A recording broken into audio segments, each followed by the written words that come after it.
All right, calling the meeting to order at 5:39. Apologies for being late, everybody. Some technical issues. We will start with the flag salute. I pledge allegiance to the flag of the United States of America and to the republic for which it stands, one nation, under God, indivisible, with liberty and justice for all. All right, so moving on to roll call. Trustee Chin. Here. Trustee Proctor. Here. Trustee Trin. Here. Trustee Brooks. Here. Trustee Brooks, we can't hear you. Here appearing Zoom. Can you hear me? Hello? There we Can you are. hear me? Yes, I'm here appearing by Zoom. perfect. Thank you. And I am present as well. 4 trustees in person, 1 virtual. Moving on to approval of tonight's agenda. Motion to approve the agenda for tonight. Seconded. Thank you, Trustee Proctor, for the motion. Trustee Trin for the second. Roll call vote. Trustee Chin. Yes. Trustee Proctor. Yes. Trustee Trin. Yes. Trustee Brooks. Yes. And I will vote yes as well. Passes 4-5-0, excuse me. And we are moving on to approval of minutes from our previous 2 meetings on January 26th and February 23rd. Motion to approve. Motion seconded. Thank you, Trustee Chin for the motion, Trustee Trin for the second. Roll call vote. Trustee Chin. Yes. Trustee Proctor. Yes. Trustee Trin. Yes. Trustee Brooks. Yes. You're on mute, Trustee Brooks. Sorry, yes. I said yes. Great, thank you. And I vote yes as well. Motion passes 5-0. We are moving on to public statements. Public statements related to non-agenda topics. The San Mateo-Foster City School Board cannot act upon any matter that has not been included and publicly posted on the agenda, except under limited circumstances as permitted by law. The board may refer matters raised in this forum to staff for investigation and or action where appropriate. Please limit your statements to 3 minutes. We will start with audience, in-person audience public comments. If you have a public comment, please fill out a blue slip in the back, whether it's for non-agenda items or agenda items. And then we will move to Zoom. Kathy Pratt. Watkins, can I make the interpretation announcement? Yes.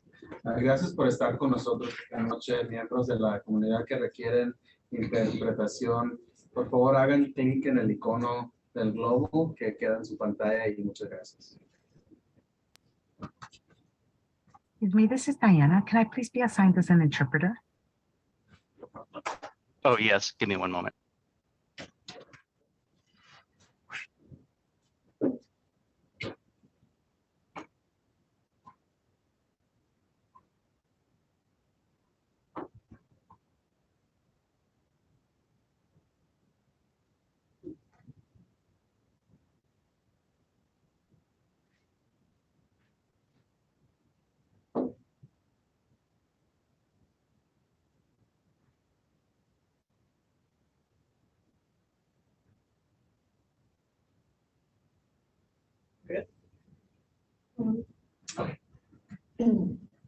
Kathy, go ahead. Okay. Good evening, trustees. I was talking to somebody the other day, and she said a pretty common thing. I am not going to make it to retirement. Another colleague walked by, and she heard what we said, and she said, forget about it, retirement. I'm not going to make it to spring break. SMETA believes that safe schools make successful students. The California Education Department defines school safety as school community environment where physically, emotionally, and conducive, an environment which is physically, emotionally, and safe, conducive to learning.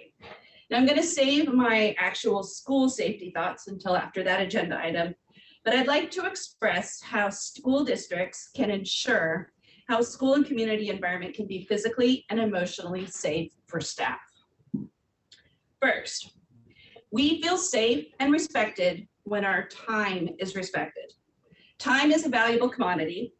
Any employee will give you a laundry list of tasks that they have to do and how there's very little time to do it all in. Our prep time is precious, and encroaching on it makes it very difficult to do our job. Prepping before school gets us settled for the day. On most days, it's our only prep time for that day. The same thing is important to note that an elementary teacher's Wednesdays and a middle school's Wednesday, Fridays are crucial prep and planning time, and not as a direct quote from a director, time when you aren't doing anything else. Second, we feel safe and respected when we know that what's in our contract is being upheld. When teachers have to consistently check and micromanage and fight to get what they agreed on in time or money, it's exhausting to have to track down time cards that have been stalled, or check and notice things that haven't been paid according to what was agreed upon. It's draining when people have to continue to fight to get things that they've asked for. And which leads me to my third point. We feel safe and respected when we have open and two-way communication. It's really draining when people have to reach out to messages that go out into an empty void. They only get answered when they CC certain people, like the SPEDA president. When we often tell students to, if you see something, say something, but when teachers or staff members speak up, a lot of times they fear some sort of retaliation, or they might get themselves or other people in trouble. In the real world, we would all be able to have those existing communication with our administrators and other, where we can have open two-way communication, where we don't need to have some fear of getting retaliated against, or for us to just be able to have an open conversation. By making sure that we have our time respected, respect for our contract, and that open communication, it can help a lot of us get through, not just to spring break, not just to the end of the school year, but through all the way through to retirement. Thank you. Thank you. Okay, if we could open up public comment on Zoom, please. Yes, just one moment. Good evening. Thank you, President Watkins. I'll be calling on speakers during public comment in random order. To our attendees, if you would like to speak, please use the raise hand feature on the Zoom meeting platform now. Attendees that have dialed in can dial *9 to raise their hand. Speakers will have 3 minutes to give the remarks, and apologies in advance if I mispronounce your name. First speaker is Pierce. Hi, folks. My name is Pierce. Dear members of the board, I'm a Bowditch middle school teacher. Dear members of the board, Superintendent Ochoa, and all other stakeholders of the San Mateo-Foster City School District. I was unnerved to see that the YouTube video posted of the last board meeting was incomplete. The start of the meeting, including the reports of our union presidents and public comments related to non-agendized items, were omitted from the posting. I was not able to see anything to transparently indicate that the video omitted significant agenda items. It is wonderful that our district posts these materials for folks who are not able to attend in real time, but I find it concerning that it is not being made explicit to stakeholders who are watching after the fact that they are missing information. I appreciate, of course, that we have someone new heading our IT department, and I have no desire to lay this at their feet.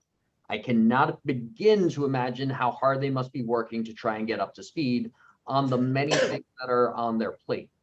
However, I do hope that the district will work to create the bandwidth necessary to prevent these kinds of errors and create clear expectations which transparently call out omissions should they occur despite the district's best efforts in the future.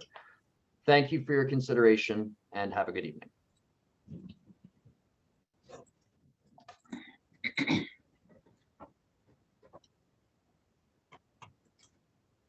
Thank you. Thank you so much. Look for the next speaker. Stephanie Framini. Please go ahead.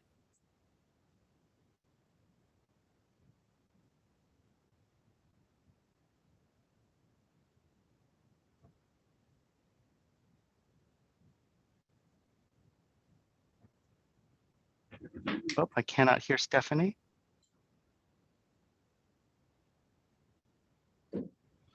Stephanie, could you try again, please? I think we lost her.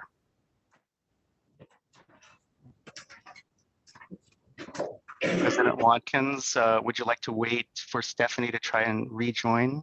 I don't see any other speakers at this point, though. We can take the comment later if she rejoins and has one. Thank you. Okay. Great. Moving on to public statements related to agenda items. Persons will be called on at the appropriate time. We are now moving on to foundation and committee and PTA council reports. So if we want to bring in PTA council, that would be great. Are there any foundation or committee reports from the board?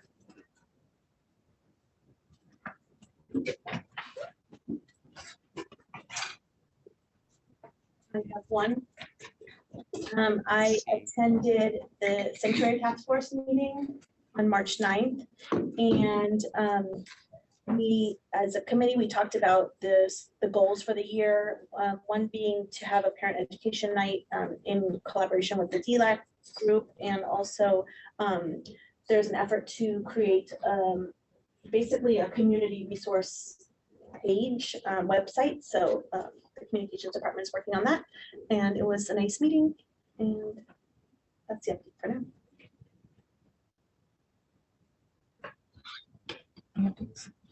Trustee Brooks, any committee updates, foundation updates? None at this time. The quick thing I'll say is that the Equity Task Force, after the phase 2 resolution was passed, there is a call for applications to be a part of the Equity Task Force. The application deadline is Superintendent Ochoa 31st. It's the 31st. 31st. So if you know folks that are interested or you are interested, encourage all interested individuals to apply. Some really incredible work happening there. Do we have the Ed Foundation and PTA Council on?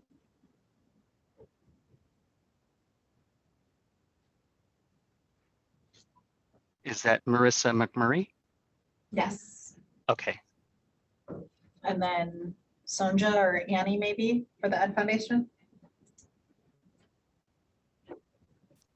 Marissa, please go ahead. Hi, thank you. I wasn't sure if I should try to turn my video off. Apparently you guys can't see me, but thank you for having us here and allowing us to appear remotely. Not much since last meeting, although most units are now doing their transition process in terms of electing officers for next year and looking at budgeting as well. From last month's minute, I wasn't sure how to get this feedback to you. Our donation, if we will, from last year was 50,000 hours rather than dollars. 50,000 volunteer hours donated among the 20 some units is the number for last time. But otherwise, we're really excited to be partnering with the district and the board. And we also have our DEI committee meeting coming up again this month. Thank you.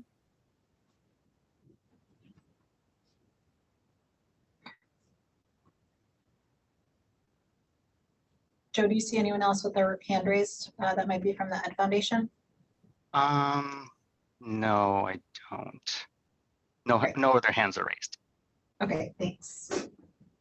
Moving on to SMETA, CSEA, and SMFCAA updates. And for SMETA, we have Lisa Fahey. Joe, if you can, if she's listed on the attendees and can be promoted to panelists. Yes, thank you. Please go ahead, Vicky. Hi there, can you hear me? Yeah. Good evening, Superintendent Ochoa, school board, and community members. On behalf of the district's more than 500 teachers, counselors, social workers, librarians, psychologists, specialists, and nurses, we would like to welcome Trustee Trin to the San Mateo-Foster City School Board.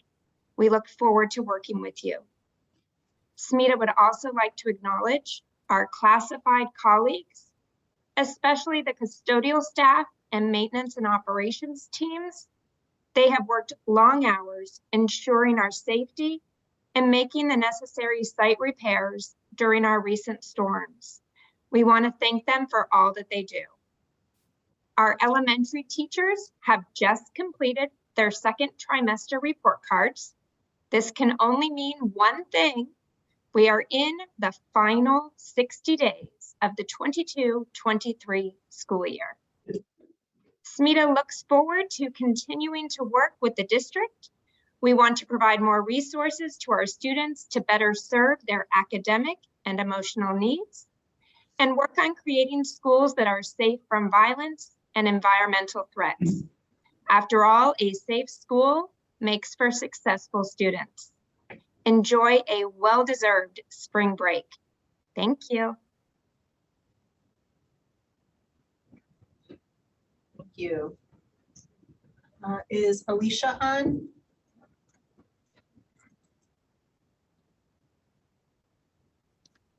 I don't see anyone labeled Alicia.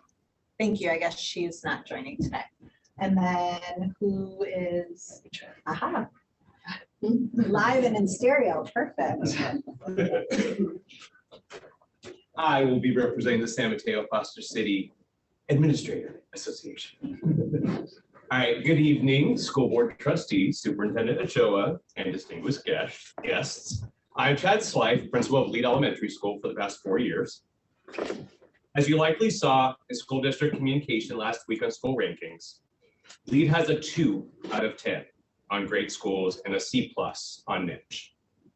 I'm actually conducting a research project this semester on school online rankings and public perception, total coincidence, in my doctoral program at Vanderbilt University.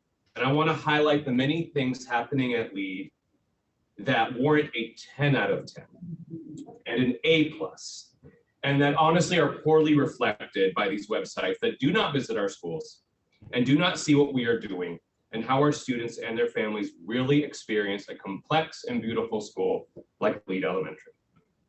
Lead is beautiful and complex because of the tremendous amounts of dedication, love, and hard work that Lead teachers and staff pour into every school day for each individual child, preschool through 5th grade. We walk the equity talk. We teach our students how to be anti-racists and how to be advocates for justice and equity.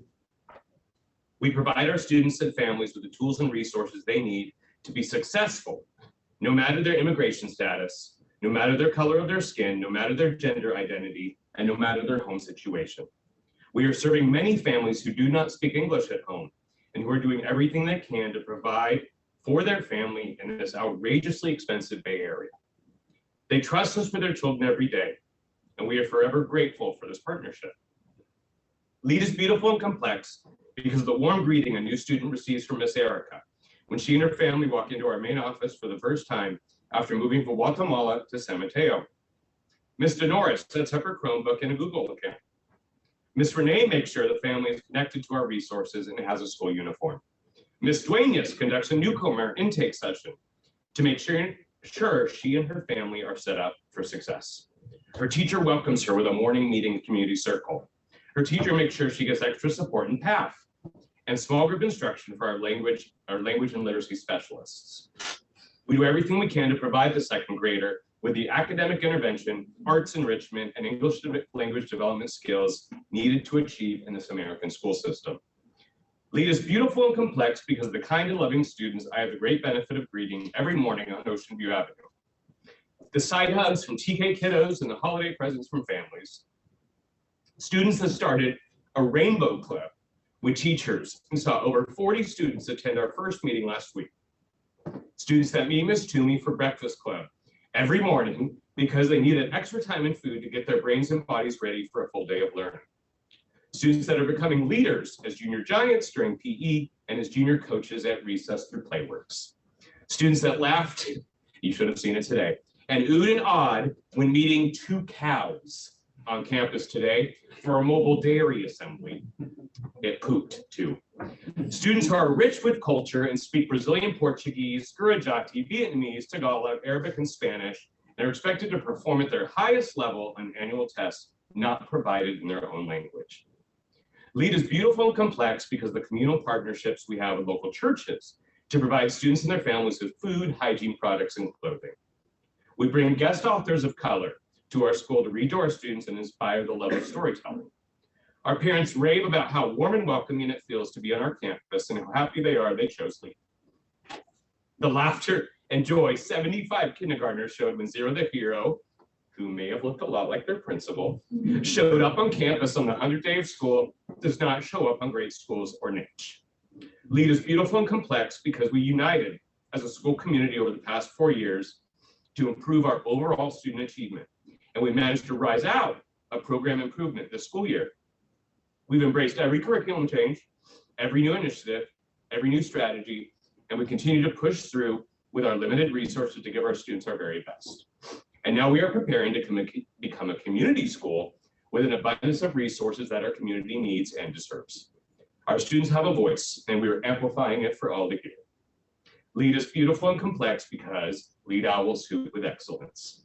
Rankings do not show the dozens of parents who tell me that they chose LEAD because they looked past the online rankings and saw a school full of teachers that help their children become kind and thoughtful leaders in our community. That is what matters to our families. Thank you.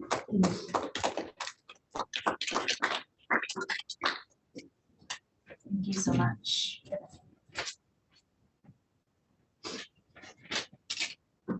Moving on to board announcements.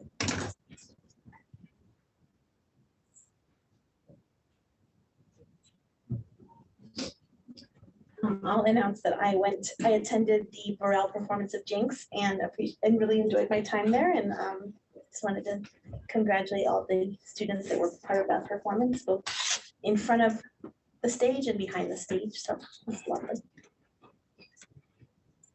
Just to give a little context on Jinx, Jinx was written by former students in our district who are now in college, I think, or right after post-college. So it's pretty cool. One more thing, just to add, since you might not have been there, but I was there on opening night when they brought back the alumni from Burrell, and they did a performance, I think, oh no, I can't remember what it was from, another performance that they were in, and it was so nice to see so many students come back, and they're proud to be Burrell students, and I think they're all graduating from high school this year, if I remember correctly. That's it. Board announcements. Moving on to superintendent report. So many school visits over the last 2 weeks. I want to highlight some of those awesome experiences. Just this week, being able to spend time at LEAD. Many kudos to the staff and to the administration of the school. Just a wonderful visit. I think we all saw a real spark at that school this year. I recall in a classroom seeing kids reading together, and in one particular instance, the principal and I walked over near a couple of students who were able to use our new curriculum to be able to, or our curriculum and resources, the Chromebook, to be able to access the book in their home language, while others around them were using it in their primary language. So that's why I think it's so important to embrace change and to embrace growth, because those initiatives are very important to create equity and to establish a fairness for students that I think it's really great to see in person and to feel that.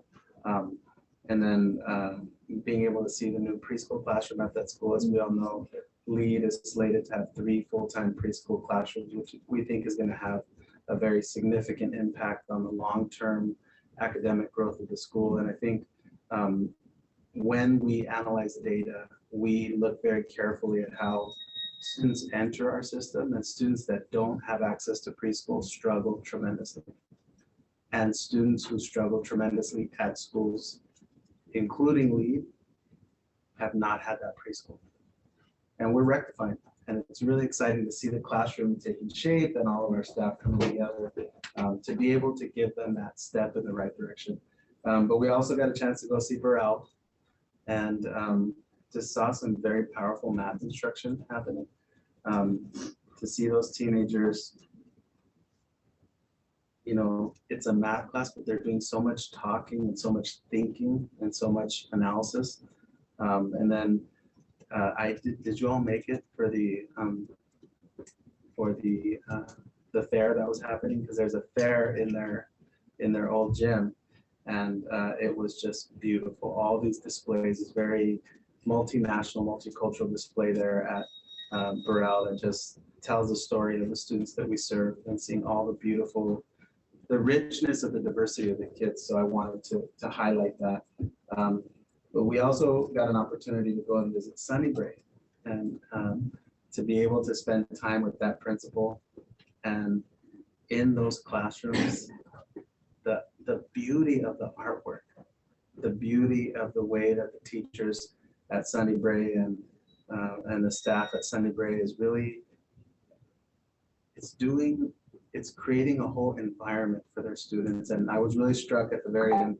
We went into a 5th grade teacher's classroom, and this particular teacher has his classroom just filled with huge posters, really big posters of people who made a difference and represent multi-ethnic backgrounds. And I, you know, as I left the room, I felt so positive. I felt like the kids at that school going into that classroom and seeing beautiful Black and brown and Asian Pacific Islander faces, it's very affirming. It was really powerful. And the class was also doing some pretty awesome instruction. So my takeaway is just to be able to go with the school board and observe our students learning and our teachers teaching, and to be so thankful to see all of our classified staff doing the essential work that they do with our kids, and to see a real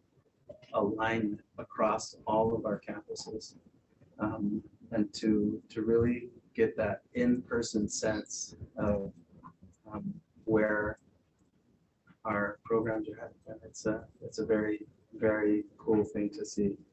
And that's my report for tonight. I was looking around like waiting for somebody else. Yes, it's me. Thank you, Superintendent Ochoa. Moving on to tonight's proposed consent agenda. Are there any items that anyone on the board would like to pull? Anyone in the audience? Joe, can you check online? Yes, I do not see anyone with a raised hand right now. Great. Okay, I will then need a motion for consent agenda. Motion to approve the consent agenda. Second.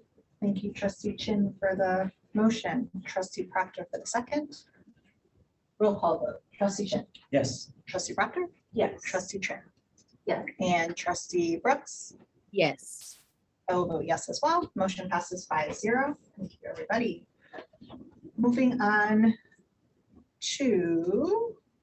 Okay. All right. Yes. Patrick. Having a rough night today.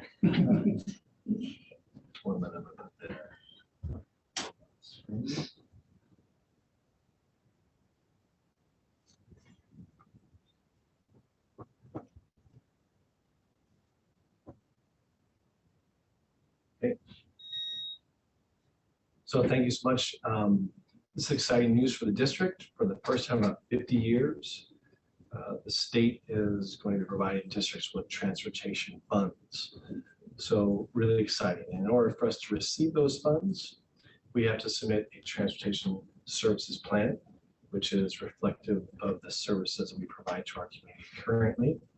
And we had to engage several folks within our community in order to submit this plan. So I want to thank all those folks who helped participate in the multiple sessions that we had, labor partners, parents, students, Dr. Calvo, who helped facilitate some of those sessions, our translator, I'm so sorry I forget her name, but she was wonderful. She helped facilitate those conversations with lots of parents, administrators who attended the sessions as well too. We went over the current services that we provide in our district today. Additionally, in order to submit this plan, we had to engage with representatives from the county office. We had to engage with representatives from Samtrans, from the Bay Area Air Quality Management Board as well too, to understand what are opportunities for the district. So the plan before you this evening is reflective of the services that we provide to our students currently. And it's also reflective of the expenditures that we've incurred as most recent as last year. And we spend close to $4 million a year on transportation services. And this funding source is going to enable us to, and we share with the community as well too, enable us to focus on our aged transportation fleet. The newest bus we have is about 7 years old, and some buses that are much older than that. Part of the discussion too with engaging with these entities like the Bay Area Air Quality Management Board was to enable us to have conversations about transitioning our fleet to an electrified fleet as opposed to diesel and gas. So we're excited about that opportunity as well too, and these funds will help us look at that. Additionally, it's going to enable us to look at the infrastructure needs we have in our community too, in order for us to migrate towards the electrification of this fleet. So the plan I share with you is the same plan we shared with the community as well too. We go through on this plan the multiple components that are obligatory for us to answer, which is inclusive of the services we provide today to the number of students we provide to today. In addition to the transportation we provide to over 1,000 students to our community, we also provide bus passes for over 1,200 students to our community. We have several hundred students a day that are riding Samtrans buses. So again, we're bringing for you tonight the plan that's been presented to the community, to our constituents, and asking for your approval for us to be able to submit this. It's a very simplified form that needs to be submitted. And so the plan has been condensed into this format that's been approved and shared with us by the county office. So we're asking for your approval. Thank you so much. Any board clarifying questions? Just that, does this transportation plan differ from years past? It differs in a sense that we did have some requests for services for us to look at from some of the parents who we engaged with. And so we're going to be incorporating that into the plan and costing that out. Additionally, the opportunity with these funds for us to revisit the fleet that we have currently is a substantial change for us. And also looking at the infrastructure in order to support an electrified fleet is something that we're able to do with these funds as well too. Great, thank you so much.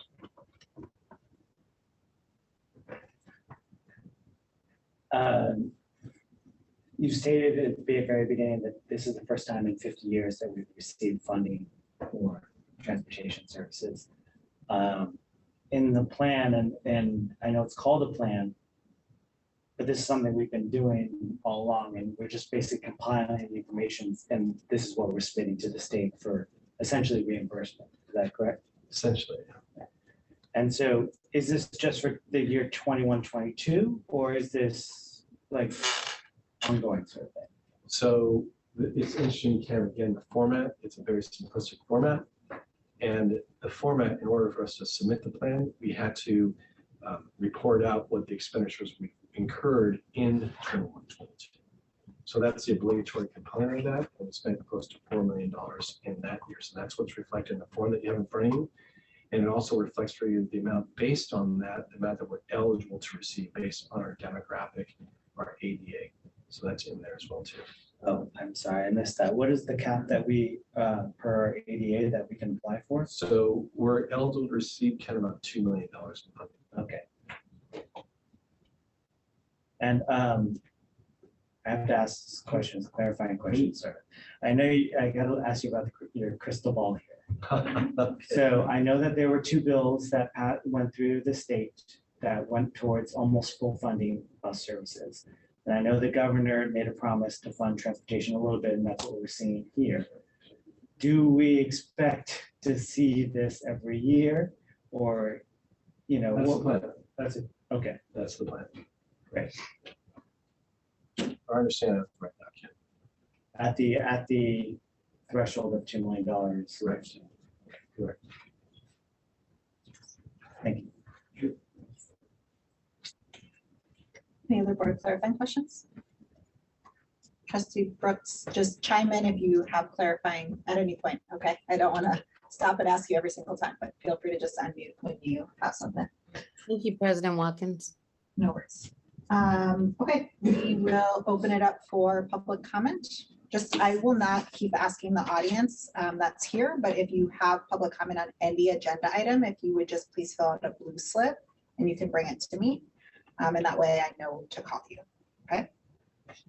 And you can do it in advance if you already know that you're here to speak on a particular item. It's actually super helpful, and then I'll just know to call you. Joe, if you could open up public comment on Zoom, please. Yes, it's open already. We'll wait a moment to see if anyone will raise their hand.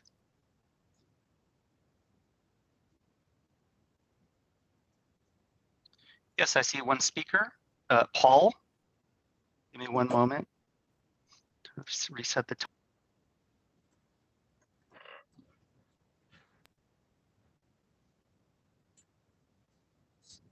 Okay, please go ahead.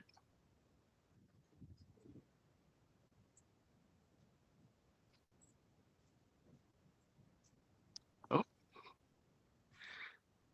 One moment. Paul, are you able to speak? Oh, no, not yet. Okay, please try again. All right, can you hear me now? Yep. Yes, please go ahead. Great, sure. So I'm a parent. I have a young child in the San Mateo School District, and I heard discussion about electric vehicles there. I actually work in the industry, in my case, in the trucking industry, and have quite a bit of knowledge about just the feasibility of these vehicles and some of the risks. And so I don't know how the district handles this, but I wanted to kind of offer myself as a resource to help make sure that any funds that are used in the smartest way. Because this is such a new technology, frankly, there's a lot of pitfalls. And I think that over time it'll get dialed in, but the early days are challenging. So anyway, just wanted to put that out there. Thank you so much, Paul. Joe, is the chat feature available? It's not, right? Okay. So Paul, you can email Assistant Superintendent Gaffney, and he can follow up with you. Okay, sounds great. Thank you. Okay, opening up to closing public. Joe, is there anybody else for public comment? Sorry. No, I do not see anyone else with the raised hand. Great. Closing public comment and turning it over to the board for discussion.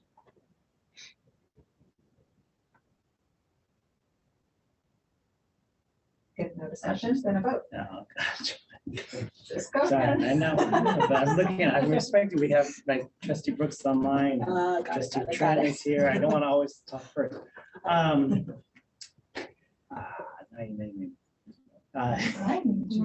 Sorry.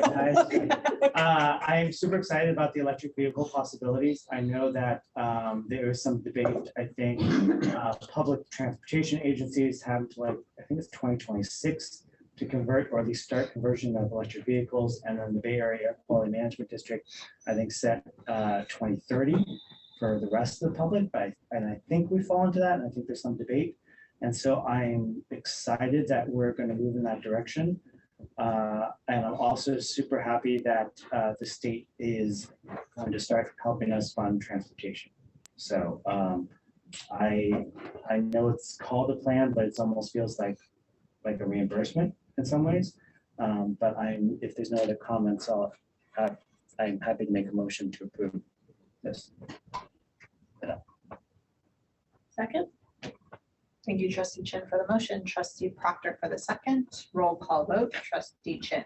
Yes. Trustee Proctor. Yes. Trustee Chin. Yes. Trustee Brooks. Yes. I will vote yes as well. Passes 5-0. Moving on to 5B.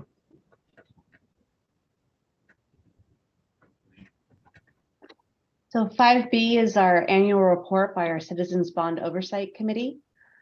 We want to thank our committee members for their time over the last year. The committee met 3 times They reviewed financial reports at each of the meetings. They also reviewed the independent annual audit report, which is attached to this item. The committee concluded that all expenditures met the bond language for both Measure X and Measure T. Great, thank you. Any clarifying questions from the board? Joe, can you check on public comment, please?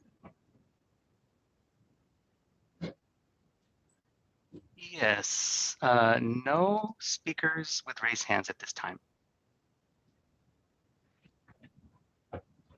Great. Any board discussion? I'll just thank the committee, the oversight committee for their dedication and service to our district and to helping keep us honest here. I'm just going to repeat the same thing. I just want to also thank the oversight committee for all their hard work and making sure they're double checking that we are spending appropriately because it is public funds. Thank you. Need a motion for this? I don't need a motion for this. This is not up for vote. Okay. Thank you. We'll move on to 5C. Yes, if I could ask Joe to bring our auditor Paul Pham from Siobhan and Associates. He'll speak to you about the audit report. I just wanted to take this opportunity to thank the business team who puts in an extraordinary amount of work to generate these types of documents for us. And thank you, Blanca, and the rest of the team for all their hard work. It's a tremendous amount of work. So thank you. And Paul, thank you for joining us tonight. Appreciate, as always, your assistance. All right. Thank you, Patrick. I appreciate that introduction, and thank you, board, for inviting me out to share with you the results of the June 30th, 2022 audit. I'm happy to report that we had a clean audit this year. The district was able to clear the finding related to the capital assets from last year, and so we issued unmodified opinions this year, which is a good thing. It's when it comes to the financial statements, the financial statements were presented fairly in all material respects. The internal controls, our audit did not identify any deficiencies in internal controls over financial reporting that we consider to be material weaknesses. Our tests disclosed no instances of non-compliance or other matters that were required to report it under government auditing standards. And then when it comes to compliance, the district complied in all material respects with the compliance requirements of state programs. So overall, great job to Patrick and his team and the district overall, because it definitely is a team effort with all the departments to ensure a clean audit. So we appreciate all that help, and congratulations. Thank you, Paul. So it's a recommendation for you to approve the report. Much. Opening it up to the board for clarifying questions. Can I ask, were there any, or did you do a management letter? Were there any areas that we should know about where there were any concerns in terms of procedures and? You know, there were the capital assets, even though we cleared the finding, that's always going to be one of those ongoing recommendations, right? Because once you get to a nice clean baseline, it does take quite a bit of effort to continue to carry that on. So we made recommendations, you know, to continue with that, but no issues that really warrant any type of disclosure to the board. Any other clarifying questions? If we can open it up to public comment, please. Yes.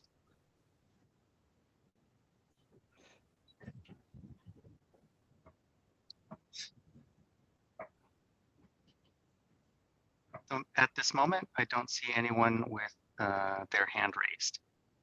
Great, thank you. Any board comments? I have a comment, yeah. Superintendent comment. Patrick is underselling how big of an undertaking a fiscal audit is. And our colleague online, he's wonderful online. I think this is your area when your company does these presentations. I think it should be you every time. But they literally take shop here for a week.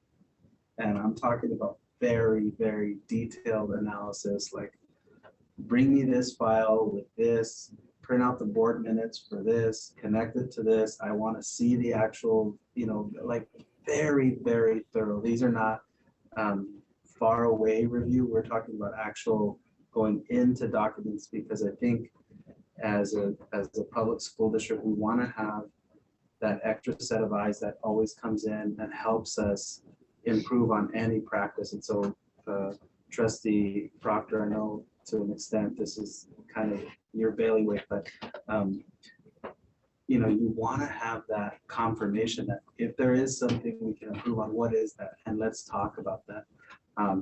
And Patrick is an expert in this field, and his team, and especially I want to specifically call out Blanca, our director of finance. She's incredible, and our team with Joanne, with Anna, and everybody on the team, like very, very strong work. So I just wanted to commend you all on this big project. Yeah. There should be a candle, and somebody should, your team should be blowing out a candle after that. For sure. Yeah, and just if I could add to that, the district does have a fairly complicated audit too, because of all the components involved, right? You guys have an enterprise fund with multiple, programs running through that. You guys have the bond programs going on. You guys have the, the ACES program. So there's quite a bit involved that even some of the other districts never see. So. Great. Thank you so much for all of the work that went into this. This is up for a vote. Motion to approve.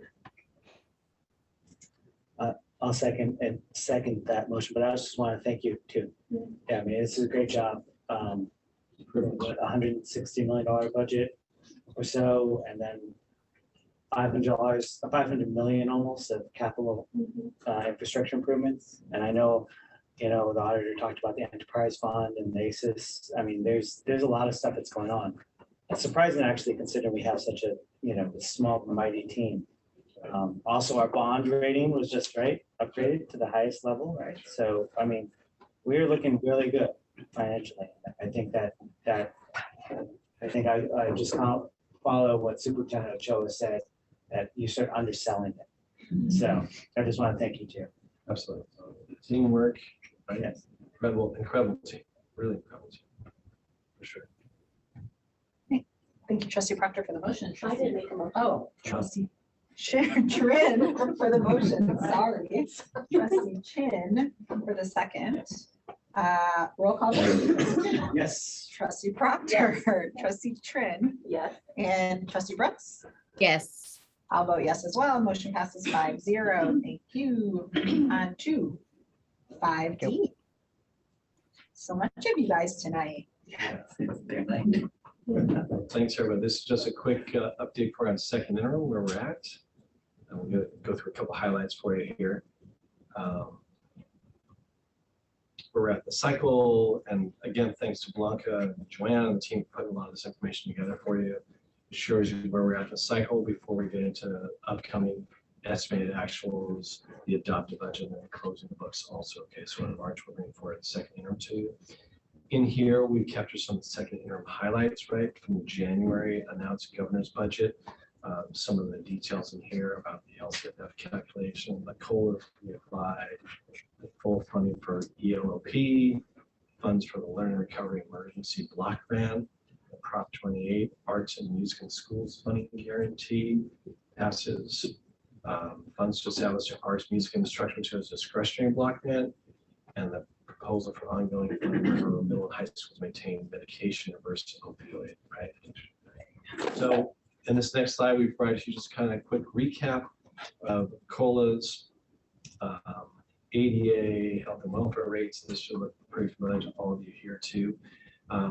On this slide, what I wanted to just call out in this column in 23-24, as we walk into next year, the COLA that's being applied to the LCFF, you'll see is at 8.13%.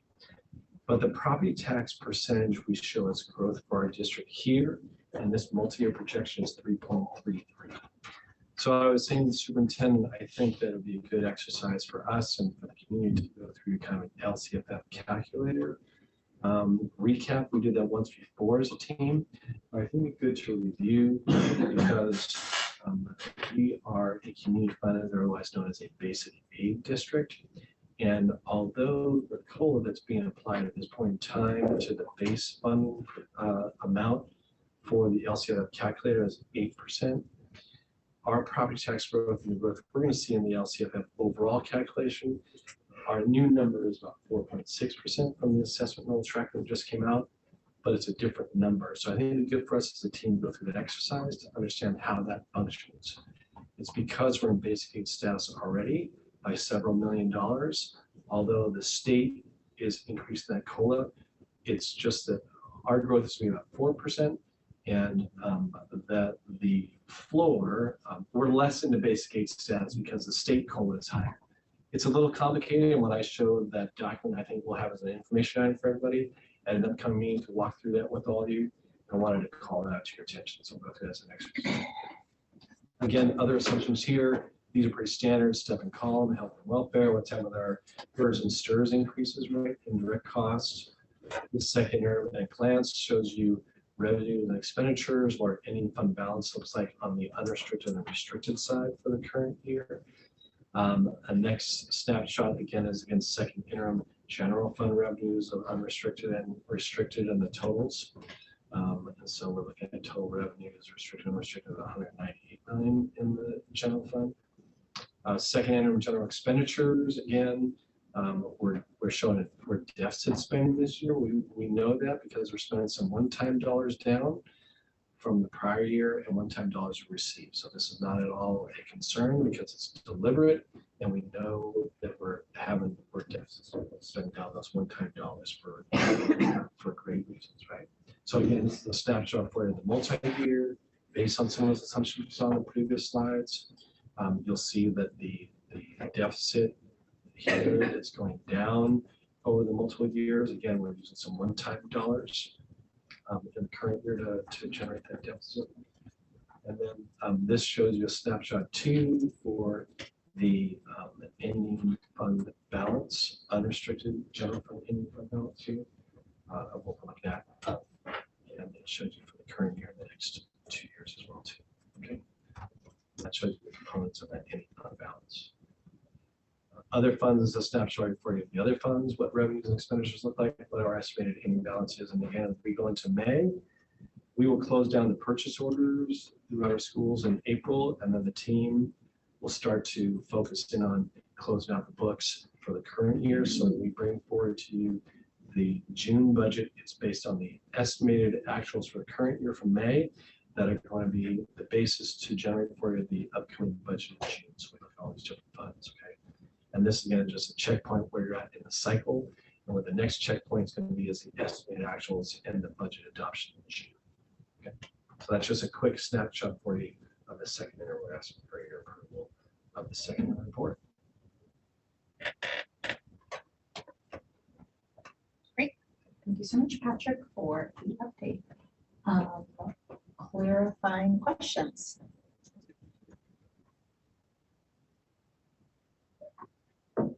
Patrick, I'm sorry. You made a statement about that we were below the basic aid floor, so that you're going to come back to us and do sort of an LCAP or LCFF. That's right. Sort of. Am I misinterpreting what you said? Are we faltering to go back into LCFF? No. We're very far into basic access. So what I'm going to show you, and I'll show the community too, Ken, is when you look at that calculator, it shows you how far into basic aid that you are. Yeah. And what happens is, although our property tax is going by 4 and the state number is going up by 8, we're still very far into basic access. It just means we're less in the basic aid status moving forward than we are currently. But what we like is when the state's at 8, we want to be at 8.1 or more. Right. You don't necessarily want to have a year where it's the state LCFF COLA increasing by 8.5, and then our district's at 4 or anything less. And it's going to be something for us to keep an eye on. Just one other quick comment just to piggyback on that, and not to It's not too much, but we're continuing to work with the county, with the county treasurer. I had a meeting with Sandy Arnott earlier this week, the direct time. But oftentimes at this point in time of the year for this county, those estimated growth numbers are conservative. I've seen as a pattern is that those numbers grow. And so I'm encouraging them to continue to have those dialogues that as we walk towards the adopted budget, that we're taking a pulse. We have this live assessment roll tracker that tells us kind of real time what the actual growth is, but those numbers have been conservative, at least what I've seen. So I know the teams work hard, they have a new system in place, and so maybe they'll be closer to what the actual is. But just another factor, like the superintendent was saying, something for us to monitor. Are we closer to 8 than 4.6 is greater than 3.3, but it's still shy of 8. And just to follow up, the COLA, this is the largest COLA we've seen in a while, isn't that right? So. Thanks, everybody. Any other clarifying questions? If you could please open up for public comment. Yes.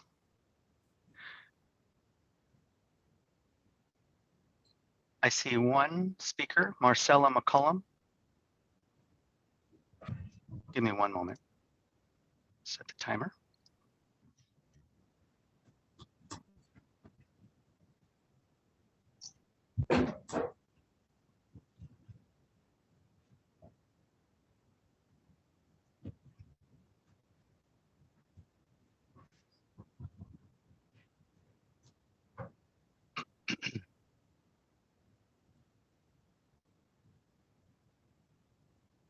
Okay, Marcella, please go ahead.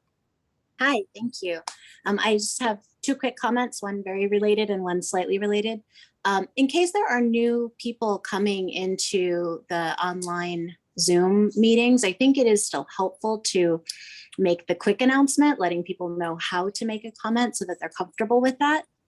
And then regarding the budget, I always appreciate Patrick's guidance and information. And the two requests I have is, as things move forward, it was a little hard for me to hear as a Zoom participant, especially because kind of towards the end of those sentences, sometimes, Patrick, you drop off a little bit.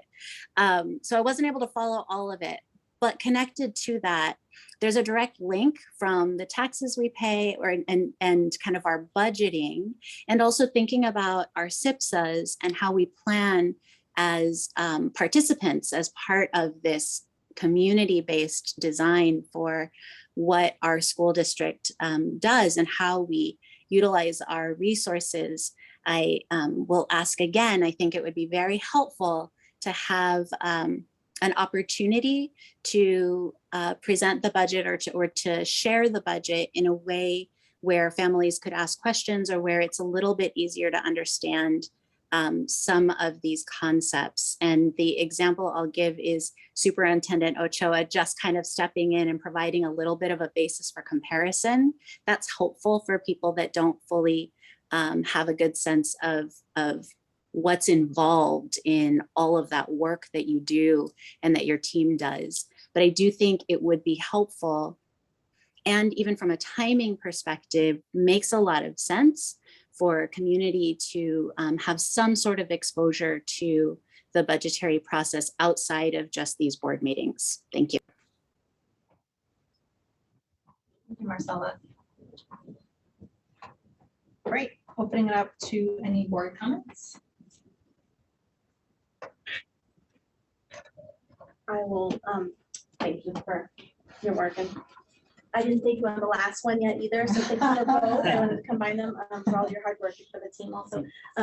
I agree with Marcella that we could do a little bit more outreach with the community and share information. I think one thing that's confusing is when you see, $170 million and then trying to understand why we can't afford certain things or why different schools have different programs and people. I think that's all just helpful to lay out there.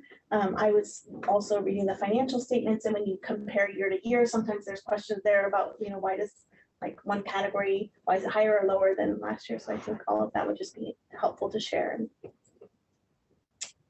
And boom. I think it is also helpful to understand, you know, to that point, comparing, if we do decide to do more outreach and more education on how the budget works, also understanding where the money comes from, how do we compare to comparable school districts, and just, also kind of communicating that, given the amount of money that we do receive per student, it sounds like a great job of stewarding those funds and doing the best that we can with what we have. Sounds like a budget roadshow is in our We've been talking future. about a budget I roadshow know. for a long I've been talking time, for like years for us to do a budget roadshow, yeah. But I would also just maybe do like a budget roadshow like 2.0, considering our new communication style and our video project that's coming out. The idea of how we reach our community in different ways, that also might be helpful too for us to do. I'm still under the communication. Go ahead, Superintendent. I want to encourage the public, our stakeholders as well. One of the easiest websites to find out information that I think it'll really wow you is called Ed Data, but on the internet you type in ed-data. If you just hit search, the very first one that will come up is a website. It's the easiest place to find it. On the left-hand side, there's a drop-down. Click the county, San Mateo County. In the middle, there's a second one that lists all the school districts in San Mateo County. You click, let's just, for argument's sake, click on San Mateo-Foster City. Down below, when you scroll down, not very far, there's a tab and it says financial data. Click on that tab and it will show you, going back 5 years, how much money per pupil this district has received in the LCFF, federal, state, local, and lottery. And with one click, one toggle, you can look up any other district. So for comparison's sake, you will find that there is a district, because we're a basic aid district or a community funded district. Our 2017 funding per pupil was somewhere around $11,800. In 2021, it rose to $15,000, just above $15,000. In this same county, another district was at 21,000 in 2017, is now at $27,000 per pupil. K-8, same county, same, right? So I think we need to have that just think about that, educate our community and encourage them to access that information and think about it and reflect on what it means for how we work with each other in having thriving programs, but also support from our community, because we have an extraordinarily generous community who has already helped with multiple general obligation bonds and a parcel tax, which I think, speaking on behalf of the administration, we're tremendously grateful for.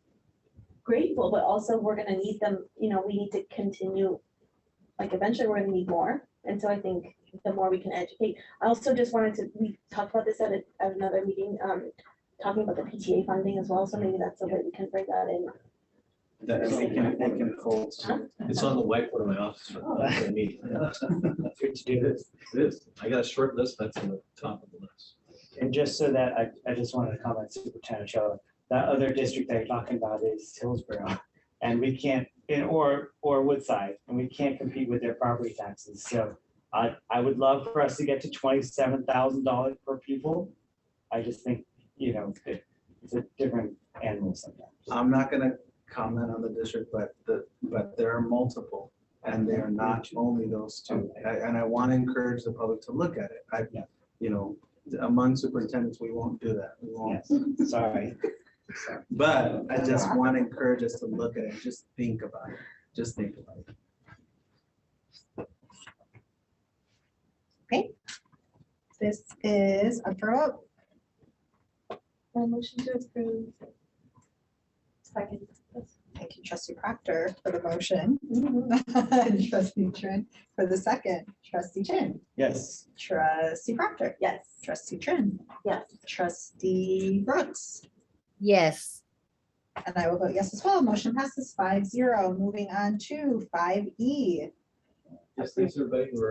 Thanks Amy for joining us too. We're really pleased to share information with you tonight and ask for your support and approval of the budget for these capital projects. And this list that Amy didn't get to in a while, I'm going to kind of preface it for her, but when we get to the budget, there are multiple sources that are referenced for these projects.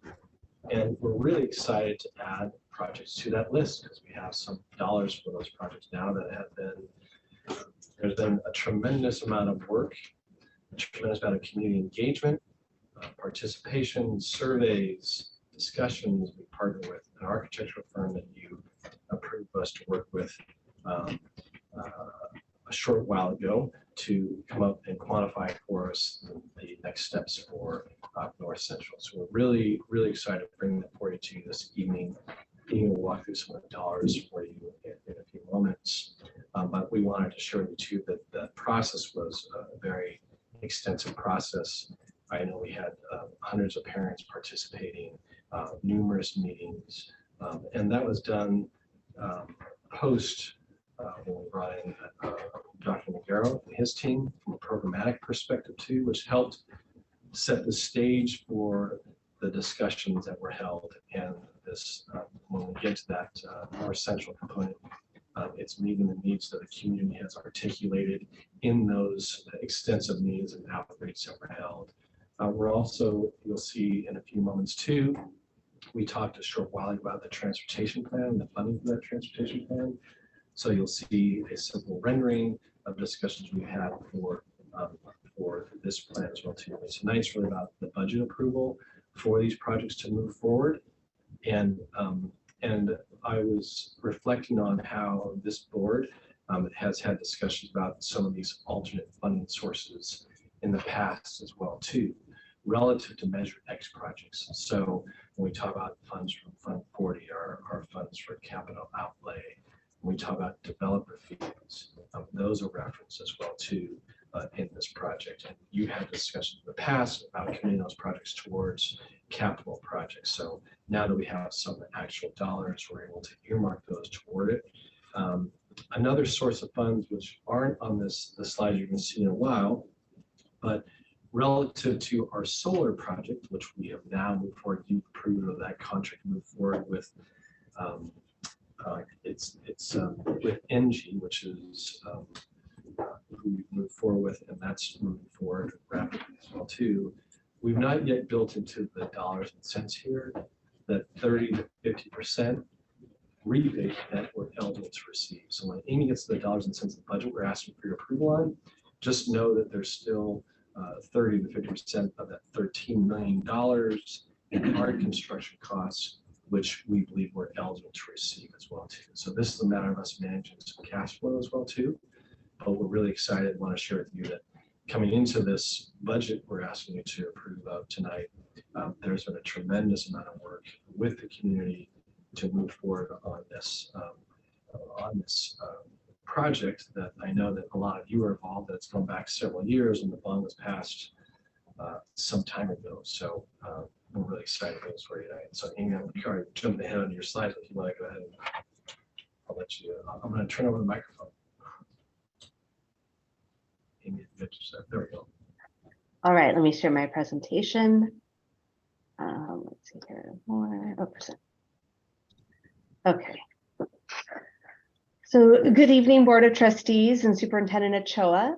Tonight I have our capital project status update for Measure XT and additional sources.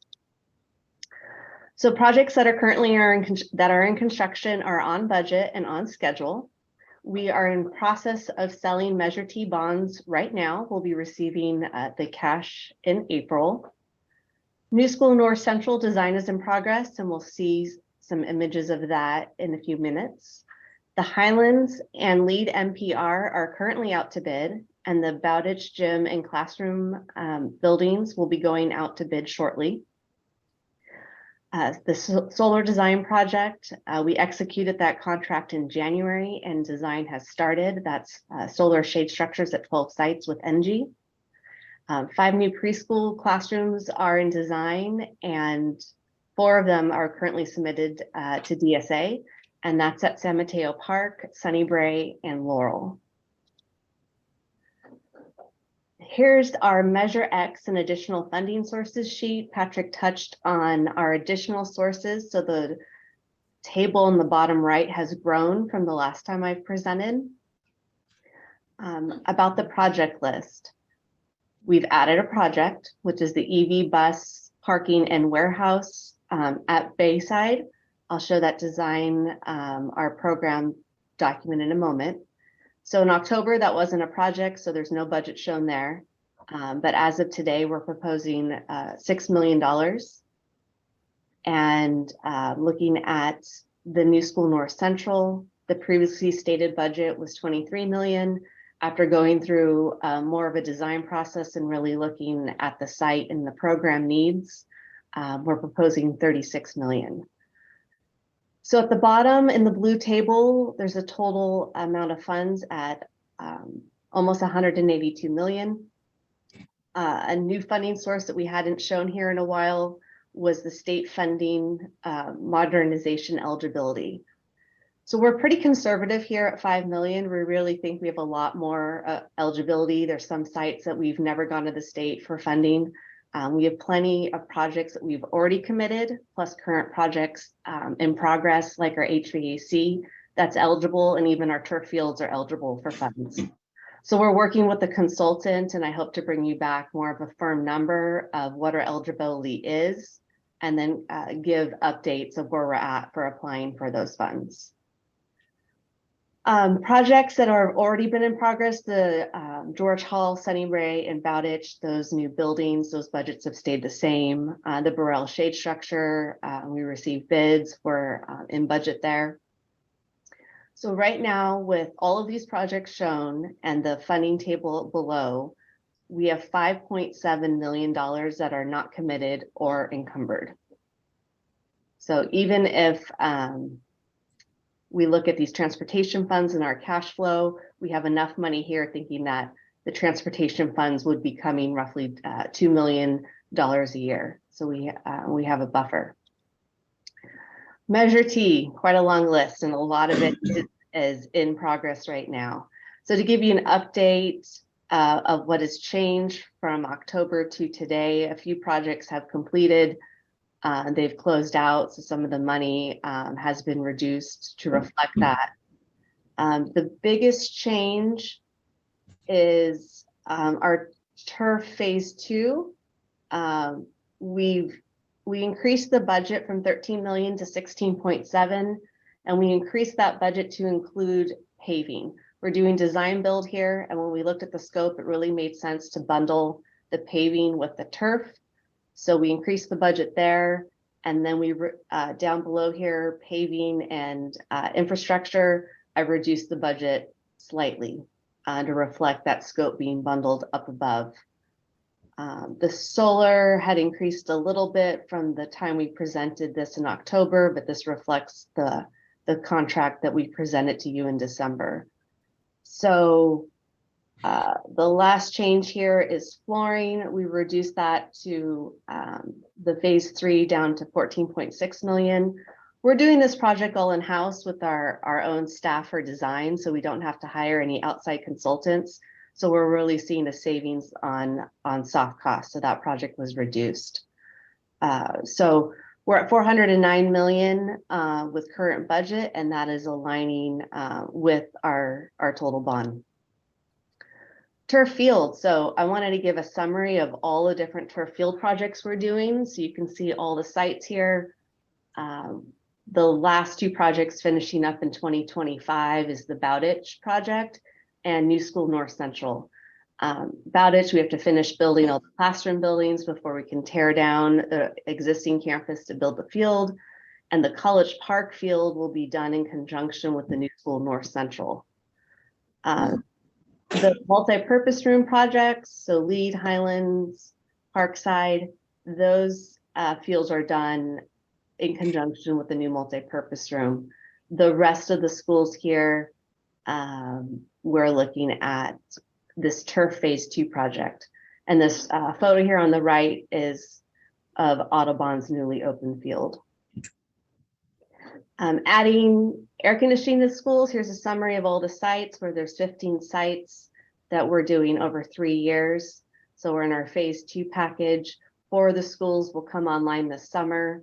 The other 4 will be coming online in 2024, but we're doing work at 8 sites for adding infrastructure and the legwork we need to do to be ready to install those units in the summer of 2024. Here's a summary of where we're adding new buildings around the school district.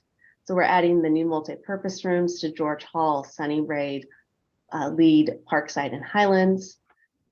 Those new multi-purpose rooms have new kitchens with serveries. They have stages with AV packages and lighting. The project at Bowditch, we're currently building science and drama classrooms, as well as a library and academic classrooms and a gym. And North Central, I'm building new classrooms and a gym as well. Here's a rendering of the new school North Central. I've also now added to the slides in the bottom left how they're funded, just as a reminder of what funds we will be utilizing for these projects. So we're at the point, and while we mentioned we need approval of the budget, we've gone through programming, and it's time to really jump into design to move on to the next stage. So here we're looking at building 6 classrooms, 2 for each of the middle school grade levels. We're also having a satellite admin area, as well as some small counseling spaces, restrooms. We have an oversized room that's a flex space that we're currently proposing STEM and other science type use. We looked at the art and drama and dance and music type space needs that the school has brought up, and that would really go well in the existing multi-purpose room and stage. So we went back and looked at the flex room needs for new classroom space. We think one will be able to house the programs that the school needs. On the bottom right here, we're showing a gym with, we have restrooms, storage, and then also a community room space that's adjacent to the gym, as well as new turf fields, hard courts, and then outdoor learning and quad space. Here's a little bit more of a zoom in of the classroom wing and also of the gym. This is the newest project, which is looking at EV bus charging and warehouse at Bayside. So we've recently finished the field at Bayside. So I want to show that this does not affect the field in any way. We have quite a bit of space as a buffer along between the field and the creek that runs along the school.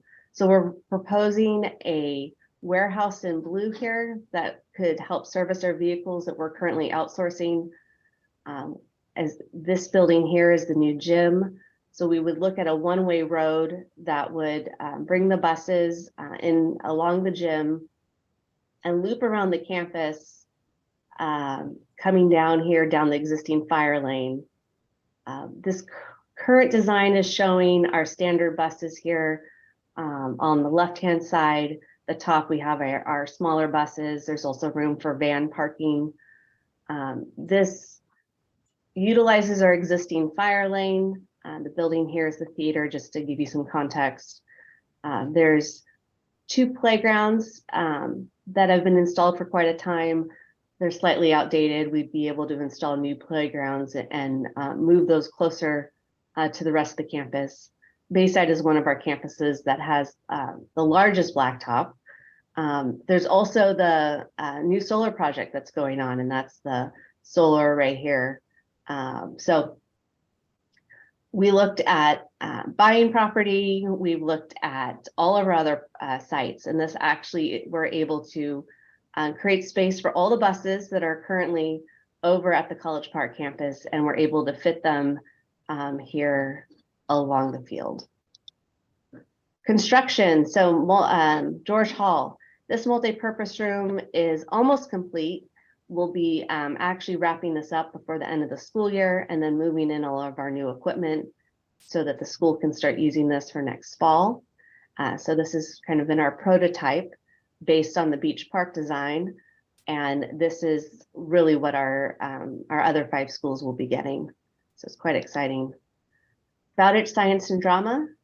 Here's a day where it wasn't raining. We were able to take some pictures here, but this is the drama room on the left, upper right, and then this is the science building. They'll be hopefully pouring footings on Monday. Sunnybrae, we'll be getting out there soon to do a groundbreaking. As you can see from these pictures, they're moving a lot of dirt around. They're working on underground utilities, but soon we'll start to see the structure come up. And that concludes my presentation. Great, thank you so much for the update.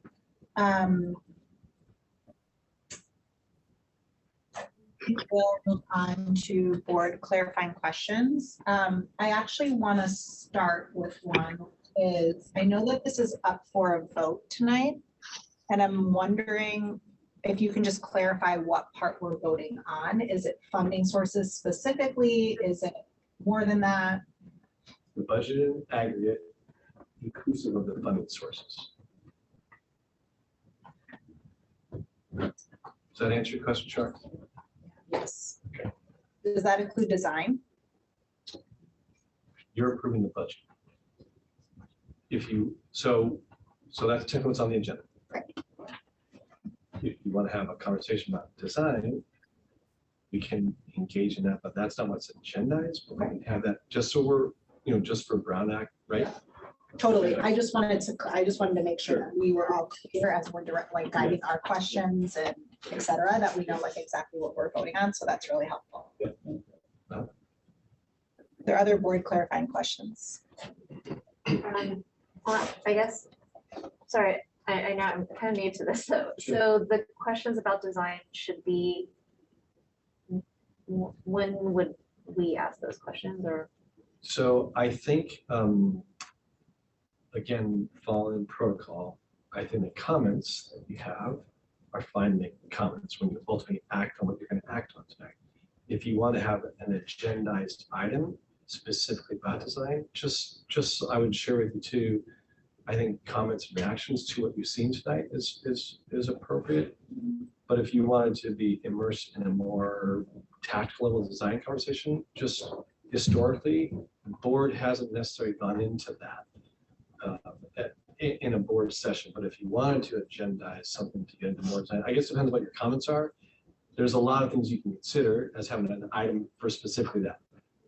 Does that answer your question, Maggie? I'm trying to give you. And let me just add a little bit more, just building off of that, Patrick. So I think just to summarize it, what I'm hearing is tonight we're voting on funding sources, budget for these projects.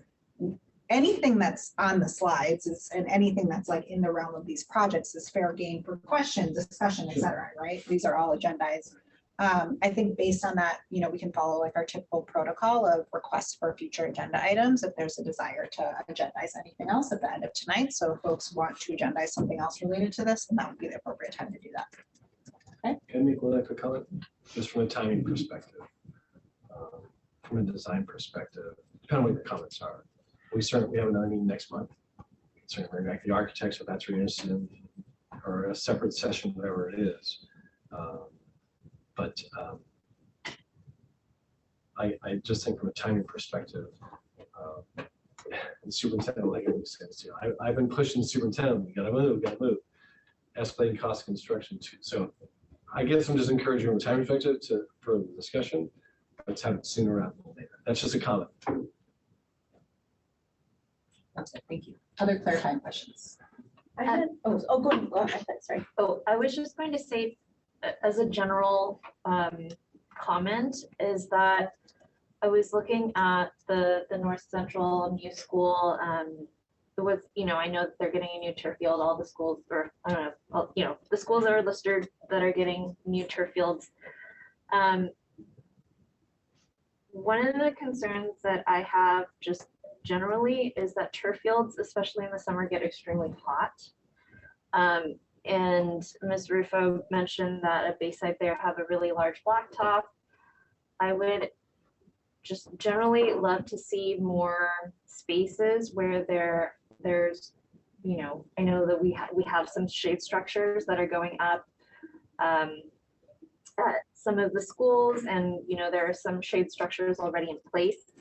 But in general, what I have seen, especially at the beginning of the year or at the end of the year when it is very warm, is that the children are extremely lethargic. They're not active at all. It's just too hot. And having a big area of blacktop and having turf fields does not, you know, it increases the temperature at the ground level. So, you know, I just want to be very mindful of that as moving forward. Awesome. And just a reminder, we'll just do clarifying questions right now and then public comment, and then we'll return for board comment. So if there's any other clarifying questions right now, I'll just take more of those. I have one.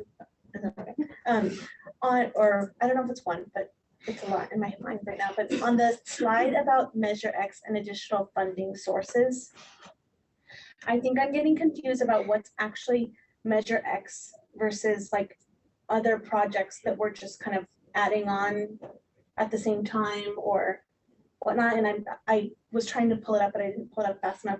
Like what exactly was committed in Measure X and what are we adding as part of Measure X versus not?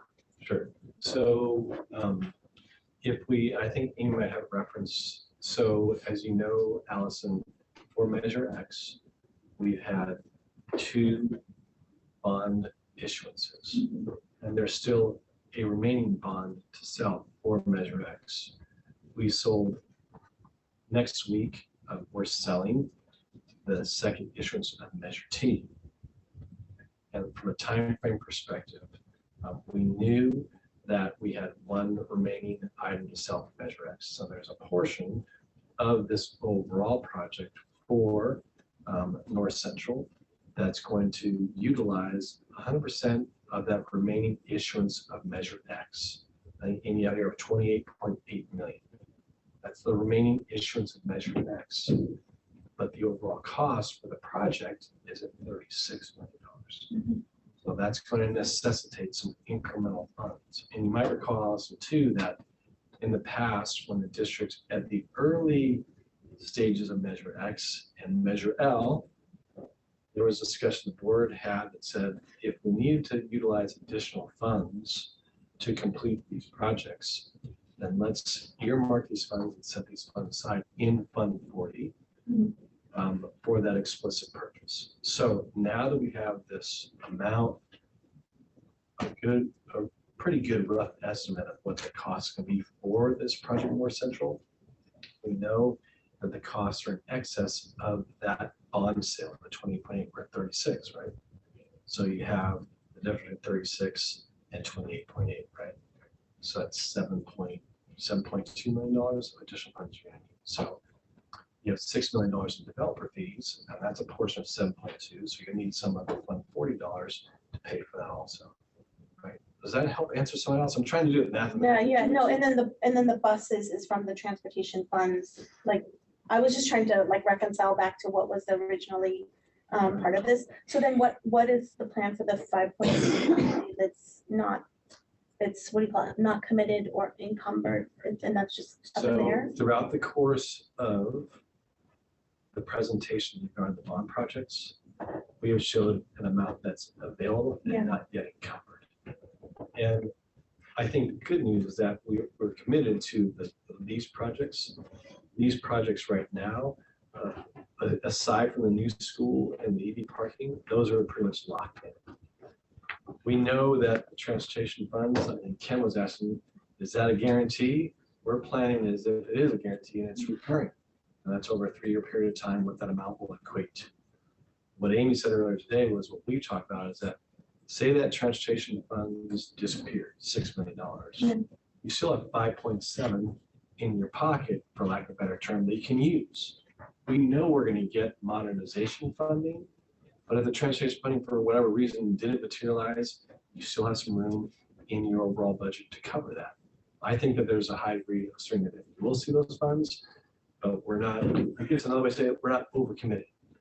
Yeah, I think my question is now, assuming the funding, the $6 million doesn't come in and we have this 5.7, are those funds allowed to be used for this? Was this part of Measure X? Like, does this bus project fit within what Measure X was supposed to fund? So you'd really draw from Fund 40. Okay. As opposed to Measure X. Got it. The remaining project for the remaining issuance of Measure X in the ballot language itself explicitly called out the new school. Yeah, years. okay. And the remaining balance, and I think early on we can cite the exact amount.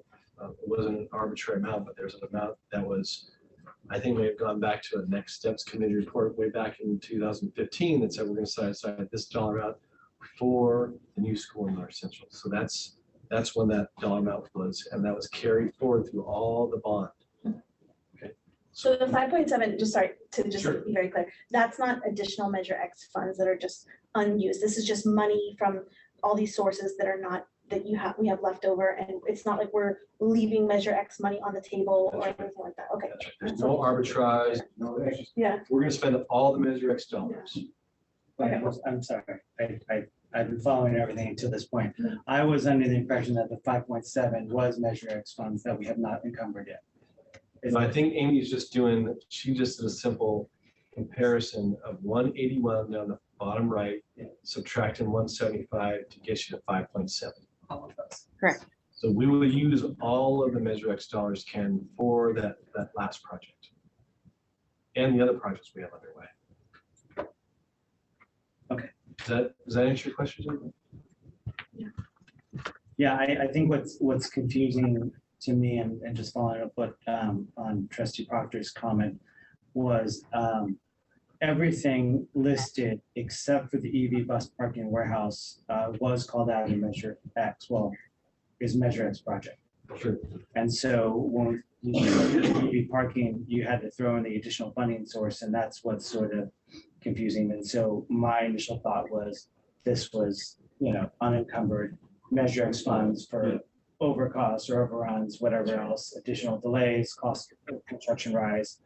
Because when we look at it, you have roughly, absent the EV bus, it's at like $73 million. So we had roughly $6 million as an extra, room for leeway.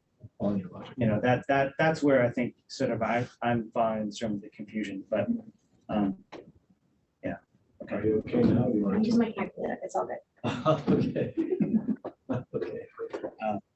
I have some questions. Please, Ken. So I have a bunch of questions relating to the EV bus parking warehouse, and I know that you and I have had conversations about the history of our buses. And I'm wondering if you can share the history of our busing with the rest of the board so that everyone has. Sure. So I don't know for how long, but I know for a long time, let's just say 20 years for discussion's sake. We have some of our own fleet of buses, but we also partner with an organization called First Student that provides the transportation services for us. So we have both our buses and we have what we pay First Student for their services to essentially lease their buses for our usage, a total of 42 buses. And in the not too distant past, the district was incurring expense for parking those buses close by at another public institution's space. So there's an annual cost for incurring north of $250,000 to park a portion of those buses. And today, as part of our overall expense, we spend nearly $500,000 a year on paying for the space to park these buses at another facility. So, part of the expense, when I look at the expense we're going to incur to develop this the great news is that we have this funding source from the state that's going to materialize, but also that cost we're incurring for us to lease space to house all these buses to the tune of $500,000 a year. That's going to be something we're not going to incur either. So it could be yet another revenue source relative to this cost, and relative to our interest of electrifying our fleet. I appreciate, Paul, if you're still on, I got your email and respond to you in a little bit after I stop talking. So thank you for that. But that's another potential revenue source which could offset some of that cost. So that's some of the history, Ken, about the district and the fleet and the expenses. And when we, just another quick comment for you too, of some of you have, I know some of you have been out there, but the impact to the community where the buses are housed currently has had an impact on the community where they're housed currently.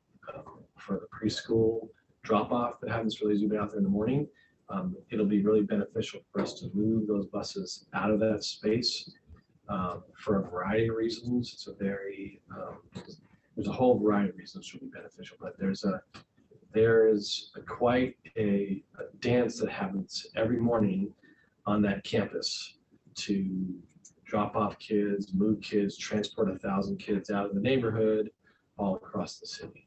And it's in a very condensed, compressed effect to the operation that exists there currently, which is about to be expanded upon with additional staff that's going to be on that site. Does that answer your question? Yeah, and I just want to just clarify a few things. So just in terms of location, just for history's sake, our buses used to be, or we used to rent buses that were basically across the street at San Mateo Unified in their bus depot. That's right. Yeah. And then from there, we relocate our buses to the site that we're currently talking about in Central. And then just recently, last year or so, we moved them offsite to a neighboring jurisdiction or city, or we split them. So that there's been, Ken, so we had a portion of our buses that were parked on the high school campus, which we have moved over onto the Turnbull College Park campus. But the depot for First Student has moved jurisdictions, but they were leasing space also. Okay. They moved to San Carlos from somewhere else. I don't remember what it was before that. They moved to San Carlos. And just two clarifying questions, or just to repeat, we bus essentially 1,000 kids out of North Central. And then we also have been spending roughly $500,000 a year just to park our buses. Yes, sir. The questions related that I have on the budget question, you're asking essentially for us to reallocate money in the budget for these projects.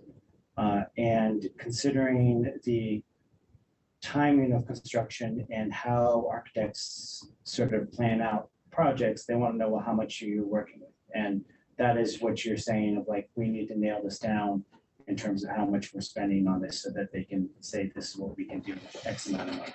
Is that right? That's part of Kenya. We had that, once you approve that contract with the architects, we started with an amount. And as we had these sessions, we got input from the community, we have worked with them and they've refined that number. We also inclusive of escalating costs of construction, which we've certainly seen for multiple projects. And so my follow-up question relating to that is the timing issue. Right now, we're looking at sort of just renderings with some idea, and everything can move in terms of, whether it's the EV or the North Central School, different things can move around in this arrangement. But you're essentially asking us to set like the upper limit of the budget. And so then the question is just the timing of that. Does that have to be tonight, or can we wait a month to figure out, continue the conversation? Because it sounds like just from the initial comments from the board, it sounds like there's some interest to talk about North Central a little bit more. And I encourage the superintendent if you'd like to comment as well too, but I would just share with you that we have discussed a goal with the architects, and respectfully, I've worked with this organization for, I don't know, it's quite 2 decades, but I've been pushing them because we as a community have talked about a goal. And so they've stepped up and they work with this district and they're ready. They have the team primed and ready to go, and I've been pushing them. So the simple answer to your question, Ken, perspective to your colleagues at the dais, is that if you wish to have further dialogue another month, I think that the team, although it's pushing it relative to the goal that we want to achieve, it just delays things. But I think that a 1 month delay is something we probably work with. If you're beyond that, then you're looking at, potentially a delay. It's the front end and there's the delivery, right? Yeah. So when you look at an 18-month window from a construction perspective, preceded by 12 months of design and review. Good news of these structures too, that this team that's on board is a veteran team, and I've been pushing. But I encourage the superintendent, if you want to add to that too, I encourage the superintendent to comment as well. Or, okay. If we were to approve everything else and pull, let's say, the new school and EV parking, that's possible, right? Because we're just reallocating funds and we could always come back and vote on the reallocation of funds. You're in contract for these, most of these other projects. Yeah. You're voting that. So tonight, budget is really about the new school and the EV parking. So if you want to pull those to next month. Yeah, I mean, because there's a whole bunch of other stuff that we're reallocating funds for. And so I'll just make my initial comment. I don't necessarily have an issue with those. It's just more, I think there's ample discussion to be had about the new school and the additional bus. So I'll just leave it. That's my comment. Clarifying questions. I'll save my other questions. Thank you. Thank you. Thank you. No, please. Thank you. Can I ask one more thing? Just based on Trustee Chen's comment or questions. If we didn't move forward with the budget tonight, like what were the next steps going to be, and what are we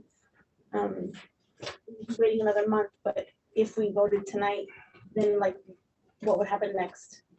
So I would, you're already on the contract with architectural firms. Okay. We have them go into the next step of design. For North Central or? For both.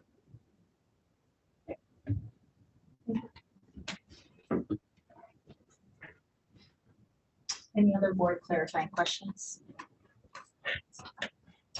Just comments later. Okay. Public comment. I have no blue slips. Are there audience members here? You bring it up if you have. You can go ahead.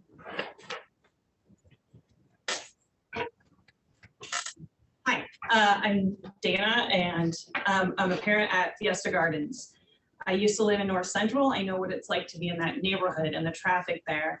And what I'm hearing right now is that we don't have the time to sit down and talk about the actual campus and the site that we've just seen tonight as the public.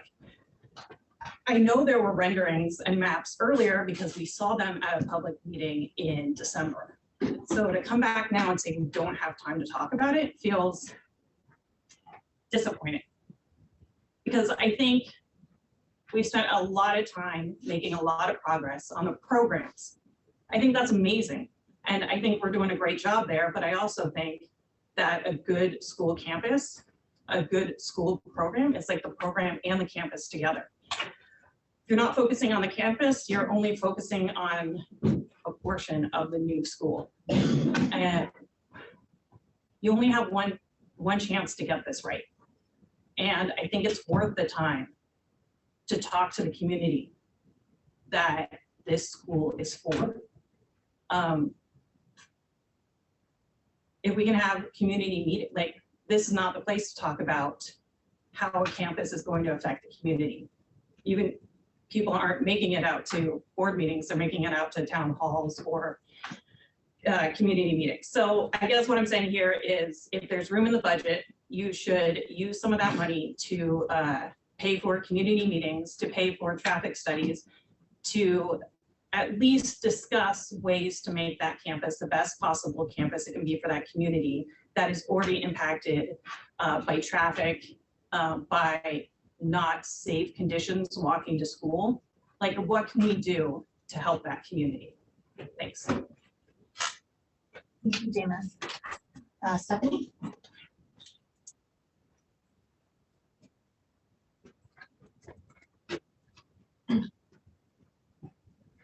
Just talk right.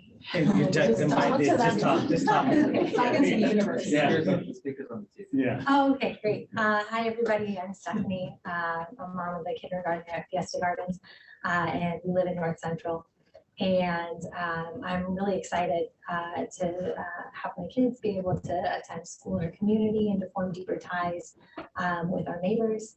And yeah, I just want this to be done really thoughtfully. I've been thankful to be able to be part of the process of some community meetings so far.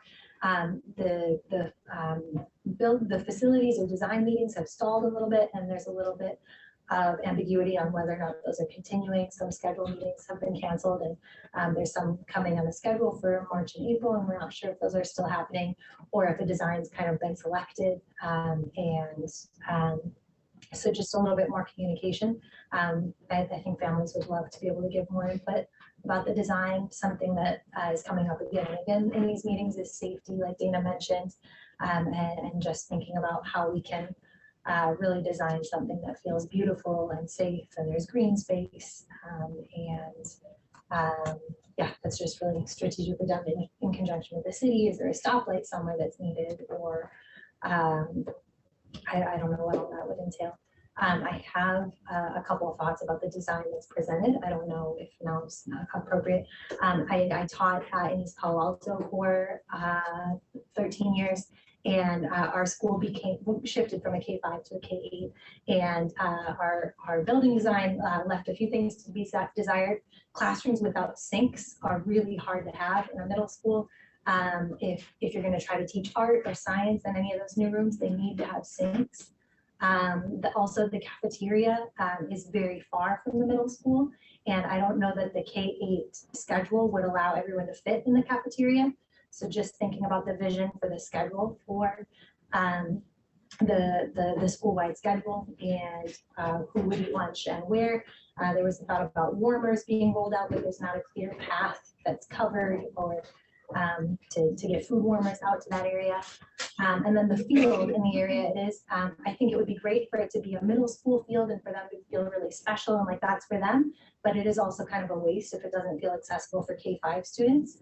And from a supervision perspective, it would be really hard for K-5 students to use that field at recess. So just thinking about kind of scheduling for recess and PE, and who uses what when, and when is art offered, or science and where, and thinking about how the design matches those needs, I think would be wonderful. Thanks, Vivek. Thank you. Joe, if we could please open up public comment on Zoom, and for those of you on Zoom, if you have a public comment on this item, if you could go ahead and please raise your hand. Joe, if you want to explain that process. Sure. Yes. So to our attendees, if you would like to speak, please use the raise hand feature on the Zoom meeting platform now. Attendees that have called in can dial *9 to raise their hand. Speakers will have 3 minutes to give their remarks. At the moment, I see Randy Painter wanting to speak. Randy, please go ahead.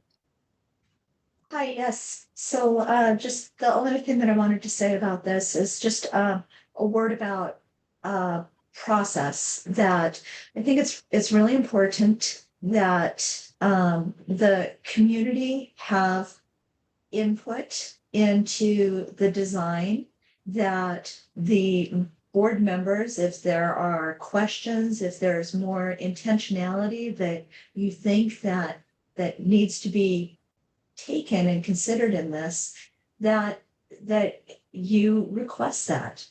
You have been elected or appointed to do this work, and who's in charge?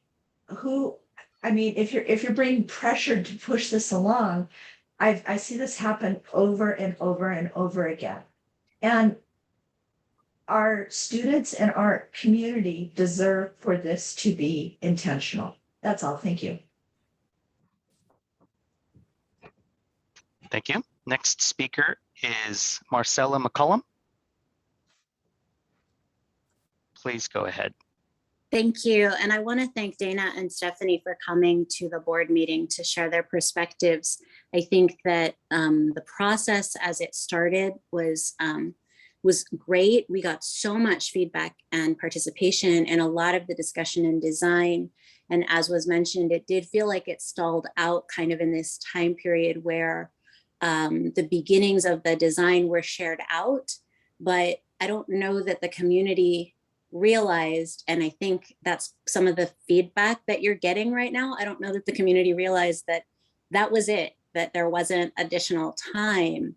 So to Randy's point, to Stephanie's point, to Dana's point, I think the community probably does want a little more intentionality as we're thinking about the physical design of the space and what that looks like. And I appreciate, as we were having this discussion, I received the email from the other Diego about the fact that those other subcommittees are getting started, and that's great. But we did have this gap in space. And whenever there's a gap in information, it's going to lead to concerns about the process and a feeling of being left out. So I appreciate that the board is having this discussion, and I appreciate that we have the opportunity to give this feedback to you. Thank you.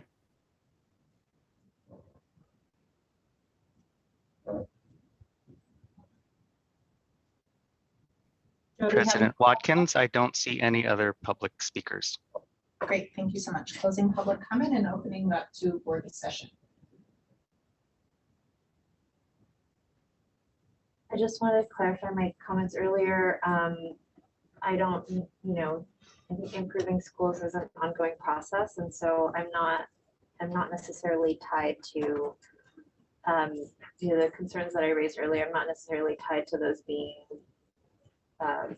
holding up what's already in process. I just want to make sure that some of those things are considered going forward as we continue to maintain and update our campuses.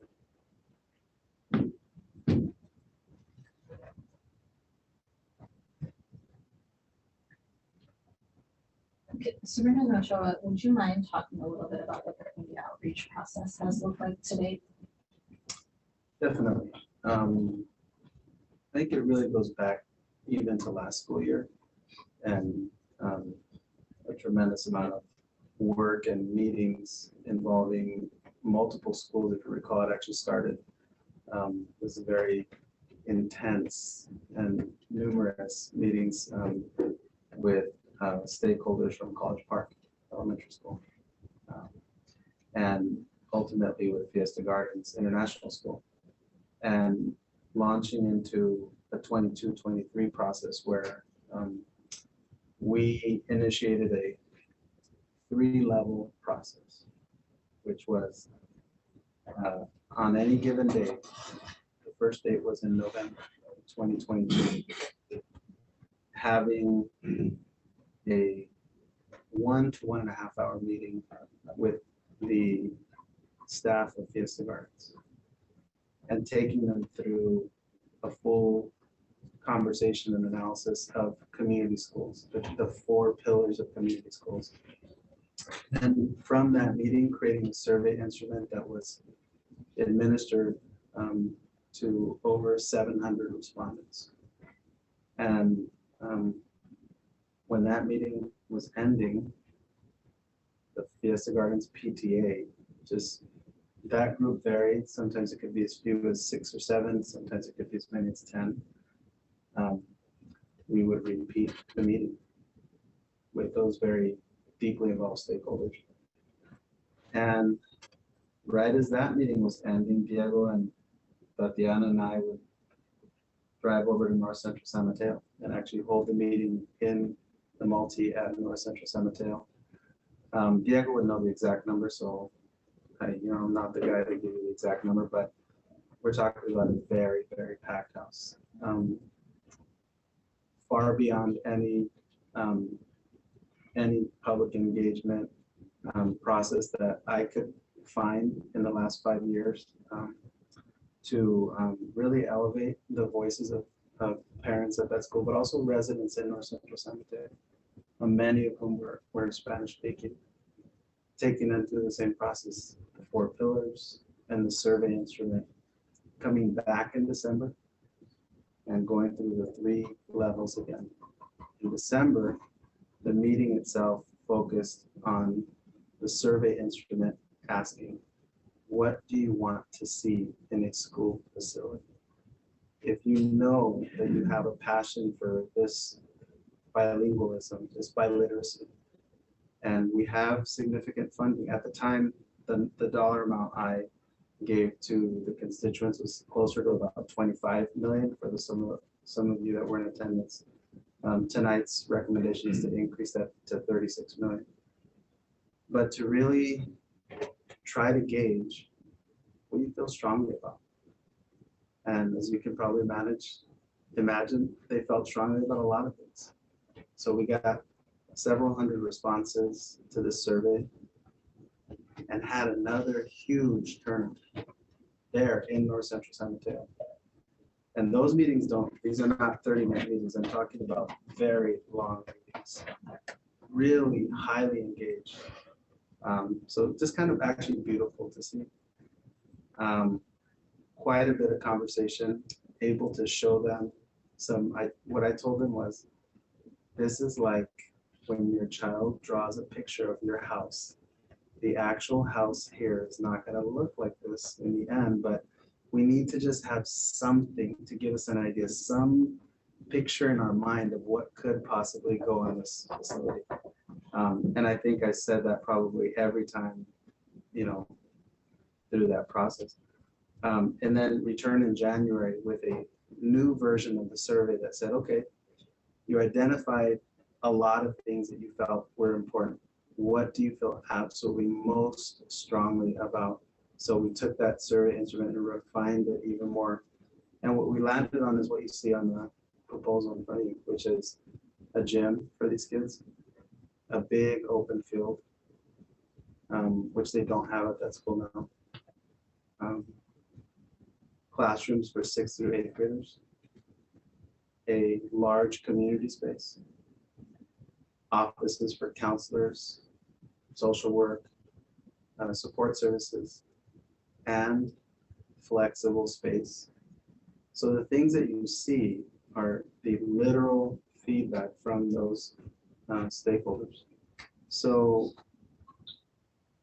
the culmination of that was putting together that thorough feedback and being able to share it with our architects, who I don't know what office they work out of. I know they have an office in Sacramento. I don't know if the folks who are working with you are elsewhere, but they don't, this is their field, they're experts in this field.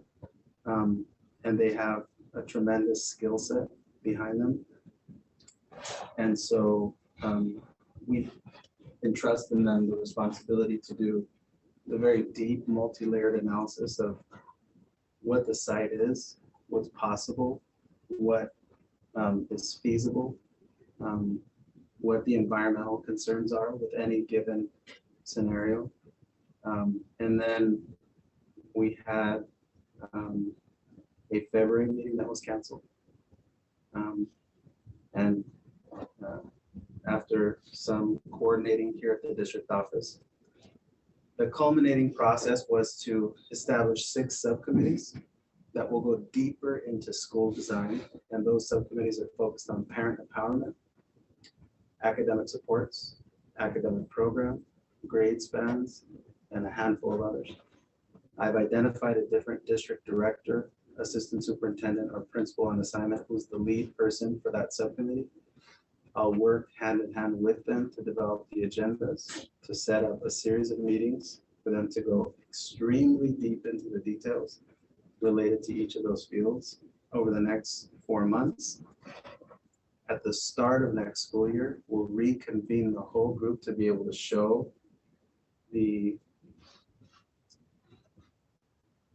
combining, what it looks like all when it's all one big picture. And then from there, go through another additional process. I think, Patrick's comment in what has been historically done here. I see that, Patrick. But I also think to address the question of how we engage the public and engage families, I would be obviously very interested and excited to be able to host more meetings in North Central San Mateo. Our last meeting was held at Fiesta Gardens at the request of Fiesta Gardens parents who attended some of the meetings, and the site wasn't big enough. There were too many parents in the room.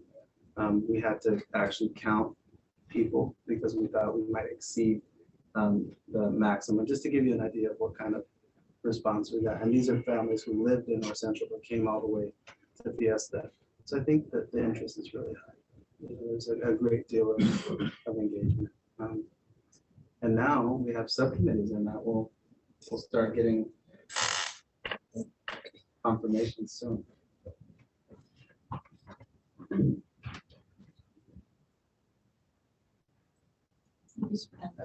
Board comments. President Watkins, may I? Of course. I want to first thank you all for the hard work that you've put into the designs that we are looking at this evening. I do have a question regarding the EV bus charging and warehouse at Bayside. I would like to clarification about any space being lost that the kids are currently using for their blacktop or their recreation area. I do see that there's a new playground replacement. Is that taking away space, or is that just to replace in terms of design so that it can be an effective area or safe area for the buses to travel in? Amy, now that you're on that. Sure. So yes, the two playgrounds are shifting. So it is, we already have a fire lane on the site. We are increasing that width. So it is encroaching slightly into the existing blacktop. But what we've seen here on this campus, those two playgrounds are kind of tucked behind the theater, which makes line of sight a little difficult. So actually by adding this parking, we'll be squaring up the site. And as part of a Measure T project, we'll be redoing the paving, which is currently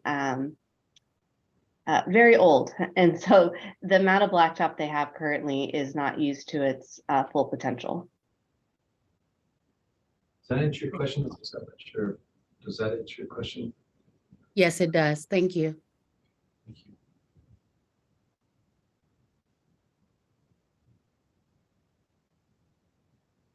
So I want to talk something before I get to North Central. There's just some other comments on the because I think there's a lot here. And I'm just going to go down the slides. So one concern I have is just in the reallocation of funds in the flooring phase 3. I heard Amy, I understand what you're saying about it's being designed sort of in-house, and so there's soft costs that we don't have to, we were saving there. $5 million of soft costs, that's, I'm a little concerned about that in terms of the savings.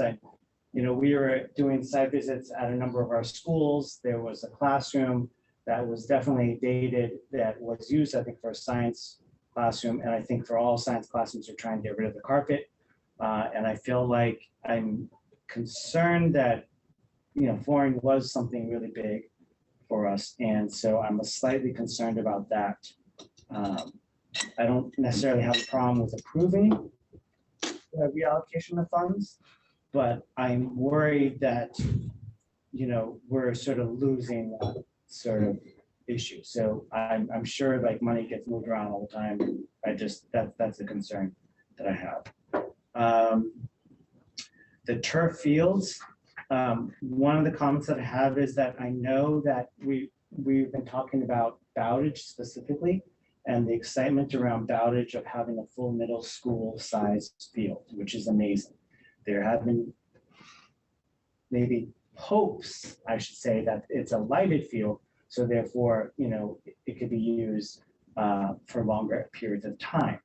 That's another topic. But my concern or comment is that on the turf fields, when we go into Bayside, well, Bayside is a huge field, so that's not a problem. I know that Abbott and Burrell are on here as well. And I know that each of those have limited spaces, but I would want to make sure that they're large enough, as large as we can, to sort of accommodate in some ways like middle school soccer or so. Because part of the issue that I have is that there's a lifespan to these fields.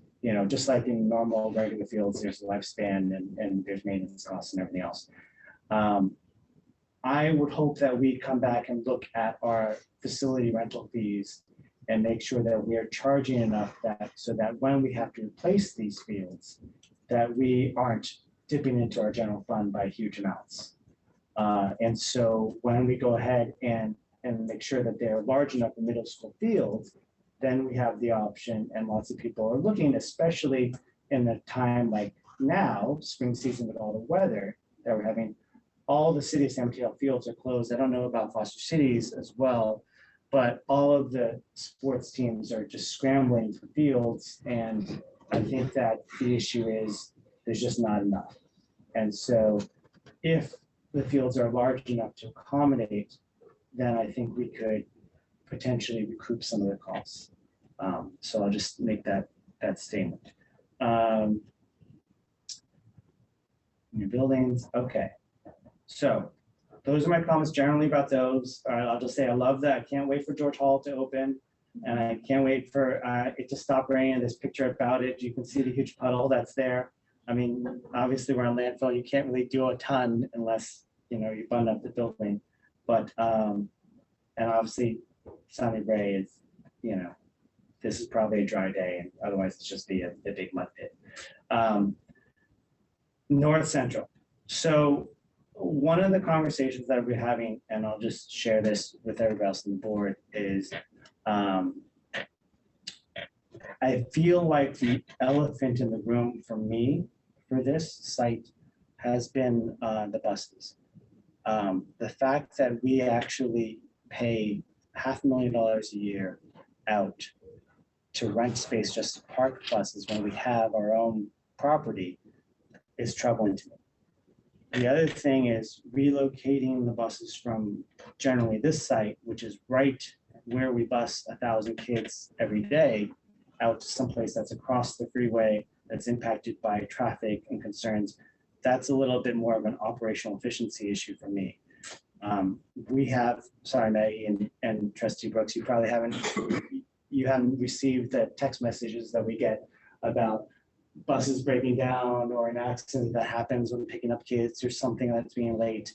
And we get those from Superintendent Choa because he's very thoughtful in keeping us all informed. And I thank him for that. But I worry that as we move buses out of this neighborhood, that just means that we're just less efficient in some ways. Now, of course, when you look at the 1,000 kids that are being bused and that there's roughly 200 or so of them going to Fiesta Gardens, so that'll drop a little bit. And then maybe more neighborhood kids will come here, so that'll drop a little bit more. I think maybe our bus demand may decrease, but then the other competing factor, which I mentioned earlier, is hopefully the full funding for transportation from the state. And if that happens, then our bus demand may increase, and we may be able to provide buses, actual school buses, to transport a lot more of our middle schools and not rely on SamTrans. So I'm not completely sold on a brand new bus depot over at Bayside. I would prefer that they were here on the site, but there's a lot of demands on this site. But even if we actually split the buses in some way so that there were some here and when we need them, I feel more comfortable. But to me, the overarching sort of elephant in the room is not necessarily the design, but more about what we're losing there. Going on from that, my comments is that I feel like the design has always been we're just designing the new school, the new middle school, just on that portion that's not used. In a previous design, I had comments about how this is a huge site. And sort of when you look at where the administration building is and compared to where the middle school kids are, it's really far away. And I feel like that what we should really be looking at, if we call it the new school North Central, is we should be looking at the entire campus of North Central and thinking like, well, how would we really look at this site? Because when you look at the site plan, it's really just adding stuff to the vacant portions. So I would love for us to sort of come back and talk about sort of the entire site as a whole, because it's a new school. And that does include the conversation about transportation. And so that's sort of my preference.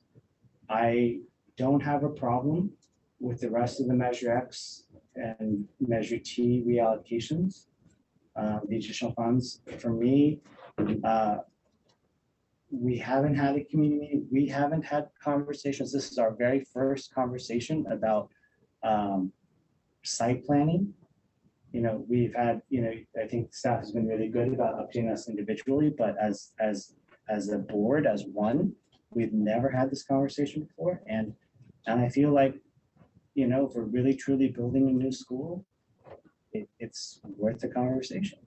I remember right before I joined, President Watkins, you guys had conversations about Beach Park Elementary, and so much of the design when you were cost cutting about almost too much of the minutia about paint and awnings and shade structure and stuff like that, where,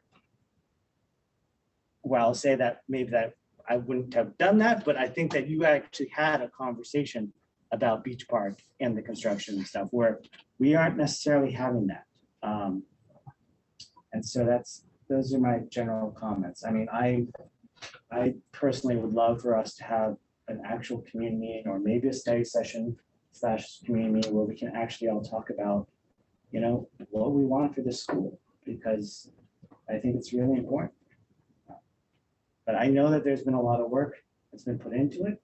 And I know there's a timeline, but I would say that I would rather get it right and spend our money sort of wisely than sort of rush and just say, hey, we're trying to open these buildings by the time we move to school. And that doesn't sit well with me, and especially with the busing issue.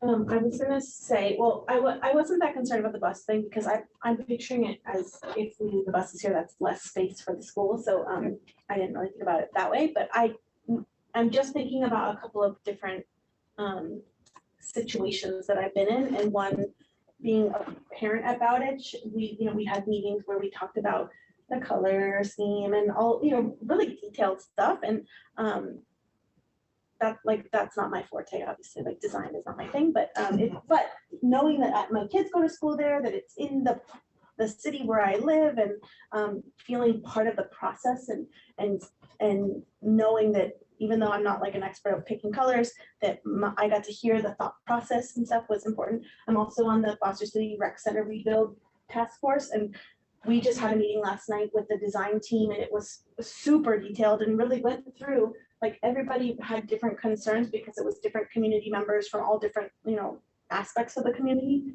And again, I'm not an expert in like parking lot design, but we talked a lot about the parking lot and the flow and stuff. And I learned a lot, but also I felt like this is something that we are all in together, building this rec center, building a community together, a community resource together. And so I know that if you live in this neighborhood, if your kids are going to go to this school, if you just drive by it, you want to know that really everything's been thought through. And so I think that there's probably a pretty good chance that maybe it doesn't change so much, but at least people will feel heard. It feels like a transparent process.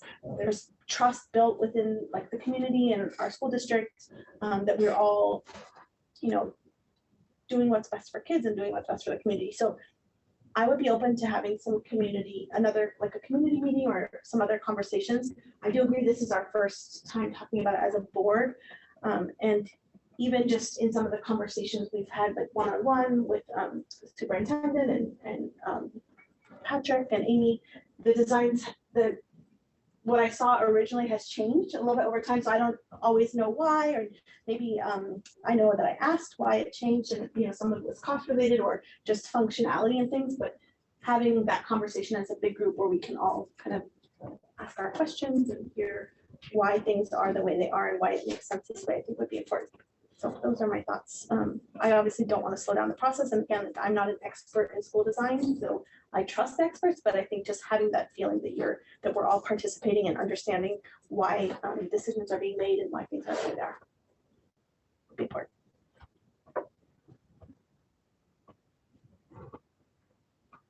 Other board comments?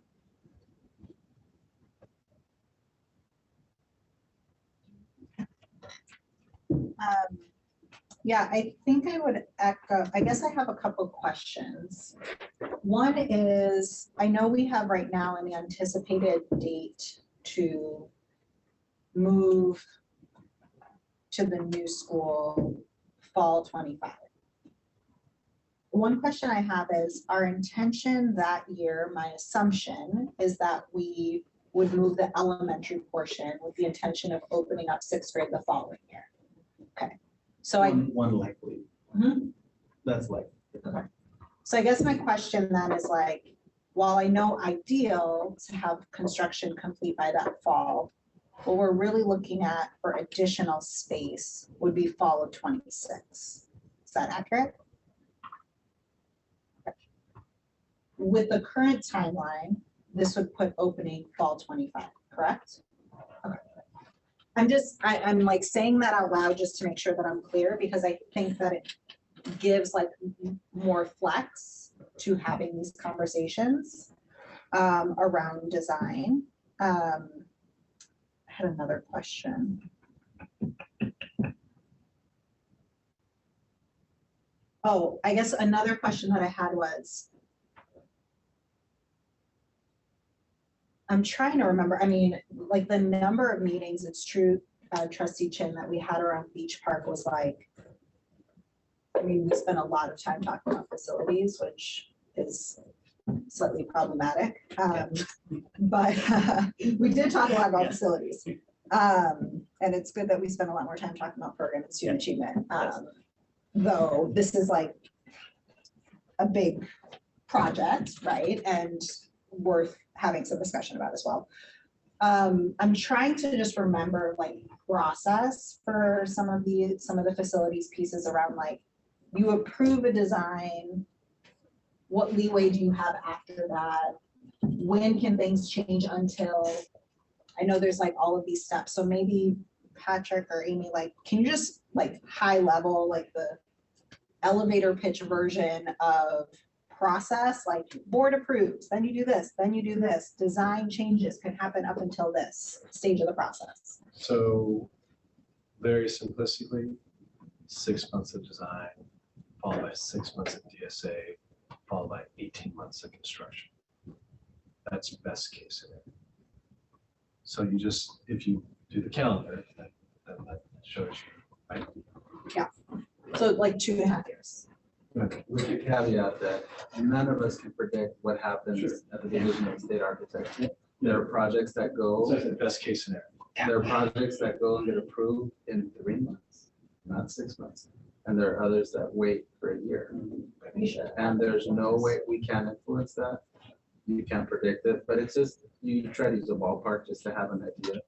And sometimes you're surprised and you feel great, and other times you're disappointed. I want to add that in our conversation about process, that we continue to think about those families that we're intending to serve at this school. And to me, I feel very strongly about that, about making sure that the audience that we're serving is going to be served by this school, not ignoring what has happened over the last 20 years in that community, and to what extent this project is about righting that wrong.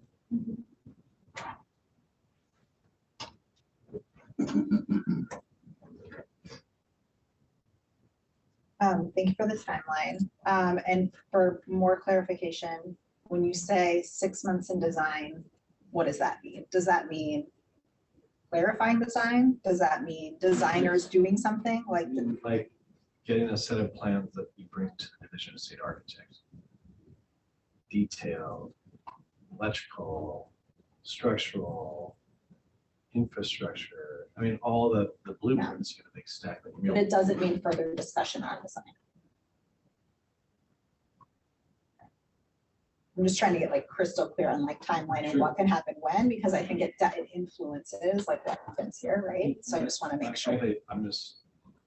By adding, let's say 60 days of community involvement, our architects will say we need 6 months because the complexity of the work that they do to be able to deliver to the Division of the State Architect solid, firm, passable, you know, very, very high level architectural design plans is significant. But what I think you heard from Patrick earlier tonight was his recommendation is to obviously move forward this evening.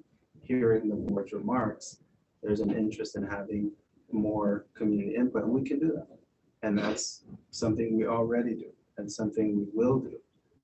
I'll ask to work with the board president to define that process because I want to make sure that when we reconvene next month at this regular meeting, that we're all talking about the same thing. So if somebody were to define community involvement as a room full of residents and participants in that school and not see that as community involvement, I think we need to have a conversation about why that is so that we're really clear, because the board's direction on this will absolutely deliver on. Can I ask a follow-up? Superintendent Ochoa, you mentioned I know a part of this process from the very beginning, which is why we brought in thank you. I was like, Dr. Noguera, I knew that, and I was trying to remember yes. You know, was to really think about like, how do we center, uplift the voices of individuals who's like, so that it is their school, it truly is a community school. And so I guess my question is like, I know that there's been a lot of community engagement, like from the beginning when Pam started, I mean, for 2 years at this point, right? Maybe longer, yeah. So I guess my question would be, it sounds like in your remarks, you strongly believe that the plans that are in front of us represent the perspective and viewpoints of the North Central community members. I just want to make sure that that's. Everything on the map is derived from very strong, overwhelming feedback.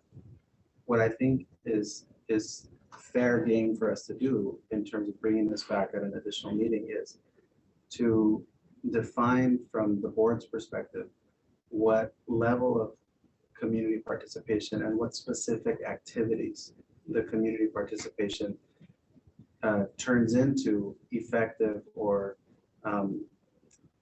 valid or transparent or significant engagement, because bringing in our architects to be able to engage with the public, we can absolutely do that.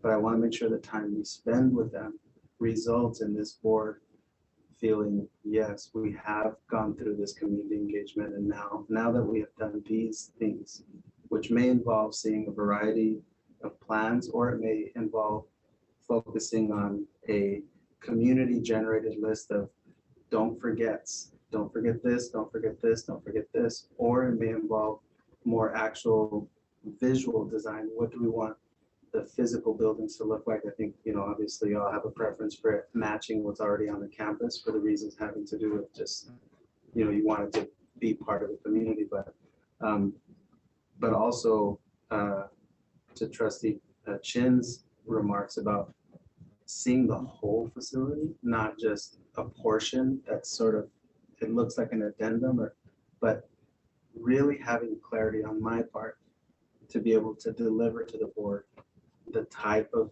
engagement that will equate to feeling, yes, this process has happened. Because our facilities department and business department, these folks are checklist people. They want, right? So, and that's what they're there for, right? Our role in engaging, bringing, coordinating, facilitating, it's important too. And we'll find a balance. But I just, after this evening, I would ask to consult with the board president to get a really clear picture, to have very clear deliverables that we bring back in April, and at the board's request, May if necessary as well. Got it. I think that's helpful. Yeah, I mean, I think I'm like holding I wasn't at the community meetings, right? And so I don't know like exactly what that process looks like. And we talked like a little bit about that and you gave a summary of what that looks like now tonight. And I, to your point, don't think, like, I definitely don't want to sit up here and be the board that says like, we engaged community members whose school this is, and we're saying like, no, your perspective and experience, like, isn't valid, we're making a different decision. Like, that cannot be the process, right? And so I'm holding like that with just trying to get like a better understanding of how like exactly that has shaped the plans that we see and kind of like a holistic picture. And so I think, it's sad we haven't voted yet, so we don't know, but it sounds like there's an interest in additional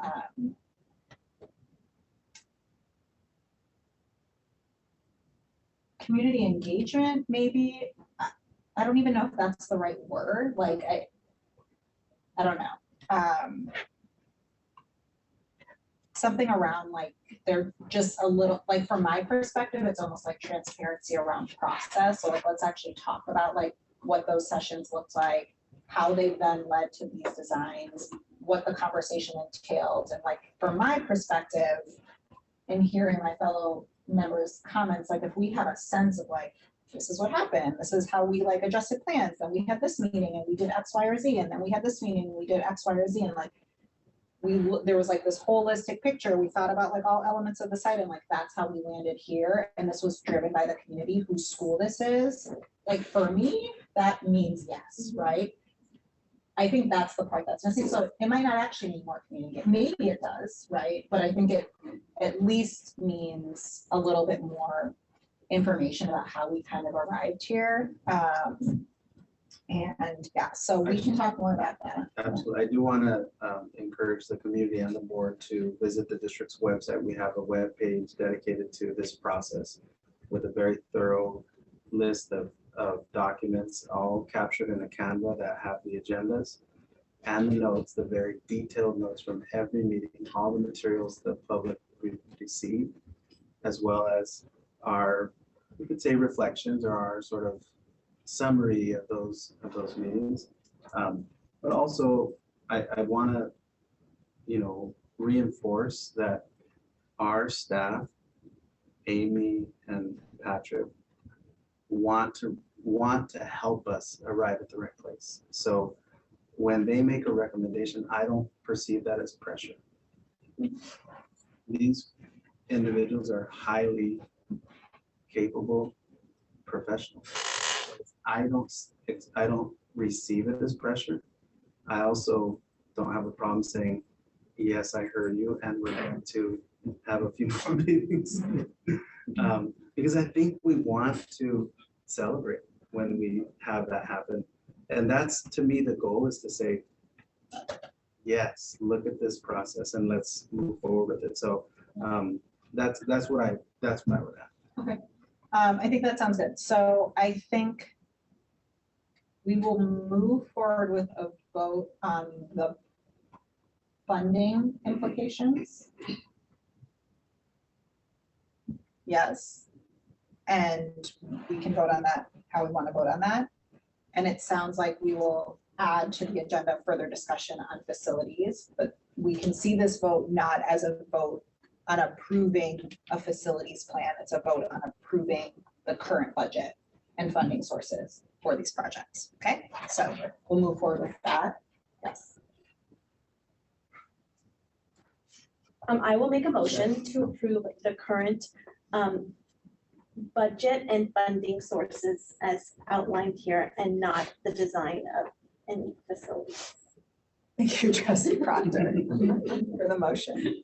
I'll second that, President Watkins. Thank you, Trustee Brooks, for the second. Trustee Chen. Discussion. I guess. So my concern is what I've heard, what you're saying is whatever the community, like, I would love for us to kind of go and hear what Superintendent Ochoa went through with the public in terms of the PAN recommendation, because he went to the community and everything to derive this.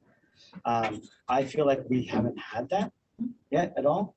And so my concern is just blanket approving, you know, an increase from 23 million to $36 million and an additional $6 million for bus parking without sort of the background of like how we got to there. I sort of feel uncomfortable about that. I have no problem approving everything else. My concern is just that is a big increase, and I don't have the background of it because this is the very first time that we've seen this. And so, you know, the Measure X money that was originally approved in the bond, I think it was maybe 18 or so, or is it 20? 28. 28? That's what I recall. I don't know if I That's what the last bond measure is for. 28 million, we went down to 23. It was shown as 23, Ken, so that's what I recall. I can go back and confirm, but we're gonna, that's what I recall. That's where I'm sort of at. And so, yeah, that's fine. If there's other discussion, we can take it. Otherwise, we do have a motion on the floor, and so we can do a roll call vote if there's no other discussion. Well, okay, discussion real quick. So when I look at this, I think that we have here, if you look at the design of the school, I think we have like, we're almost there. I mean, I think we're just looking for some input from the community to like thumbs up. Yes, this is what we really, really want in our school. I don't think that we, in my opinion, I don't think we're gonna go from what's on this paper here back to a $23 million school, because if we look at how much it's been costing to build MPRs, the amount that Bowditch is taking to just build half a school, I don't think 23 million is like on this piece of paper. I don't think that's happening. So my thoughts are, it's up to whatever the amount is, 36, whatever. We're like, it's up to 36, and hopefully it takes less. Fingers crossed. But that's, in my opinion, that's how I was thinking of it, that there's, if you're building $20 million NPRs at other schools and we're building, you know, 60-something million dollar, or I guess it's even more at Bowditch, 80-something million if you add both projects. I didn't see how that you could get back down to anything really close to 23. I'll just echo that. Like, I don't think we were ever going to be at 23 with this. And when you think about like prioritization, like I know we've asked this question a lot of times, like if there's overage, if there's extra, where does it go? Like, I firmly believe this is where it goes. And so, and I mean, yeah, so I personally don't have any issue. So I think with that, unless there's other comments, let's do a roll call vote. Trustee Chen.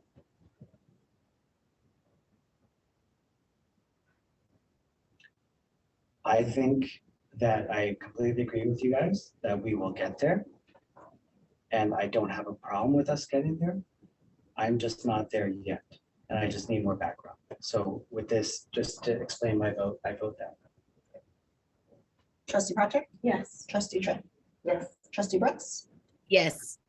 and I will vote yes. Motion passes 4-1. Okay, we are gonna take a break. We'll be back in 5 minutes. Restroom break.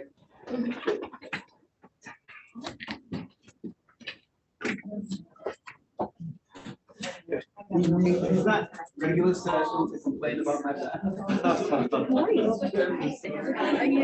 Susie, thank you for being here.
No, it's terrible. Oh, football. Sorry. Oh my God. I love how you guys roll your eyes. We talked about one thing that's not.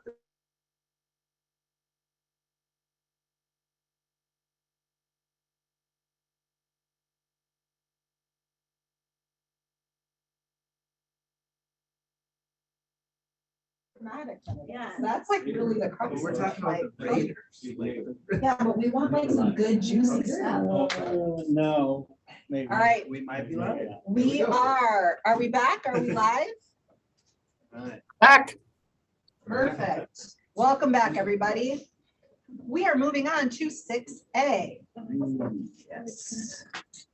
Good evening, trustees, Superintendent Ochoa, community members, and everyone that's online with us tonight. We bring to you this evening for approval the Measure V recommendation from our Labor Management Initiative group, our LMI group.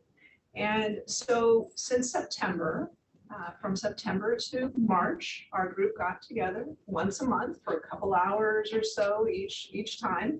And we went through a very thorough process to determine how we would recommend the usage of the Measure V funds. And so through that process, what we determined, and the group was 3 SMETA members, 2 CSEA members. We had this guy right here, our CBO, we had our superintendent on the group. We had some representatives from HR as well as from our leadership group as well. And everyone put their heads together and the process was absolutely amazing and very respectful.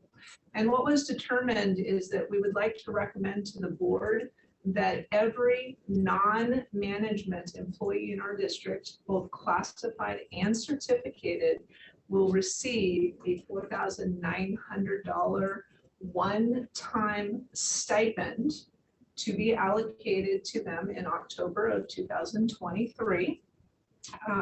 The stipend would be for people that are currently employed in October of 2023.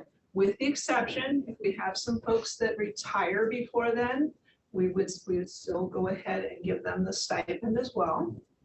The stipend would be prorated. So if someone worked, 0.5, they'd work half time, they would get half of that stipend. So that's the first part of what we'd like to recommend. The second part of what we'd like to recommend would be 4 positions, 4 FTE, of mental health wellness staff. And that would be ongoing. Okay, that's not one time, that would be ongoing over the next several years. With that said, we'd like to recommend the approval. I'm going to conclude my comments and turn it back to the board in case you have some questions or anything that you'd like to comment on. Okay, thank you so much. Welcome back to board questions.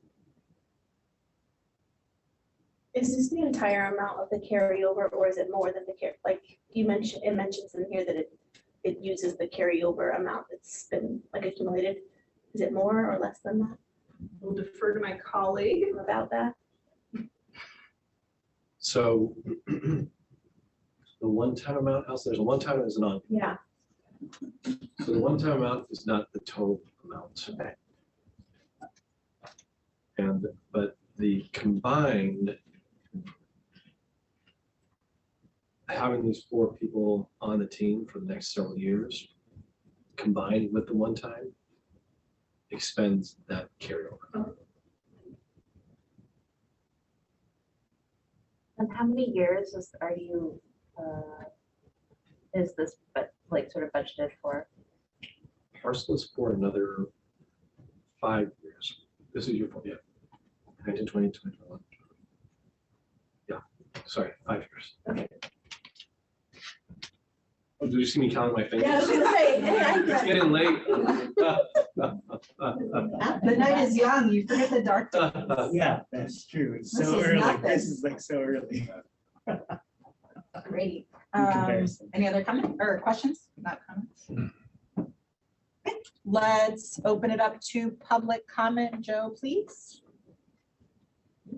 Thank you, President Watkins. To our attendees, if you would like to speak, please use the raise hand feature on the Zoom meeting platform now. Attendees that have called in can dial *9 to raise their hand. And speakers will have 3 minutes to give their remarks. I'll wait a moment to give folks a chance if they would like to speak.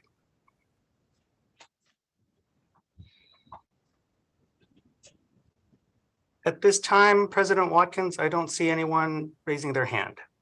Great. Board comments. And this is up for a vote.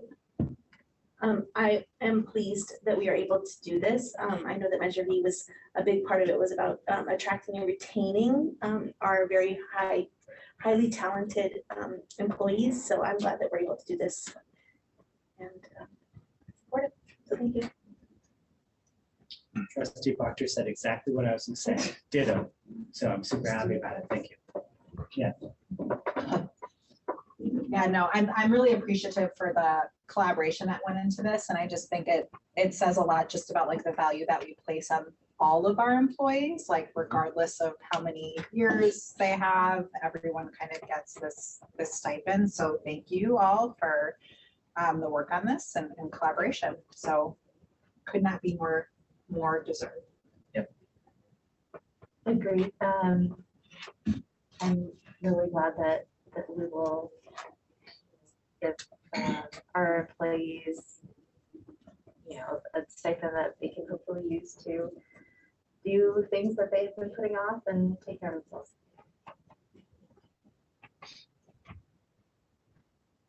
Motion to approve. I was just waiting for Trustee Brooks if she was there. I was going to say second, but yeah. Thank you, Trustee Chin, for the motion. Trustee Proctor for the second. Roll call vote. Trustee Chin. Yes. Trustee Proctor. Yes. Trustee Trin. Yes. Trustee Brooks. I don't know if I'm allowed to say it. Double yes. The vote only counts once, but you can say Okay, whatever you sorry. want. Yes. I'll vote yes as well. Motion passes 5-0. Moving on to 7A, district interim assessment data.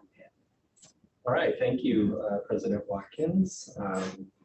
It is my pleasure to be able to share with you this evening for information and for your review and discussion the results of our winter interim assessments. So let me share my screen with you here.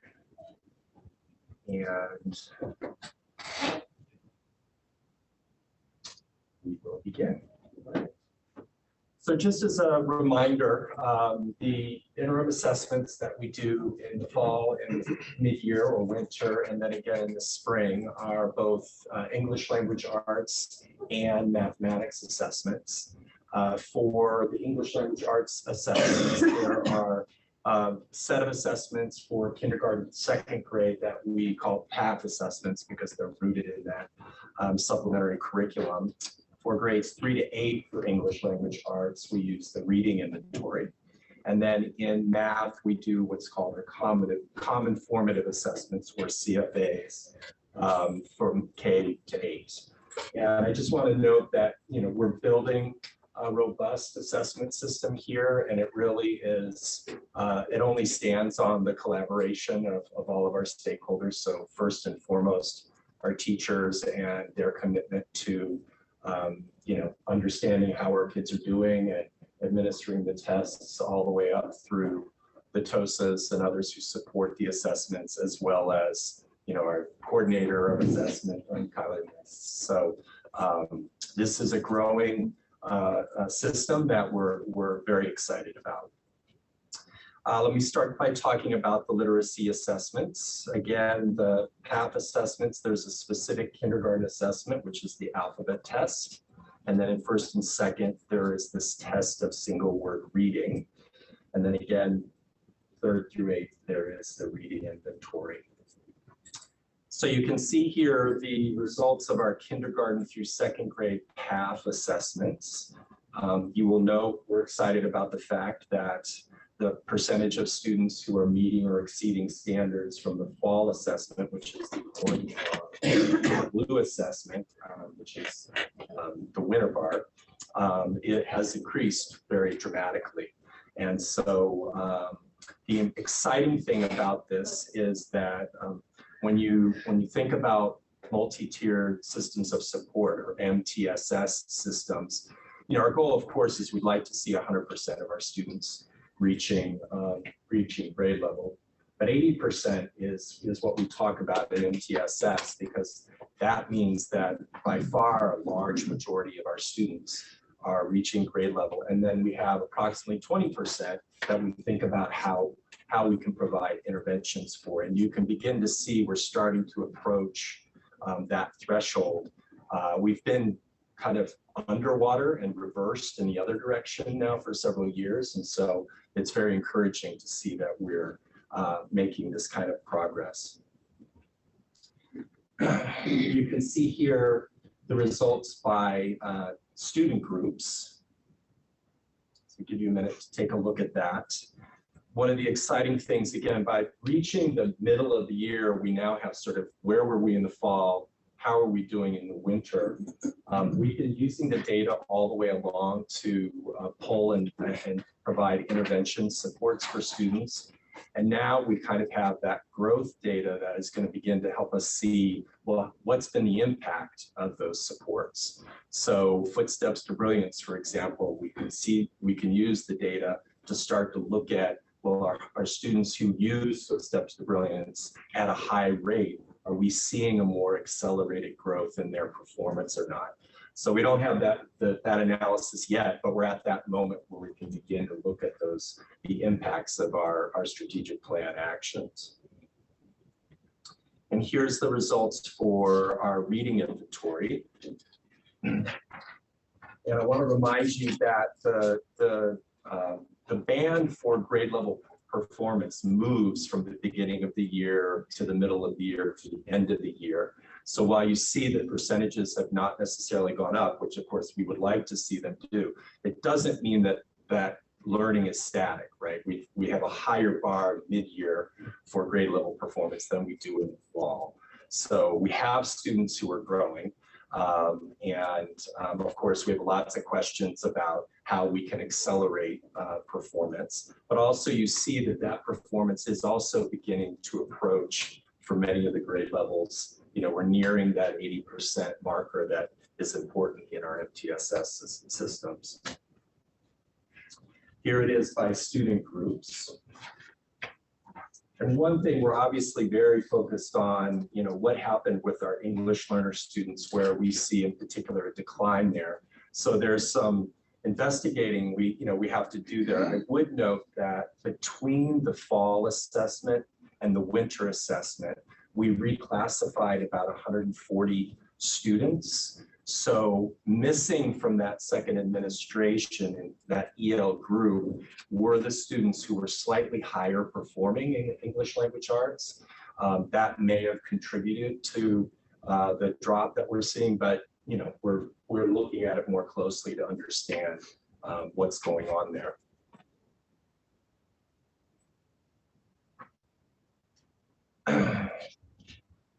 So that's, you can see more specifically, one of the things we're looking at when we talk about the English learner groups is where is that performance happening?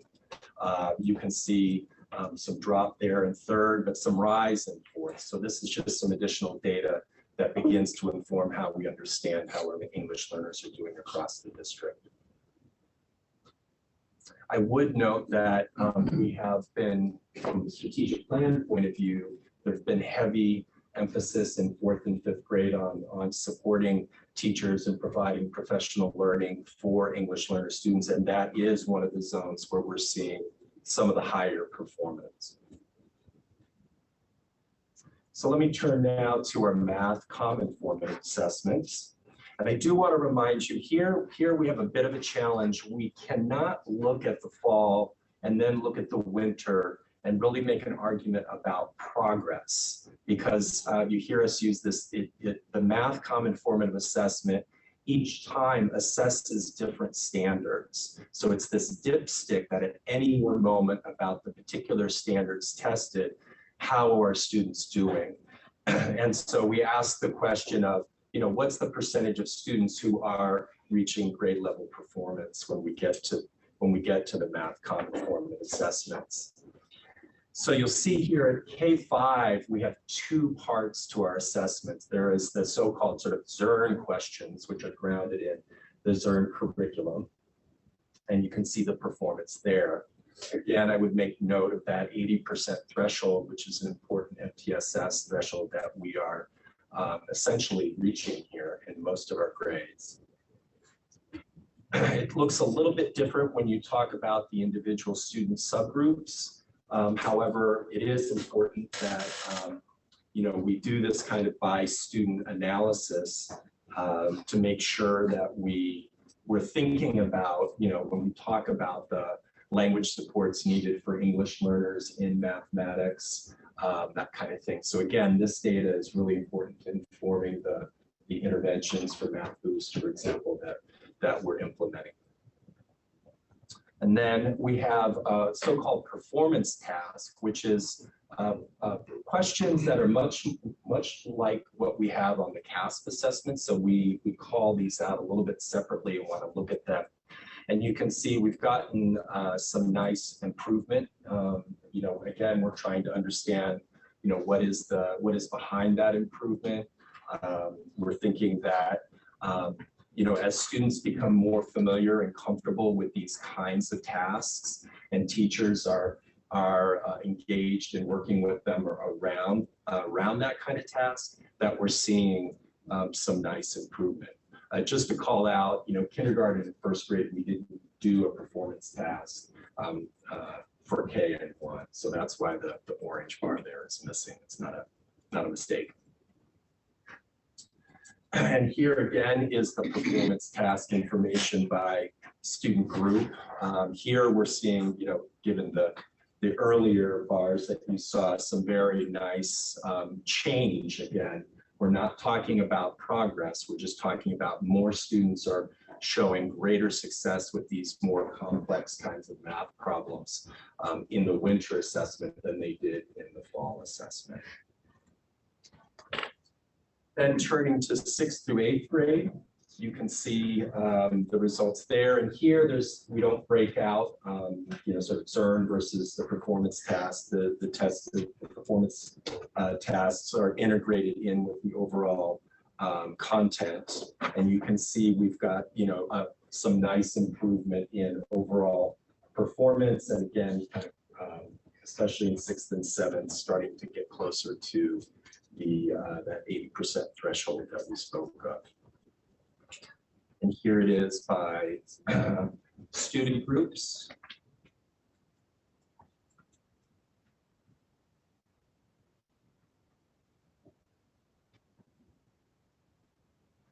So let me stop there and turn it back to you for any clarifying questions and for your discussion. Great, thanks so much. Turning it over to the board for clarifying questions.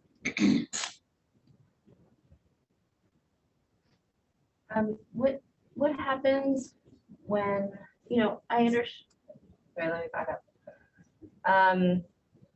We have a lot of different campuses and we have a lot of different classrooms at each campus that might be, let's say they're supposed to cover material that's a certain week or a certain month, depending, presumably there's some kind of curriculum that all the teachers are following that's sort of standardized, right? But teachers have to be responsive to what's actually happening in the classroom, right? So if they have to review or they have to go back or they have to slow down, that obviously is not going to be necessarily reflected. So in terms of assessing, are we going to do another one at the end of the year to see, like, by the end of the year, have they all gotten to, where they're supposed to get? Yeah, in a few cases, we're using the CASP as the sort of final summative assessment. For K2, we're not, because students are not taking that. So between the assessments that we administer in the CASP, we use those as that third point in the assessment system. Okay, so, okay, thank you.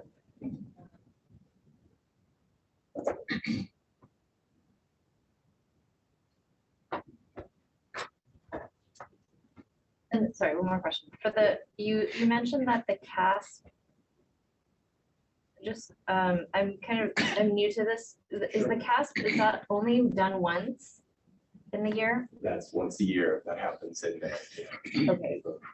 Okay, so in this data that you're presenting to us, there is no CASP data, is that No, correct? this is all our internal district interim assessments. Got it, okay.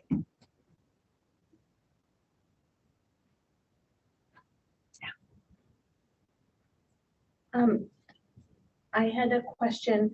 Actually, I might be stealing a question from somebody else. So in our board community workshop, Randy had asked a question about how can parents find out how their students are doing on these assessments and how the communication gets back to just families in general about these different assessments that happen throughout the year. Yeah. And so I don't know if you got a chance to look into where we would find out this kind of information. Yeah, appreciate that. Obviously, we were there when Randy asked that question. Yeah, I mean, I followed up with our math team. I mean, certainly families can come in and engage with teachers at conference nights and things like that. So that's the point where they can get more detail on their students' assessment.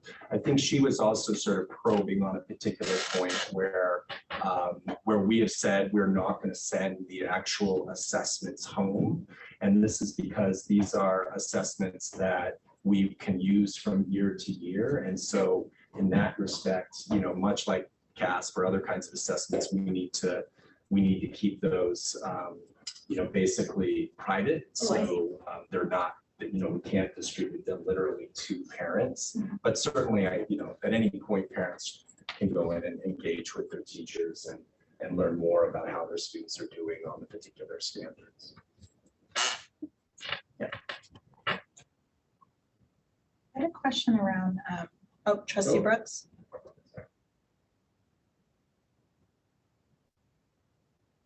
I didn't have any questions, President. Okay. You popped up on our screen. I wasn't sure if that's because you were off mute or not. I had a couple of questions. One is just curious, and apologies if I missed it. When we're looking at the numbers for how many students are we capturing? Like, is this 100% of students? Is this 80%? Like, what? Does everybody take these? How does that vary? Yeah. Well, we administer the assessments to all general education students and RSP students. We're working on the assessments with our SDC classes, particularly our mild to moderate. Essentially, the tests are administered across the grade level and include all of our students. In math, one of the things that we're discovering, and again, this kind of goes back to Director Trin, your question about what we call the scope and sequence, like what teachers are teaching when. We're still in the process with this curriculum of defining like how, you know, what's the length of time for a mission and what additional time do we need to provide in the scope and sequence for teachers to reteach and things like that. And one of the things we found at the winter assessment is that we had a slightly lower percentage of students who had covered the material at the time that we had scheduled the assessments. And so we adjusted to that with teachers and said, well, you're free to administer it either as a sort of pre-assessment, but what we're learning is that we're going to have to make some adjustments to the scope and sequence and to the assessment schedule to support all of our students being ready at the time that we designate. So that's the first time that that's come up, but that's part of the, I think, the learning and growing process as we're implementing this curriculum. With respect to the path and the RI, there's that's essentially 100% of students taking those. So it's only in the area of math that we saw a slight drop in the numbers who had completed it after having had the full instruction. Just to clarify, the students who took it as a pre-assessment are not represented here? No, data here is about the students who took it after the full instruction. Yeah. And what do you know about what percent that is? I don't have the exact percentage. I think kind of generally speaking, it was maybe 5% lower than from the fall, but it varied a little bit grade by grade. Yeah, it might be, well, this is more of a comment, so I'll say that. My other question is, I know that we talked a little bit about this at the study session around kind of like the plan for reading instruction. And maybe we talked about reading assessments, we probably did. I feel like I can't remember like what happened an hour ago. So remind me, when do we plan to begin assessing reading comprehension for K2? So I know like right now focus is on PAF and kind of the foundational skills. But I know we know that the reading comprehension pieces. So I'm just curious, like, where does that fall in terms of, is that something we're planning to start next year? Right. Well, just to say that the PAF assessment, especially first and second, I mean, single word reading is an important indicator of reading comprehension, right? So that's just, I want to acknowledge that that's an aspect of reading comprehension. But I think you're referring to like reading passages and answering comprehension questions about those. And so each level in PAF has a proficiency assessment that teachers administer, and we do not collect that centrally because that's an assessment that varies level by level. It doesn't give us the same ability to compare as the test for single word reading and the alphabet test does. So we are doing that assessment now. We're not necessarily collecting it centrally. And then we do recognize, however, that there's additional assessments that we can put in place to support the kind of more general interim, do we understand the progress that students are making in reading comprehension? We're just beginning a process this spring where we'll be engaging leadership and teachers around what that assessment can be. You might think of this as, sort of like Galileo-like assessment, which we used to have. The plan is in a year or so to have some kind of assessment similar to that we can also add to the assessment system. But we have to make a lot of decisions about which assessment and do we use that compared to the PAF assessment. There's a lot of discussion we need to have with our teachers. Thank you. Any other board questions? Let's open up for public comment, please. Yes. Thank you, President Watkins. To our attendees, if you would like to speak, please use the raise hand feature on the Zoom meeting platform now. Attendees that have called in can dial *9 to raise their hand. Speakers will have 3 minutes to give their remarks. I see one speaker, Randy Painter. One moment.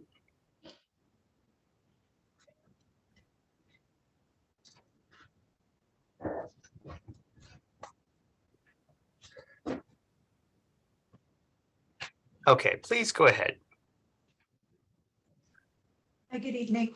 So thank you to Trustee Proctor for remembering the question that I asked in the board community workshop.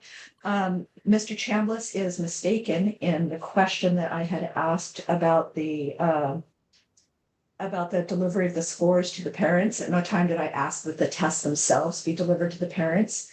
I asked, as I did over a year ago, to Superintendent Ochoa whether the scores could be delivered, and Superintendent Ochoa said that yes, that those scores could be delivered, but I have yet to see any of those scores delivered.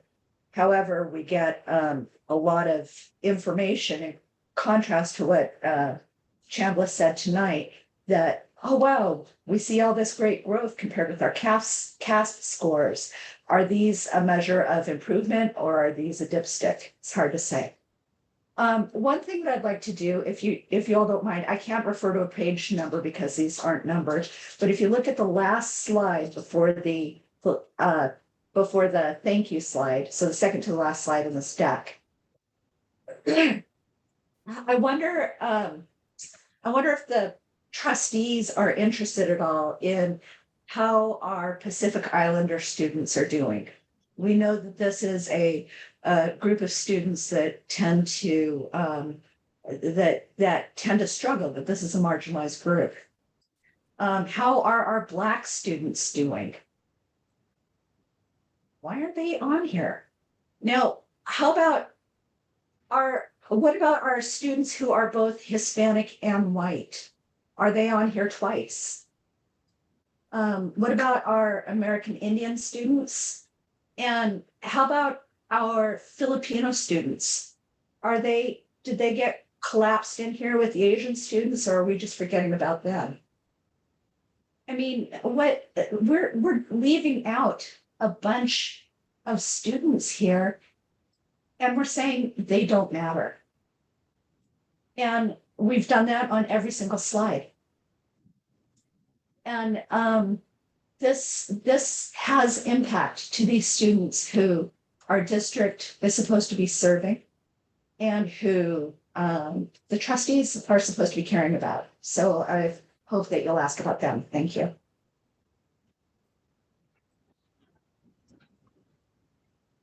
Thank you. President Watkins, there are no other speakers. Great, thank you so much. Opening it up to board discussion. My understanding from looking at some other data that I forget if it was this this PowerPoint slide or a different one, but I know that there where it shows like the percentages of the various categories. And I understand that some of the percentages of the different groups of students is really low. And so I'm wondering if that has an impact on our ability to draw conclusions from just a smaller subset. I think it would be helpful to have that picture more complete.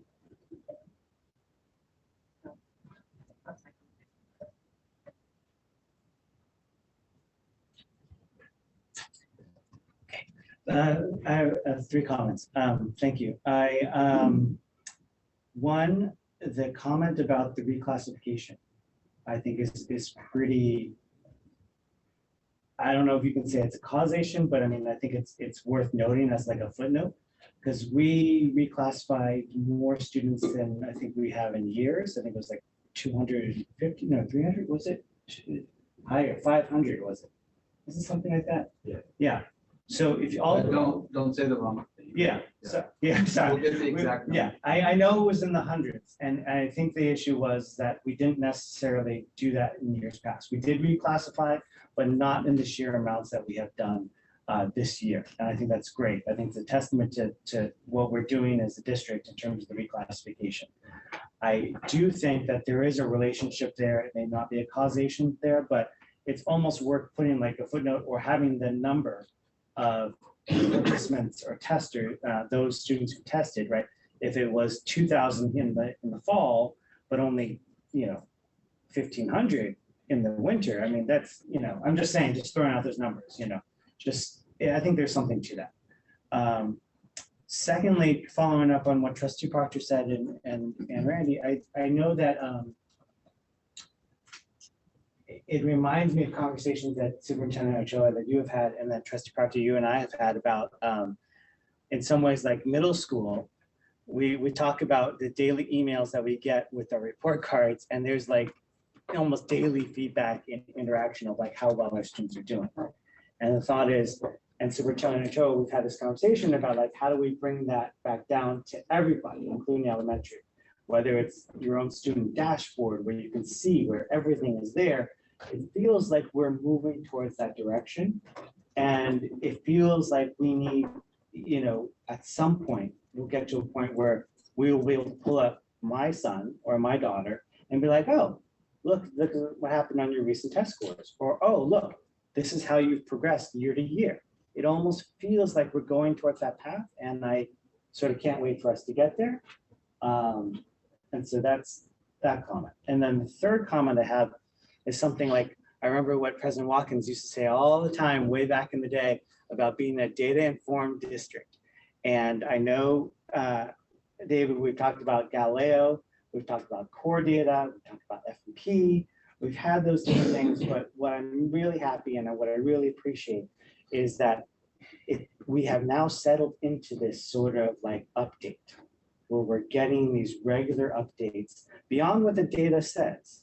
And, you know, and the progress that's being made, it's that we are looking at this data on a regular basis and we're making informed decisions. And I think, and I'm so happy about that because it just shows where we're moving as a district. And yes, this data is internal data, and I'm very hopeful that optimistic. I'm very optimistic that yes, I know you're waiting for me to say that this translate into the CASP scores an increase. But that's just time will tell. So, but I'm just very thankful for this data and what you guys have done, because I feel like, you know, back in the day it was rough. So, thank you. My initial thoughts when I first looked at this PowerPoint slide is congratulations to the students who've worked so hard throughout this year. I mean, you can see the improvement, and also to the teachers and TOSAs and classified staff and everybody that's really working towards making sure our students are growing and improving as much as possible. So I think that this is wonderful. And when we go to our school site visits and we see this in action in the classroom, it like ties the whole thing together, right? You see the data, but then when you go to a classroom and you see that students are in small groups, really focused on whatever it is, path or, you know, math or whatever we're walking into, it's really nice to see it.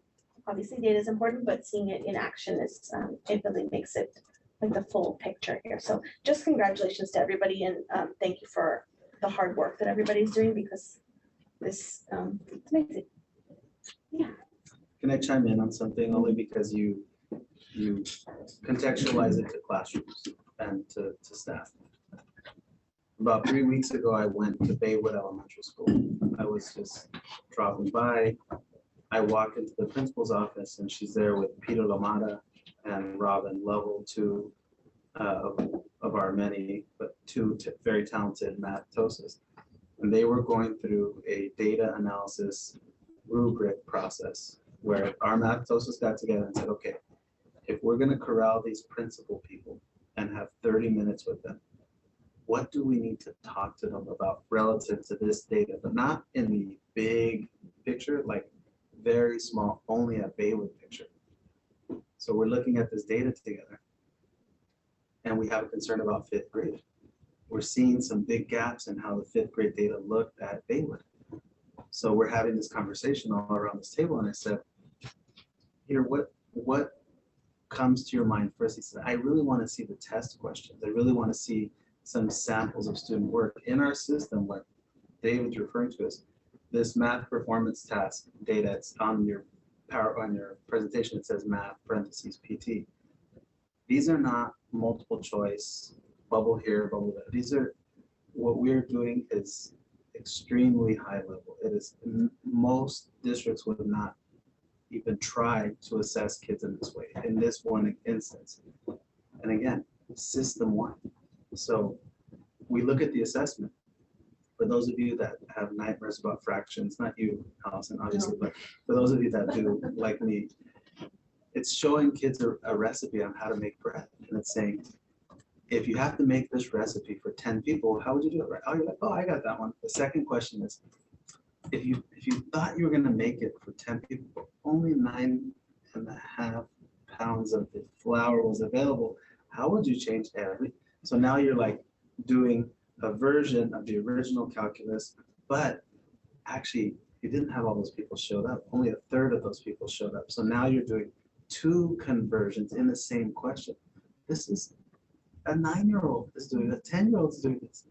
So we look at it and say, yeah, just changed it just a little bit. What does that look like? And we started to pull the student samples and see their thinking and how they arrived at the, you could think about it as a mistake. But what I pull from this is our assessments are not to judge and compare kids. They're to think about how kids are learning. And that is what is exciting to me. How this will translate onto the CAS, well, I hope you folks give your kids something to eat, and they didn't get in a fight with their brother, and they weren't crying the night before, and they didn't get their cab canceled the day before, and right? Like, let's acknowledge also that when they take that state test, it's highly variable to each kid and what they're going through, but we want it to overall reflect what we're seeing in our classrooms. And I think the data is going to be related, but not predicted always. Related in some way, because we're seeing it in our classrooms.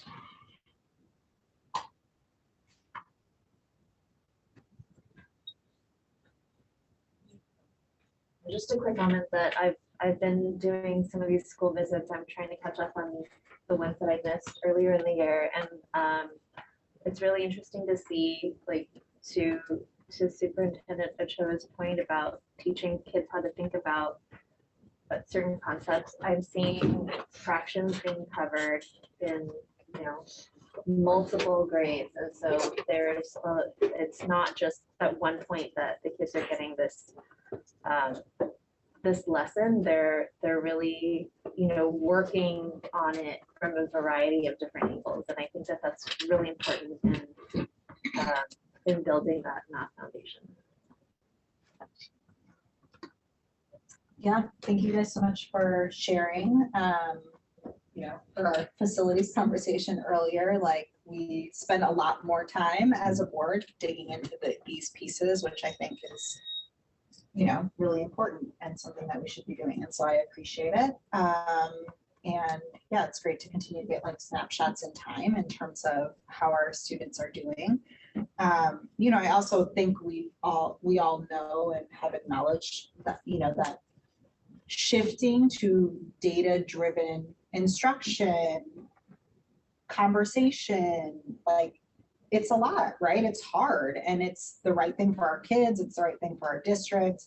And so the thing, like, I continue to be left with in these conversations is just what are the creative ways we can think about in terms of continuing to provide additional support, additional collaboration, additional opportunities to, you know, for our teachers and staff to like get together and look at student data and plan together. Like, as you were talking a little bit about some of the challenges with CERN and the scope and sequence, and, you know, I just think about like how important that time is, and it's not enough for it to be like, I don't even know how much that happens right now, but whatever it is, I'm sure it's not enough. And so I'm really interested in thinking about like how we prioritize that, and whether it's, yeah, what are the creative solutions around that?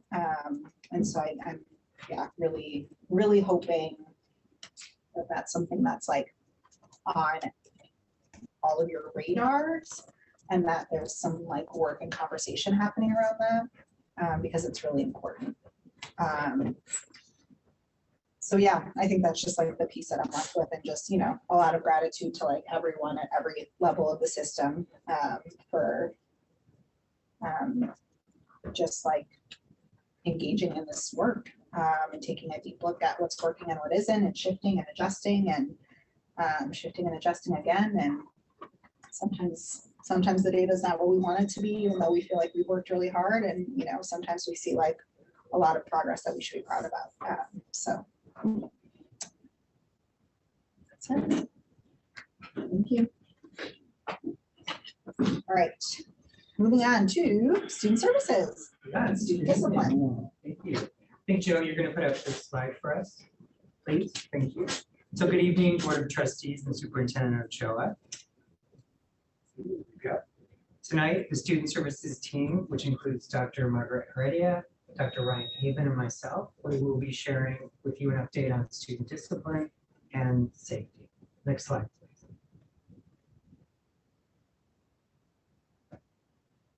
So tonight, data, as we've talked about, is really important. We're going to share some data from the California Healthy Kids Survey, information on the district safety and climate survey for our middle school students, updates on threat assessments, supports, TUPE, MTSS, anonymous alerts, and our updated camera system. Next slide. So the California Healthy Kids Survey, or CHICS, as you may have heard it called, is produced by the California Department of Ed and was administered this February to our 3rd through 8th graders, as well as to parents and teachers. It is mandatory that we give this survey to our 5th and 7th graders, but we widened the scope to get more data to our students, or from our students, beginning last year to include students grades 3 through 8. Students in grades 3 through 6 need parent permission. 7th and 8th graders, parents need to inform us if they do not want their students to take or participate in the survey. This anonymous survey focuses on 5 important areas: student connectedness, school climate and culture, school safety, physical and mental well-being and social emotional learning, and student supports, including resilience. We also administered 2 supplemental modules. For 3rd through 8th grade, that was a social emotional health module, and for 5th through 8th graders, a tobacco use prevention module. The middle school and elementary reports are linked into this presentation for anyone that'd like to see the results. As you know, the data is very rich and full and robust. It does help us guide the work we use with our staff and our teachers and our students, including our school counselors, social workers, student support TOSAs, and now we'll have some more mental health clinicians on the way, so that's awesome. And it helps us to develop these goals further. Each site has been given their reports this week. The site admin teams have them, and they're going to work with their community to develop, look at the data, to segregate it, and create, areas of growth and determine goals that they need to work on at their site. As I said, it's a very large report. I was reading through it today, actually, and I wanted to just share a question that was asked by the survey. And the 3rd through 5th graders were asked the question, do you feel good and happy? So again, the question is, do you feel good and happy? Which someone who is a counselor feels that's really important. 81% of our 3rd graders on the survey said yes, most of the time or all the time. 79% of our 4th graders reported that same most of the time, yes, they do, or all the time. And then 75% of our 5th graders reported that they feel good and happy. As you can see, there's a slight dip as the kids got older, which was curious too. And the next question I looked at that I could find that compared up to looking at do you feel good and happy for a middle school survey was the question, I usually expect to have a good day, which we want everyone to have a good day. 58% of our 6th graders said very much true or pretty much true. 54% of 7th graders and 46% of 8th graders. You can see again a decline. It's really quite a decline, and very something we want to look at and think about. But I just wanted to highlight that this survey, this is just one small little piece, and this part comes from the social, emotional, mental health component of the CHICS survey. But it's a really excellent tool, and we're going to go further with that. We're looking at what we want to do for our young people. So next slide, please. Dr. Ray. Thank you, Assistant Superintendent Hills. Good evening, Superintendent Ochoa, President Watkins, Trustee Chin, Trustee Brooks, Trustee Proctor, Trustee Trin, welcome, and our community. I'm Dr. Margarita Heredia. I'm your Director of Student Services. So this was another survey that we did. And again, we were waiting. Timing is never exactly known when we're going to get the Healthy Kids survey. And we wanted to have a secondary survey. So this survey was I'm going to walk you through some of the highlights of our student safety and climate survey. We did administer this with the focus of middle school, and we had 2,204 respondents of our middle school students, and we have 3,275 students. So a takeaway for us was, how safe do you feel at school? Very safe and safe. 50% of our students share that. We really looked at that 5.5% of students who feel unsafe. So that's something that obviously we're looking at, and we're going to continue to look at. Next slide, please. Here's another one when we're looking at as far as our focus with counselors, and we did a guaranteed services as we've presented in the past. And one big takeaway was that 73% of our respondents, they strongly agree that they know who their counselor is and they know how to connect with their counselor. So that was really great feedback to get. And then, as you know, we launched Yonder pouches. And so take a moment to look at that. I'm good. Yeah, so you're giggling. And, you know, are we surprised? So again, some of our students, we have about 70% of them strongly disagree with regard to Yonder pouch, where we have a smaller percentage, about 12% of students who strongly agree to the using them next year. So just for us to know. Next slide. Another, just for our focus, we've really been looking at how do we work with students to solve conflicts. And so again, the data supports the practice of using restorative practices, and I'll just give you a moment to look at the slides. But basically, we have around 43% of students who are telling us that it would be helpful and somewhat helpful to resolve conflicts between one another, you know, having adult staff help them. And then talking about restorative circles, again, just the importance of us continuing to train and teach our students in that practice. Next slide.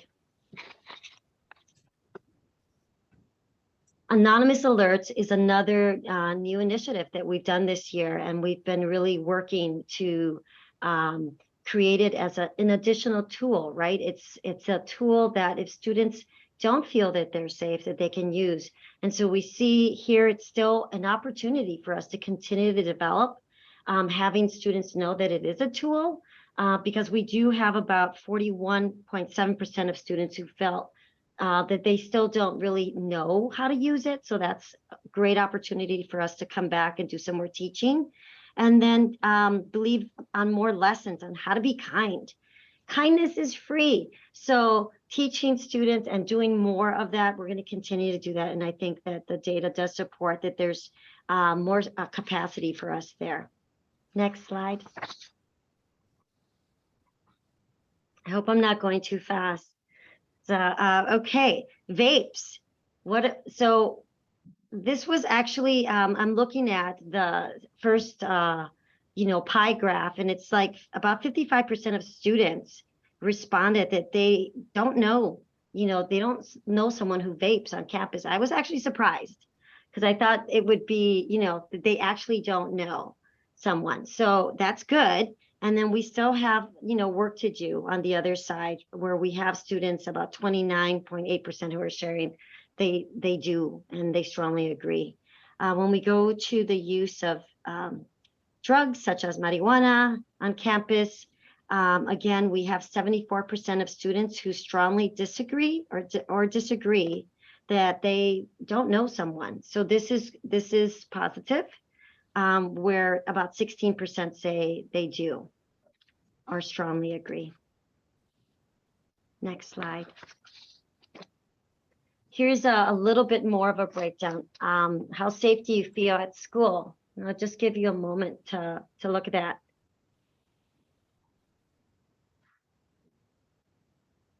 And if you look at all of our students, we have about 50% of them who feel very safe or safe at school. And then somewhat safe, 41%. and then unsafe 5.5%. But if we break down into our demographics and we look at Black and our Polynesian Pacific Islanders, you can see those are two subgroups that don't really mirror that general one. And our Black students feel very unsafe at a higher percentage. And that's an area for us to really look again at how we can address that and continue to work on that, and very unsafe. So we have about 19.4% for our Black students not feeling safe.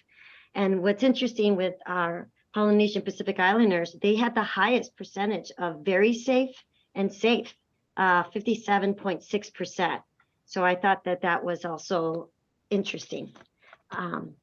Next slide, please. Thank you. Okay, I believe more opportunities to build trust with other students. I think this is, again, there's work for us, and I'm happy to see that we're making progress in this.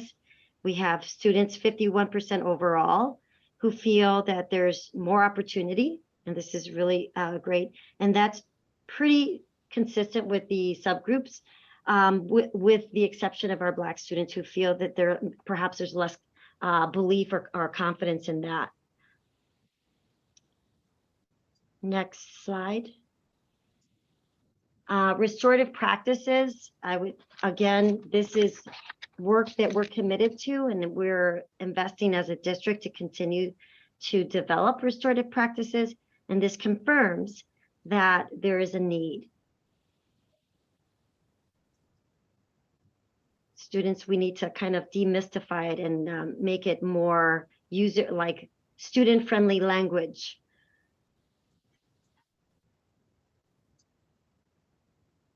Next slide. This is a question that we've tackled in the past. And so if you take a moment and look at about 61%, and this is all students, do not feel at all, or only when necessary, that police should be on campus regularly. And I think when we break it down with our subgroups, it's important to look at, there's two that stand out with more concern about having police on campus. And that would be our Black and our Polynesian Pacific Islander subgroups. The other groups generally reflect the all student response. Next slide. This is the elementary, just kind of a 5-year span on the assertive discipline. And you can see that that has, in 2019, it went up, then it went down, COVID, and it's gone up a little bit, and now it's gone down again. And we do have it broken down by Latino, Latina, Latinx, Black, African American, Asian, and white. Next slide. And this is similar, but middle school focus. And we can see some COVID is consistent, and then data starts to go down again.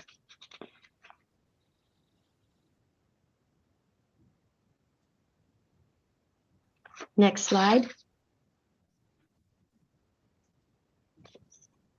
Okay, so that was, again, just by ethnicity.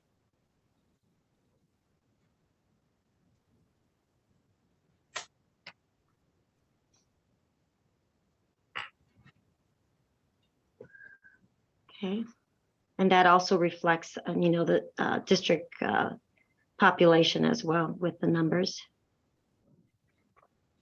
Next slide. Okay, interventions. If we can move to the next slide.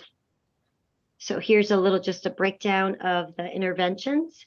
And so we have, this was part of the guaranteed services, is that we would start to document a lot of our interventions very intentionally. And so we did have 3,484, and it looks like until March 10th. And so it just kind of breaks it down by what sort of interventions are captured. Social emotional, 633. So that's one for us to think about, right? And how our counselors and our mental health clinicians and social workers are working, and then behavioral, attendance, academic, and then discipline interventions as well. Next slide. This kind of mirrors the last slide when you look at the social emotional, where we have a lot of interventions, but it's also the threat assessment. And we talked about this at our last study session, which is that there's a trend in the county. And actually, it's not just the county, it's, you know, all over the world, but we'll stick with California in our county. And so you can look at the numbers with level 2 threat assessments, and we're at 35, and this was as of March 1st, that number, and I can tell you that it's going to be higher. And then our district, we're at 4 level 2 as of March 1st. Next slide. This has led us to our commitment to really focus on training so that folks know how to respond to a threat assessment. When do they need to do it? Who should be at the table? So that we're really capturing students and providing those wraparound services, but that we're also providing guidance. And it's not in isolation that a counselor or principal have to make the decision. So we have committed, and we've increased our training to about 94%. So we've been like really serious about training folks and empowering them with how to support our students. Next slide. Additional supports that we've put in place. Yours truly, I've been at sites at least 25 hours a week, doing direct support, building teams and leadership strategies, and helping walk principals and teams through situations live. And so that's been a change. I think a big standout for us too is our implicit bias training. We've been really committed to it, and we've handed off soft handoff to all principals and admin teams, and they're leading that. And it's really to address some of the demographic data that we have, right? Is to talk about how do we see our students and their stories. I'm going to hand off now to Dr. Ryan Haven, MTSS Principal and Special Assignment. Thank you to my colleagues, Assistant Superintendent Hills and Dr. Margaret Heredia. Good evening, Superintendent Ochoa, esteemed board. My name is Dr. Ryan Haven, Principal on Special Assignment for MTSS, and it is my pleasure to finish up the last part of this presentation. In response to all of the data that you see and that we receive on an ongoing basis, we at Student Services help set up effective systems and practices for staff at every school and provide the necessary training, coaching, and consultation so that every staff member not only has high self-efficacy to respond to behavior incidents effectively, but also the knowledge to prevent them from happening at the first place. Number one, our Student Services team helps each site's leadership team develop their own site-specific MTSS pyramids, which detail the key programs, practices, and interventions. We provide leadership support, including professional learning and coaching for principals, wellness teams, counselors, APs, and TOSAs. Tier 1, which Assistant Superintendent David Chambliss spoke about, which is the bottom green of the pyramid, includes student services that reach and meet the needs of the vast majority, or 80% of the school, and includes guaranteed counselor services, such as our second step lessons for social emotional learning, bilingual supports, ELD supports, positive behavior intervention supports, restorative practices, as Dr. Heredia mentioned, and attendance supports. In terms of MTSS Tier 2, the next tier up, we at SMFCSD provide clear protocols for SSTs, 504s, progressive discipline, as well as the attendance SART and SARB process. We also coordinate after-school interventions, including supervision of community services specialists, expansion of after-school intervention, intercession camps, one that's about to happen next week, summer school, and preschool enrollment. In addition, we provide case management support and with meaningful consultation for high-level discipline cases, 504s, SSTs, or cases around mental health or attendance. And for the highest level of supports, or tier 3, depending on the specific case, we collaborate with special education, social workers, or even the police department for cases that might involve threat assessments. When all staff on each site knows what program exists at each tier and have been trained on how to execute each strategy, what you see is not only a more positive school culture and fewer behavior incidents, but as well, you'll see an increase in overall academic achievement. Next slide, please. TUPE, one example of a tier 2 intervention is our tobacco use prevention education program. Led by Galit Khan and Julie Nakano, teachers on special assignment, we've successfully utilized this innovative curriculum to educate students struggling with tobacco use. We've served 42 students this year. Next slide, please. And you can see that the percentages that TUPE has been meeting. Next slide, please. In terms of professional development in student service, we're focused on providing high quality training for all of our staff to create safe and welcoming schools. This spring, as you can see, we're beginning our spring professional development series for elementary staff with the Human Rights Campaign's Welcoming Schools. And it's the most comprehensive bias-based bullying prevention program in the nation to provide LGBTQ and gender inclusive professional development training, lesson plans, book lists, and resources. We're providing also, as you can see, training on drug prevention education, responsive classroom, as well as equitable education for all learners this summer. Next slide, please. For our middle school offerings, we're providing many of the same professional development opportunities, as well as a series on belonging, classroom and academic discourse, where we'll use design thinking to better guide our middle school teachers around the new block schedules. Next slide, please. As Director Heredia mentioned, we have anonymous alerts, which we've launched this year, which is an anti-bullying and safety app reporting system that helps combat bullying and other negative activity in schools by empowering students to speak up. And as you can see, we've had 100 anonymous alert reports made just this year. Next slide, please.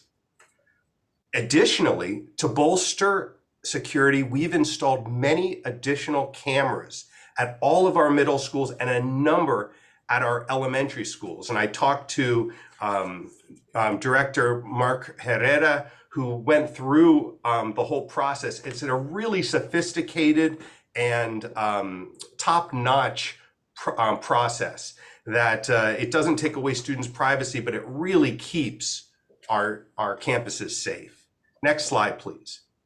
Furthermore, we've made a concerted effort to empower staff and families by making our website a one-stop hub of resources and useful information.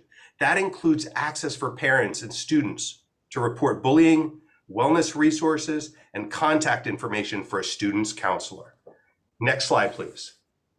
And that concludes our presentation. Thank you very much.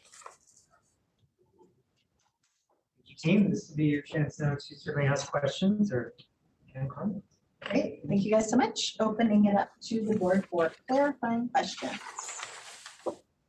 I noticed that the data towards the beginning of the presentation, some of these pie slices are not, there's no like label for them. So I just want to make sure that, you know, for example, on slide, yeah. I just want to make sure that we're, you know, appropriately and accurately capturing the data, because I think, you know, it's not adding up to 100% if you just add up the numbers on the outside. So, yeah. Thank you.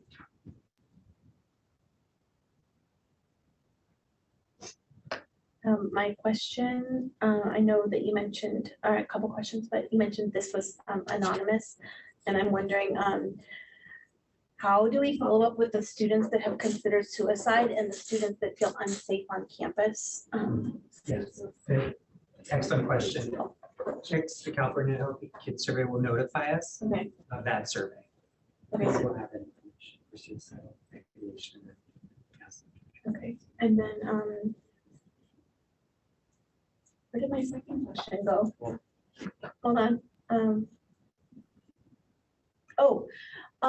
okay, now I remember. So this data, it's all, middle school in total. Are we seeing any outliers in any one middle school or other, how does it look when you break it down by middle school? With the California Healthy Kids or the? I guess just in general, like all of these questions, and is there any schools, do they all fall in line with? what we're seeing? For the most part, they do. They really do. Across the board. I have a question about teaching social and emotional learning. In my experience, previously some of the counselors who were on campus were responsible for it. I understand that now, and I could be wrong, that the teachers at least at the elementary school level are tasked with it. Is that accurate? Can you tell me more about who provides the SEL learning? Who provides that material? And I'll have Dr. Ray make comment as well, because she's more knowledgeable of that. I will happily jump in. Yeah, so our second step curriculum is actually at the elementary. Teachers are doing it with support, so in partnership with our counselors. And at the middle school, it's happening in the classrooms through advisory. And then counselors come in as they need for certain sections of it. So there's certain lessons that counselors may push into a classroom, but the advisory teachers are leading that. Okay, so are the elementary school level then? Are the teachers receiving separate SEL training, or are the counselors providing the training to the teachers? How does that work? So the second step curriculum is very, there's been training for the teachers and there's training for the teams. So we've been expanding training for both groups. And in some elementary schools, you have a partnership that is, you may have more of a push-in model, right? But there's been training for the teachers in elementary and at the middle school as well.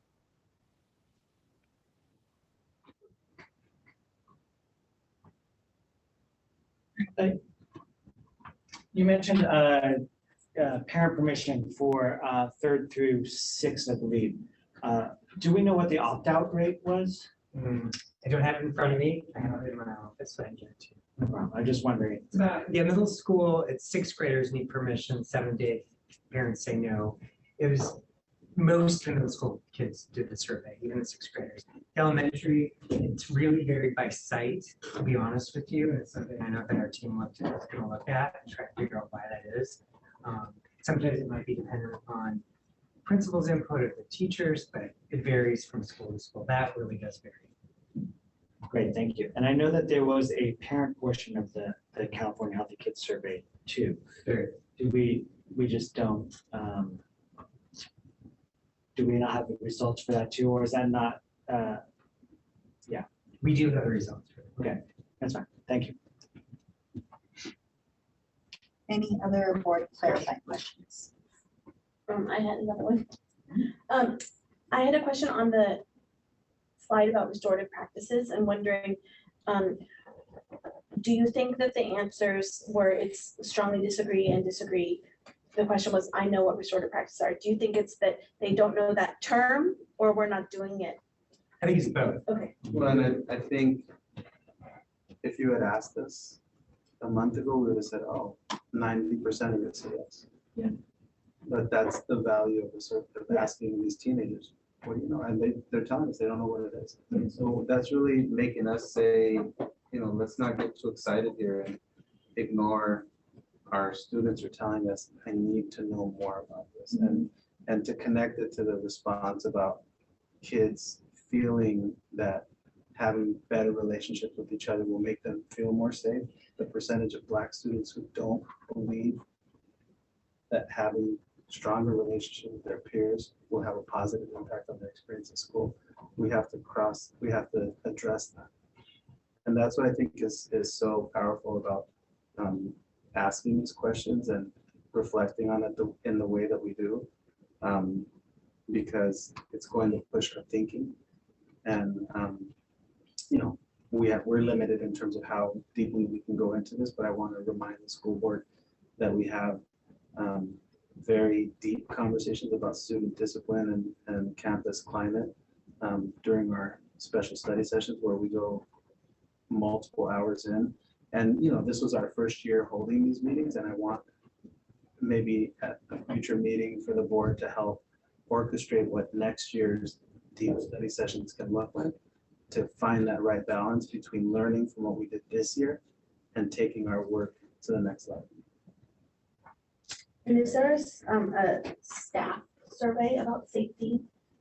There's parents, there's students, is there? Teachers do get in grades 3 through 8. They do get it part of the chicks, California. Yeah, it's part of the Healthy Kids Survey. And I just wanted to say, I can just tell you, I've been living middle school life, you know, being at traveling through all the sites. And it's interesting because I've had to help support some of the students with some conflicts. And I do think that the language just, they might see a restorative circle, but making sure that they understand that language, because it's like, well, oh, we're working this out, we're talking it out. They don't necessarily think of it as this is a restorative circle formality. You know, the lingo piece is also something that I see that they don't equate that. They just think we're going to work this out. So I think that formality of the language, so they know what it is also a need. Thank you. I mean, I would definitely be interested in seeing if we, if we can, I want to hear about how the staff is feeling about, what's happening at the schools, and the parent data as well. If we can have some kind of synthesis of that, that would be helpful. Any other board questions before we do public comment? We can return for board comments. Okay. Kathy.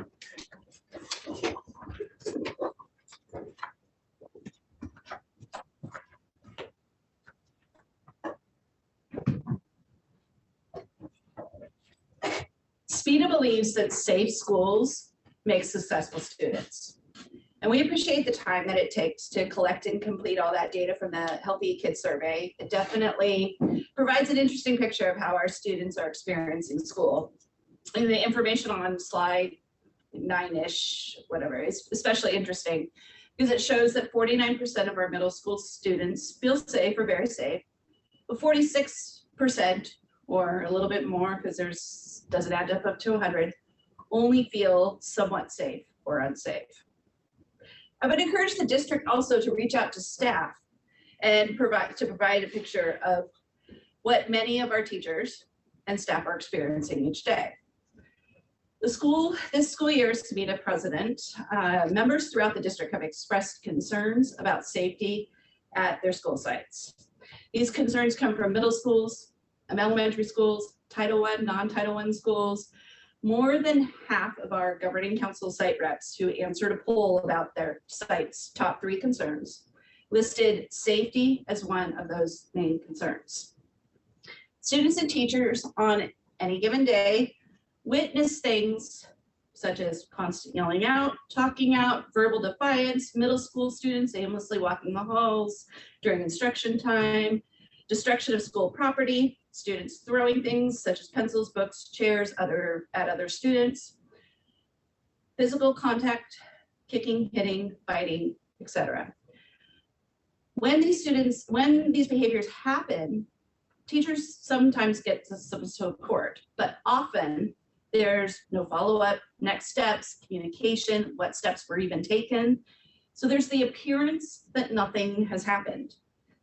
Communication, follow through, is definitely the key. Then there are the times when people ask for help and no help comes. Students are sent back immediately to class, or when people will reach out for help, where these extreme behaviors they feel that nothing happens, or it appears that nothing happens, it starts to normalize the behavior for people who are witnessing these behaviors often. That's when people feel unsafe.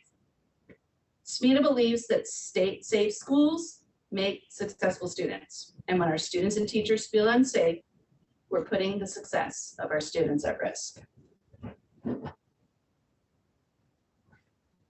Thank you. Joe, we can open up public comment. Yes, thank you, President Watkins. To our attendees, if you would like to speak, please use the raise hand feature on the Zoom meeting platform now. Attendees that have called in can dial *9 to raise their hand. Speakers will have 3 minutes to give their remarks. I see one speaker at the moment, Rebecca Scott. Give me one moment.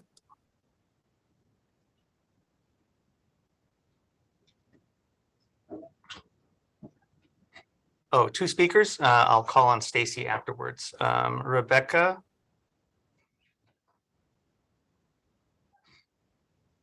Please go ahead. Let me unmute myself. Can you hear me now? Yes. Okay, I feel like that commercial.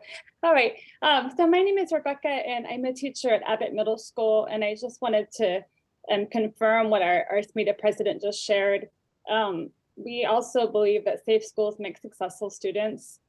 Safe schools also make teachers feel safe and respected, and make them want to return and come back and teach the next year. This year, we've had a lot of incidents at our school that have led us to feel that our school is very unsafe. Students report regular bullying that goes unchecked. I had a student report that he saw students slammed against the lockers in the hallways every day at lunch. Groups of students rove the hallways unchecked, kicking, slapping, hitting, fights are going on. Kids are getting jumped at the school, on the bus. We've had several fires. Students are roaming the hallway when they should be in class and ducking into other teachers' classrooms and essentially occupying and refusing to leave. Referrals are lost by the office, or they're not entered into areas, and we really don't hear back. So we don't know what happens to them once they get sent up. Students are sent to the office for a variety of behavioral concerns and then sent right back to class without anything done. I could go on, but that hopefully gives you an idea of what we're dealing with at our school at Abbott. It really it feels very, very unsafe. And I think that the board would be wise to consider putting a system in place, not the behavior matrix because it's not working, but putting a system in place where students are actually held accountable for behaving in a safe, respectful, responsible way, so that teachers will want to stay. We shouldn't have to have a stipend to stay. We should want to stay because we love to teach, we love our schools, we love our kids, and we're able to actually teach and be safe. So yes, safe schools equal student success. Safe schools equal safe teachers who are successful at teaching students and helping them to grow in a healthy way. Thank you. Thank you. Next speaker is Stacy. Hi, I am also.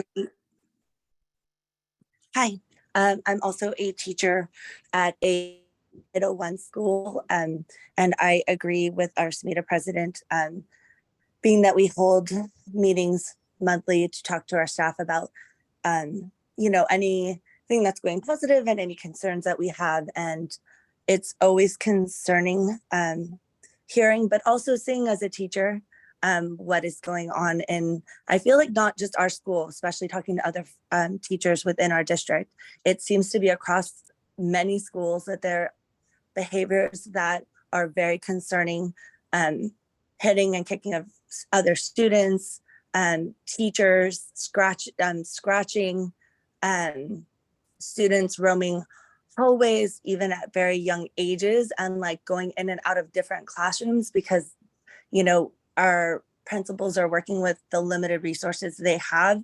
And, you know, I know it's hard to find staffing right now, but it just seems like there's a short amount of people there to support these extreme behaviors that seem to have grown. I feel like we've always seen them, but they've grown more since the pandemic. And it's just a reality. And so, you know, sometimes it's not even, you know, one or two in a classroom anymore. It can be multiple students, and it can be very overwhelming and really almost impossible to teach. And so I worry about the trauma that's being inflicted on other students who see this, and this has become now the norm.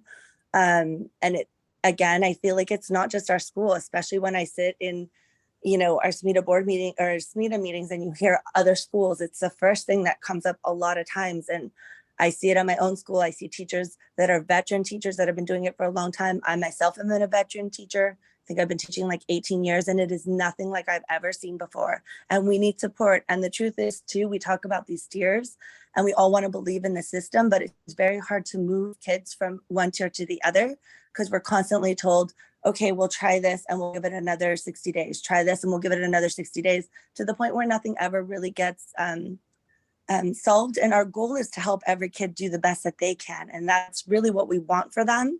And I feel like there needs to be more support. And I really want the board to know that, like, we are in it with the district, we are trying, but we need your help. We're at a loss. Thank you. Thank you. Next speaker is Pierce. Please go ahead. Hi, folks. Pierce again here from Bowditch. I had something prepared to this effect, but I'm struggling to temper myself a little bit after that presentation. My emotional response to what I just heard was that elements of that were profane. I found it deeply disturbing. I'm going to temper myself back though. A lot of this I appreciate is there's a lot of layers here, and there's politics, and there's a bunch of other things, and it's probably not useful for me to just yell out that the emperor has no clothes, but I am deeply disturbed by this. Hello, my name is Pierce, and I'm an 8th grade science and marine bio teacher at Bowditch Middle School, and I also hold that safe schools make successful students. Furthermore, I hold that over my last 9 years of teaching in this district, I have seen our schools becoming less safe. This trend has accelerated significantly in the wake of distance learning as we deal with the mental health challenges of students, the many policy shifts that have been enacted throughout the district, and the ever-increasing demands placed on teachers, even as they have to work harder to maintain safe schools. I personally know multiple teachers across sites whose sense of safety has continued to decrease, to say nothing of the students. There's also a sense that there are fewer and fewer ways to hold students accountable for unsafe behavior. I completely support the shift to multi-tiered systems of supports and the ideas that these shifts strives for. However, there is a lot, and I mean a lot of work to do if we want to implement it successfully, and we do not have the tools right now. This sort of shift will, of course, require more boots on the ground, and I appreciate that the district has appointed TOSAs to help out on this front. It is insufficient. More work needs to be done, and I have very little confidence in the outcomes of any solution that is arrived at without providing teachers meaningful opportunities to provide meaningful input. The kind of input I'm envisioning is work. It's deep work, it is hard work, and it is iterative work. And more than anything else, it is necessary. A meaningful opportunity to truly engage in this means that the participants must either have things taken off their plate, or they need to be compensated for taking on above and beyond the demands already made of them. One way that I can think of, well, you know what, forget about it. I'll just ask a few quick questions that the board might consider asking. What exactly qualifies as a behavior intervention? What exactly qualifies as a discipline intervention? Are suspensions from the classroom included? We are 4/35 of the cases of threat assessments in the county. Does that scale proportionally with the number of students we serve? Are we over or under? My only experience with anonymous alerts was sitting in on meetings as a union rep where parents were using them to ask about grading policies in a specific teacher's classroom. And am not convinced that they're always being used effectively. Can we provide greater guidance around these for our community members to make them more meaningful? Thank you. Thank you. Next speaker is Leslie Lee. Please go ahead. Hi, everybody. My name's Leslie Lee. I'm also a teacher teaching 8th grade at Bowditch. I also teach 7th grade home arts as well. So my concern is also about student safety, of course, especially in my home arts class, because of course there's stoves, there's knives, but also just walking around campus. And I just wanted to ask a few questions about potentially adding more boots on the ground, not necessarily putting police on campus, because I'm one of those people that did grow up with police on campus and it was never in the books for me. But what if we just had crossing guards in addition to teacher supervision in the mornings and in the afternoons, as well as adding security guards or having a person stationed at the school that is there every day, building relationships with students, but just acting as hall monitor and as security. There are halfway steps that can still be productive without turning to the police or getting law enforcement involved, which a lot of people seem to jump to. And I'd also like to question how the district places students who have management behaviors and were moved from one district school to another, hoping that a change of environment would help reset the student. But I would also just want to ask, what are the potential other plans in case putting kids from school A to school B also fail, because that at times also put the students' safety at risk too. And with that being said, I'd like to yield my time back to the floor, please. Thank you. Next speaker is Randy Painter. Please go ahead. Hi, good evening. I would like to, first of all, just really thank and appreciate all of the SMETA folks that have spoken on this topic tonight for showing up and for speaking so eloquently and forcefully on this topic.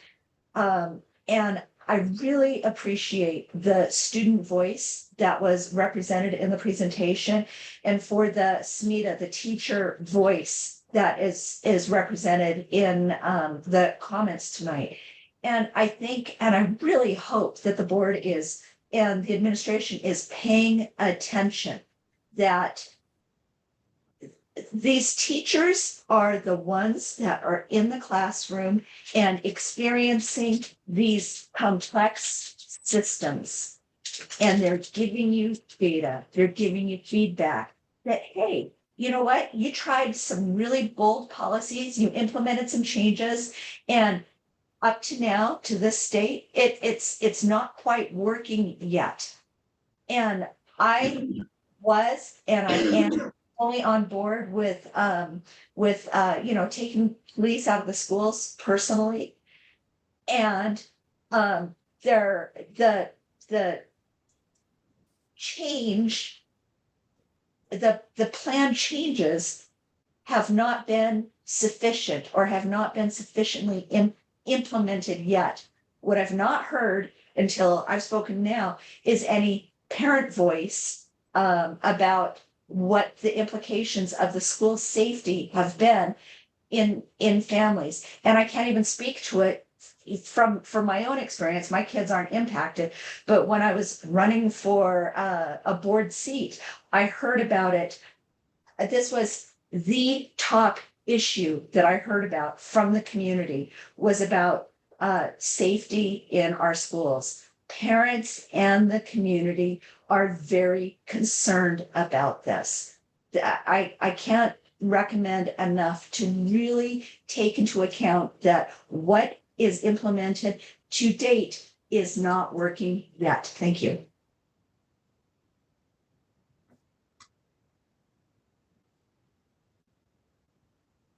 President Watkins, I don't see any other speakers. Great, thank you so much. I will open it up to board comments.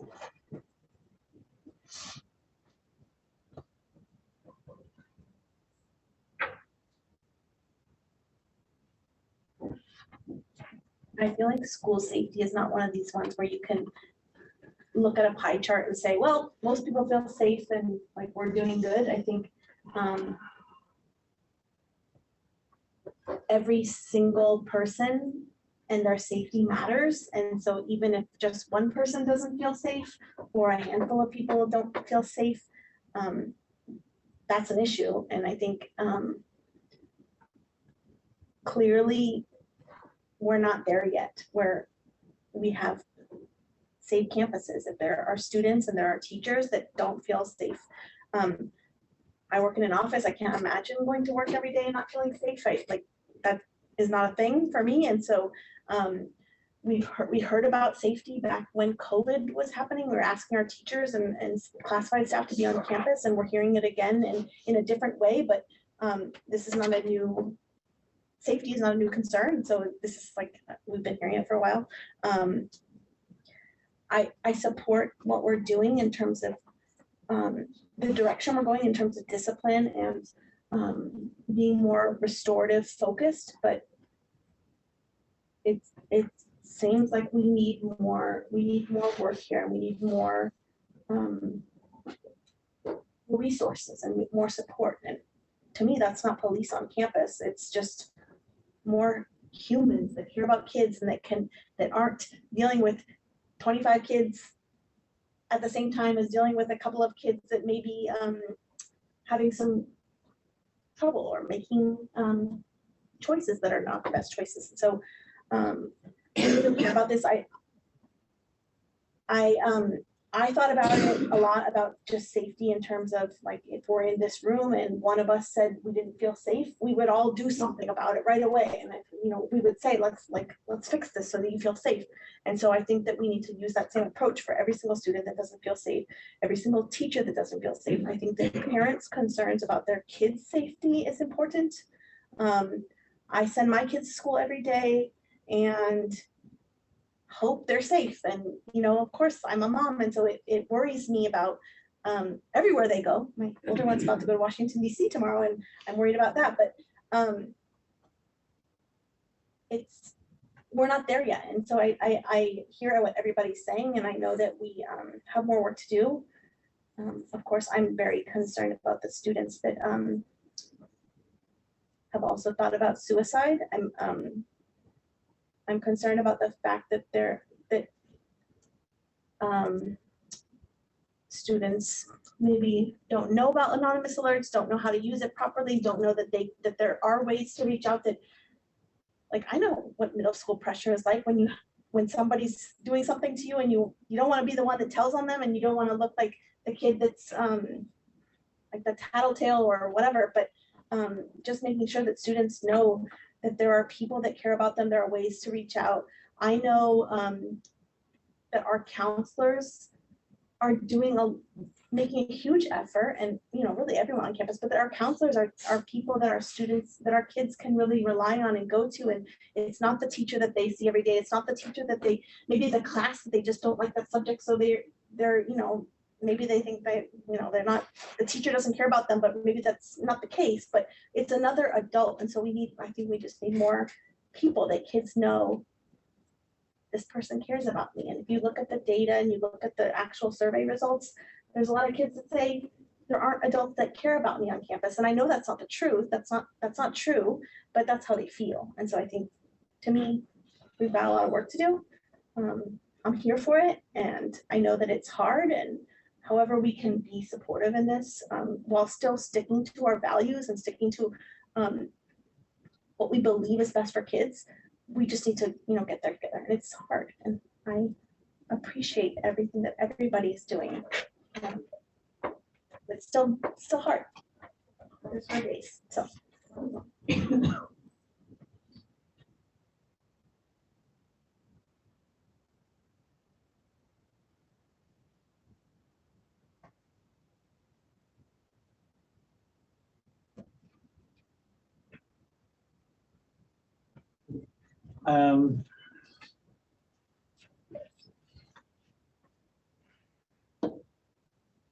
There's a lot to unpack there. I mean, this is a topic that we could spend a whole meeting on, a whole study session. I think we actually have probably spent a study session on this. There's a lot of data here. I think there's a lot of information. Well, okay, first let me start and say what I loved about the beginning of the presentation was about the happiness and the happiness survey, because I do believe that, you know, asking that question to our students, you know, it's not like, what's a return, do you know what a restorative circle is or something like that? You know, do you know what whatever XYZ is? It's sort of like, are you fundamentally happy, you know, or are you going to be happy today? I think that's really interesting, and to hear how it declines as the kids get older in some ways, or at least older grades per level, elementary and middle. I think that's very interesting. And I'm really pleased that we're surveying that question. So I like how we started that. The combination, what I find interesting in terms of everything that's presented is the CHIC survey, the California Healthy Kids survey. I know there's a ton of other questions that we're not seeing, right? And one is about suicide. Some other ones, you know, whether the parent data or the staff data, I think that's all really important. I'd love to sort of see additional data. So I recognize that we're seeing data that's specific to sort of student safety, and you talked about social emotional questions. So in that mindset and in what is presented to us, I mean, I do have some concerns. One thing I'll just say, and Dr. Heredia heard us laughing, and it was about the questions about the yonder pouches. And I'll just say that, you know, for my son, we were trying to wait till 8th grade, but circumstances happened and he got a phone last week. And so this Monday was the first time he used a yonder pouch. And I didn't see him Monday, and Tuesday I asked him how it was, and second day I asked him, how was it going? And he says, oh, we should never use these. You know, it's sort of like, we don't like these and everything else of that. And it's like after 2 days, right? But of course, he doesn't hear all the stuff that we hear or don't hear anymore, which is there aren't those TikTok challenges of students vandalizing, you know, our property, or getting into fights because they want the likes and everything else because things are videoed. Now, I'm sure that maybe that some of that stuff still happens because someone might bring a burner phone or something else, but I do think that there's merit to that. And so just to be clear for the public, I think that the board was sort of laughing when this topic came up and not about everything else. With that note, I still support yonder pouches. So I'll say that it's a tough topic. I am fully supportive of what we've done and what we continue to do. And I've said before that, you know, it feels at the moment that our outbreaks of defiance and maybe safety concerns rotate from middle school to middle school to middle school. And I'm waiting for everything that we've put into place to sort of break that cycle in some ways. And I know that obviously last year, at the end of the year, it was Burrell, and the beginning of the year is Abbott. I know Bowditch took a turn as well. And I feel like we're doing stuff.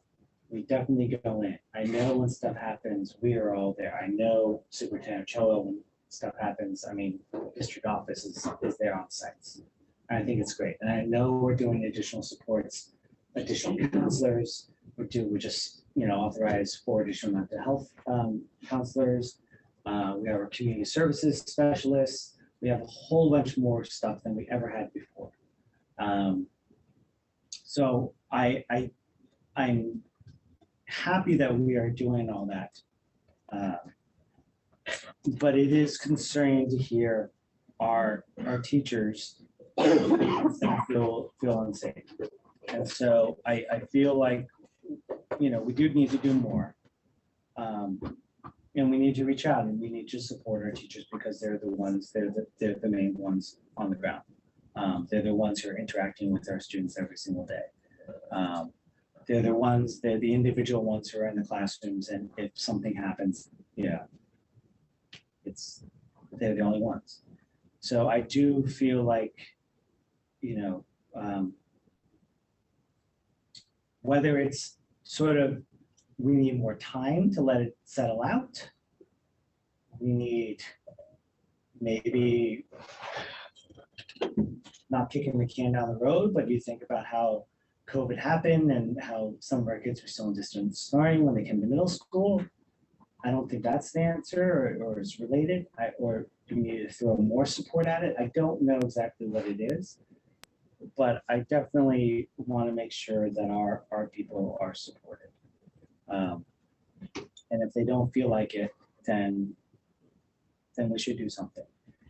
And to be honest, it's sort of one of the public commenters talked about, the 4 out of 5 in terms of the level 2 threat, and 4 out of 35 in San Mateo County. And I actually think, even though it shows 2021 is 0, but that was COVID and we were distance learning. The fact that we are only 4 out of 35, I actually think that's a positive thing considering we're the largest school district in the county. But still having 1 or 2 or 4, still somewhat concerning, right? So how do we solve that? I am supportive of everything that we're doing in the district and everything that is happening. I am just concerned about, from the staff level. And then also from the community level, the parents. I think some of the stuff from the parents is still, from COVID in some ways. But that might have been maybe the excuse maybe last year and maybe the beginning of this year, but I feel like if we don't turn around and we don't see the data that's really happening and really positive, then maybe we need to pivot a little bit more and do something else. So I do want to follow with what Trustee Proctor said and thank everybody. I know that it's hard. I know that we're doing stuff. It is tough when, as a district of our size, when there's just one incident from one student or one incident in some ways, that could cause quite a stir. And so I know that we're working really hard, and I do want to appreciate everybody's hard work. And if there's more than what we can do, I'm hoping that we can do more. So, thank you.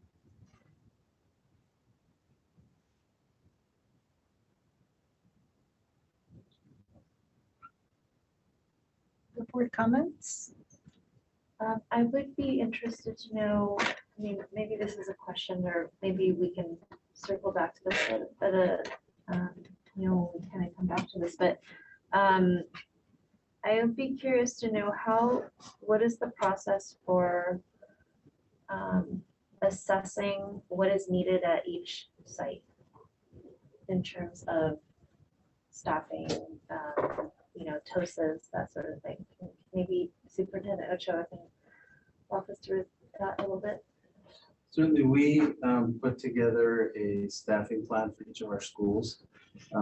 Middle schools are unique in that, take for instance, we serve middle school students at North Shoreview Montessori, but the numbers are pretty small. So that middle school staff is going to look very different. Bayside Academy is another, where we have several hundred elementary school kids on campus, and the total number of middle school students at Bayside is in the 500 range. So that's different than 925 kids at Bowditch.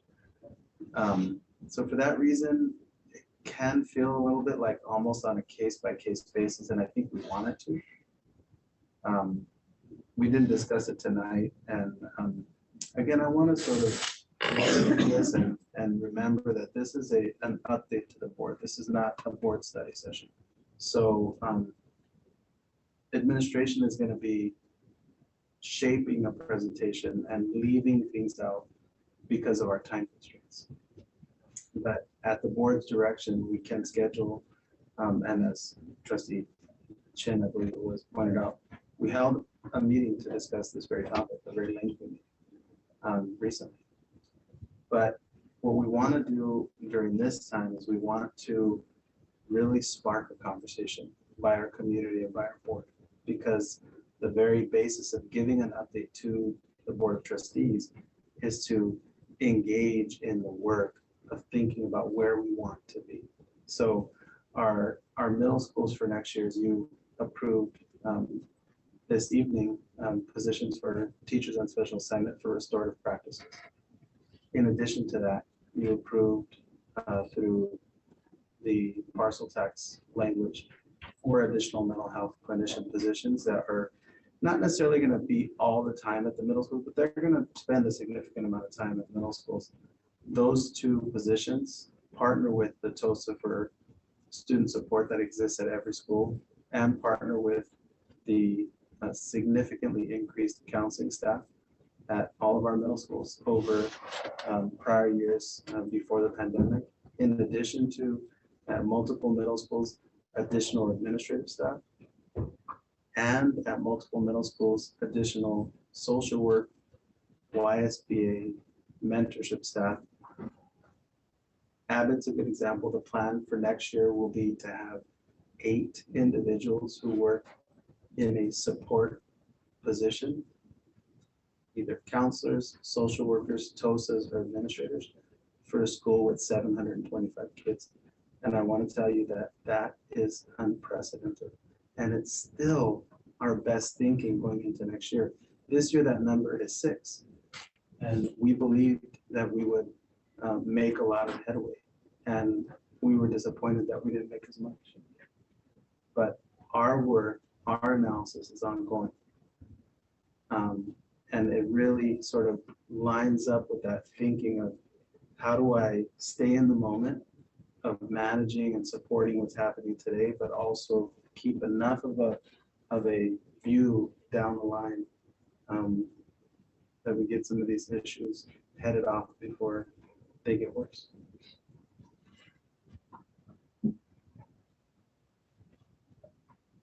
Thank you for the presentation. I feel like I want to go in like so many different directions right now. One thing that I keep just sitting with as we're having, like, as we continue to have these conversations around student safety is like, we cannot have this conversation outside of the context of like the past 3 years, right? Like there's like a collective trauma, and that goes for like everyone. Our students, our teachers and staff, right? Like everyone's threshold is like significantly decreased, right? Like I remember being a middle school teacher in East Harlem and like not feeling safe and dealing with a lot, but I also didn't live through a pandemic, right? And so I like can't actually imagine what everyone's experience, you know, is being in the classroom now, our students, right? It's a lot. And being a like when I think about like the conversations we're having about middle schoolers and the challenges that are having, and I think about my own experiences, like when I like went into education, I was like, there is no way I'm teaching middle school, because I remember what middle school was like for me, and it was traumatic, you know? So I just think, like when I think about the context in which we're having this conversation, I just think it's important because, I don't know, it's not just like your average year or your average time, right? There's just so much going on. And I think, you know, the other thing I think a lot about is like, if these were like easy problems to solve, like if it was just, like we would live in a very different world, right? So I think there's like this balance of like, what are the things we do now to address the challenges now? What is like the long game, and how do we set that up? And like, how do those things like intersect with one another in a way that like supports all of our stakeholders? I'll say like one of the things that I feel like is slightly missing from the conversation is like, we have a lot of survey data from students that we haven't really been talking about in like our comments, which I think is really important, right? Like, we have a lot of stakeholders that are impacted by safety our students being like a really important part of that and how they do or don't feel safe. Of course, our teachers and staff and families and, you know, other stakeholders that are impacted. But I just like, I think about some of the, like, I know I've been asking for disaggregated data for a long time around who feels safe and who doesn't, because I knew that it would look like this, right? Like I knew that there are certain groups of students that would not, like that would be different from the average. And that's like something we need to talk about, right? Like that's real. And so what is it like to be a student that walks into school every day that feels significantly less safe than the rest of the students that are in your class? And what is it like to be like, if we look at our disaggregated educator data, I would bet we would see the same thing, right? What does it feel like to be like a Black Pacific Islander like teacher in our district? And how do you feel safe or not safe, right? So like, there's just so much here, and it's not, there isn't like a silver bullet, right? Like we're doing the hard work, we're having the conversations. There's a ton more that we could do. I think we all acknowledge that. And I know that there's been like updates around professional development. I know that, you know, there's a lot of additional support that's pouring in. I think maybe somebody made a comment about, like, I think for me, as we think about what happens next, like what it sounds like what it sounds like is needed is for there to be like more conversation around this topic, whether that's at the site level, whether that's, do we have a committee on this? Not to add another committee, but I don't know. It just sounds like there's a need for like a variety of different stakeholders at the site level. I'm not sure, to like have this conversation, right? Like, let's look at this data in the same way that we're looking at like reading data and other data, and like talk about what safety means and talk about what that means we need to do, and what are the supports in place, and are they working, and what's not working about them. Yeah, so I just feel like in the same way that like we're seeing like incremental progress in like certain areas of student data, I feel like we're seeing incremental progress potentially, or maybe maybe it feels like lack of progress, which is again, I think exacerbated by the reality of what's happening in our country and world. I don't know, it's a lot. So I agree. I think everyone deserves to feel safe. With the caveat that I think what that means is different for everyone and like really significantly changes based on like your identity. And I think like that's a really hard conversation to have as well. So yes, Superintendent Ochoa wanted to jump in. You do a good job of talking about the topic and reminding us to think about where a person is situated and how they, you know, arrive at looking at this data and what it means to them, and pointing out if you're a Black educator, of Polynesian, Pacific Islander, or Latinx. Also, excluding your child from school as a punishment might make others feel safe. And we know that historically that has impacted Black and Latinx students and Asian Pacific Islanders, or Pacific Islander Polynesian students more significantly in this district. And that is a very important thing to continue to talk about when we have these very thorough, deep engagements with each other.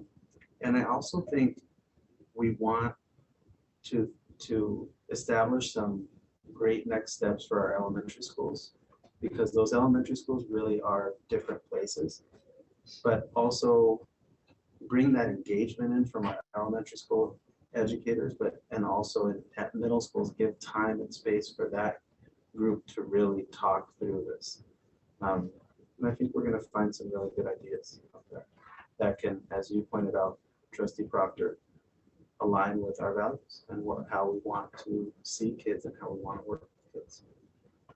Yeah, just like one final point as a build off to that is I think like this conversation can't happen absent like talking about bias and talking about again, just like the nuance of safety, right? Because when people talk about feeling unsafe, like that's loaded.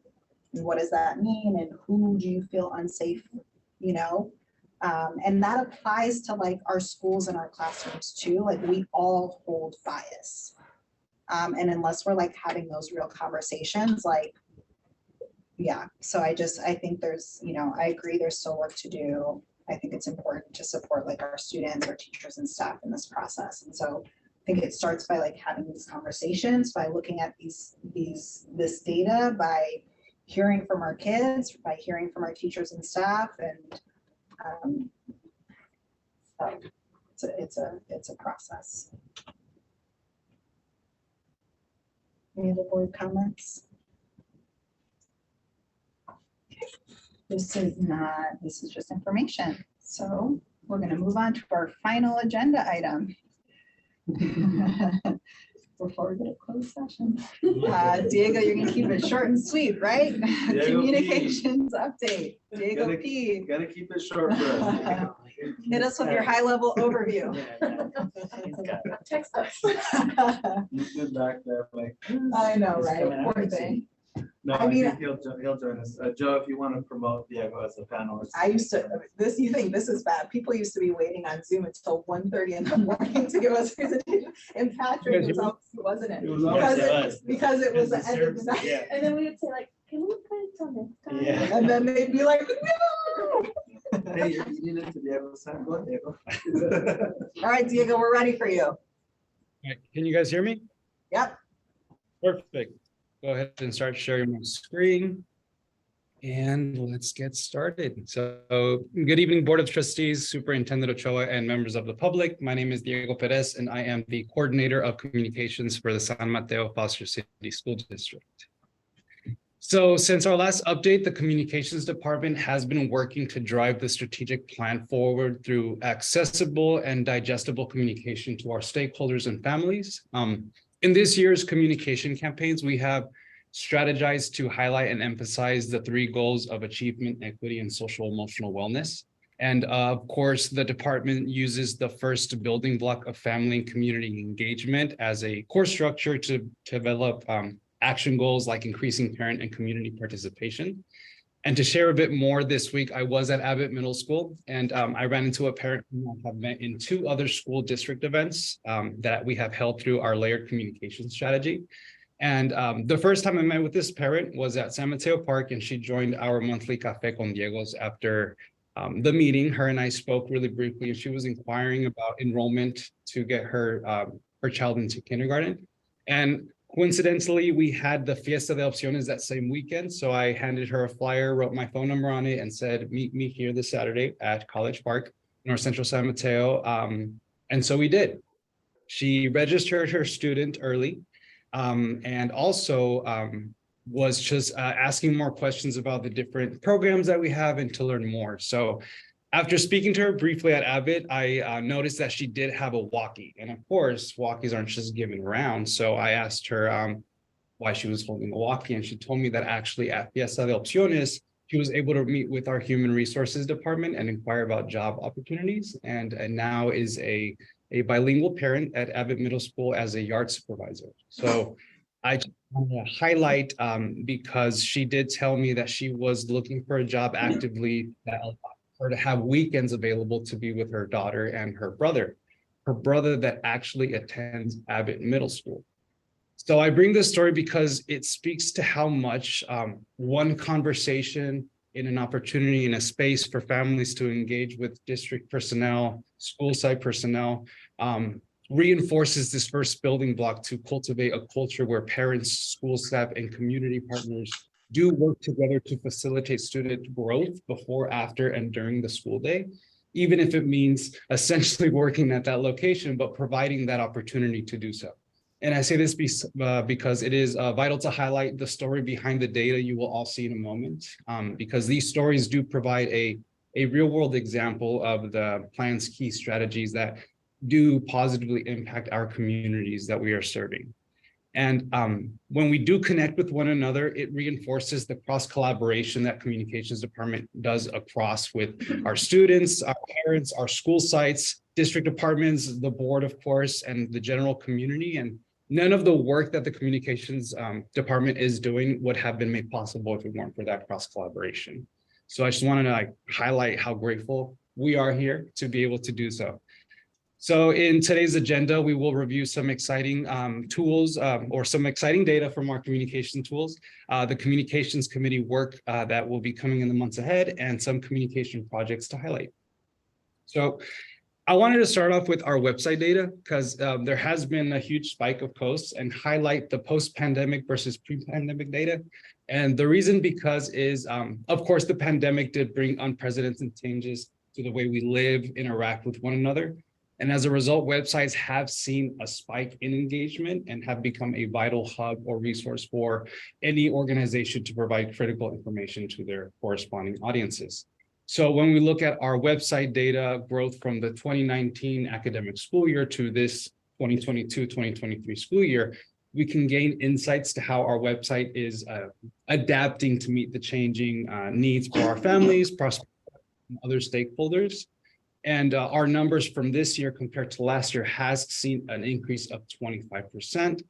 And of course, this is with the new website change, the new GA4 Google Analytics that allows us to kind of dig deeper as to how our community is engaging on our online platforms.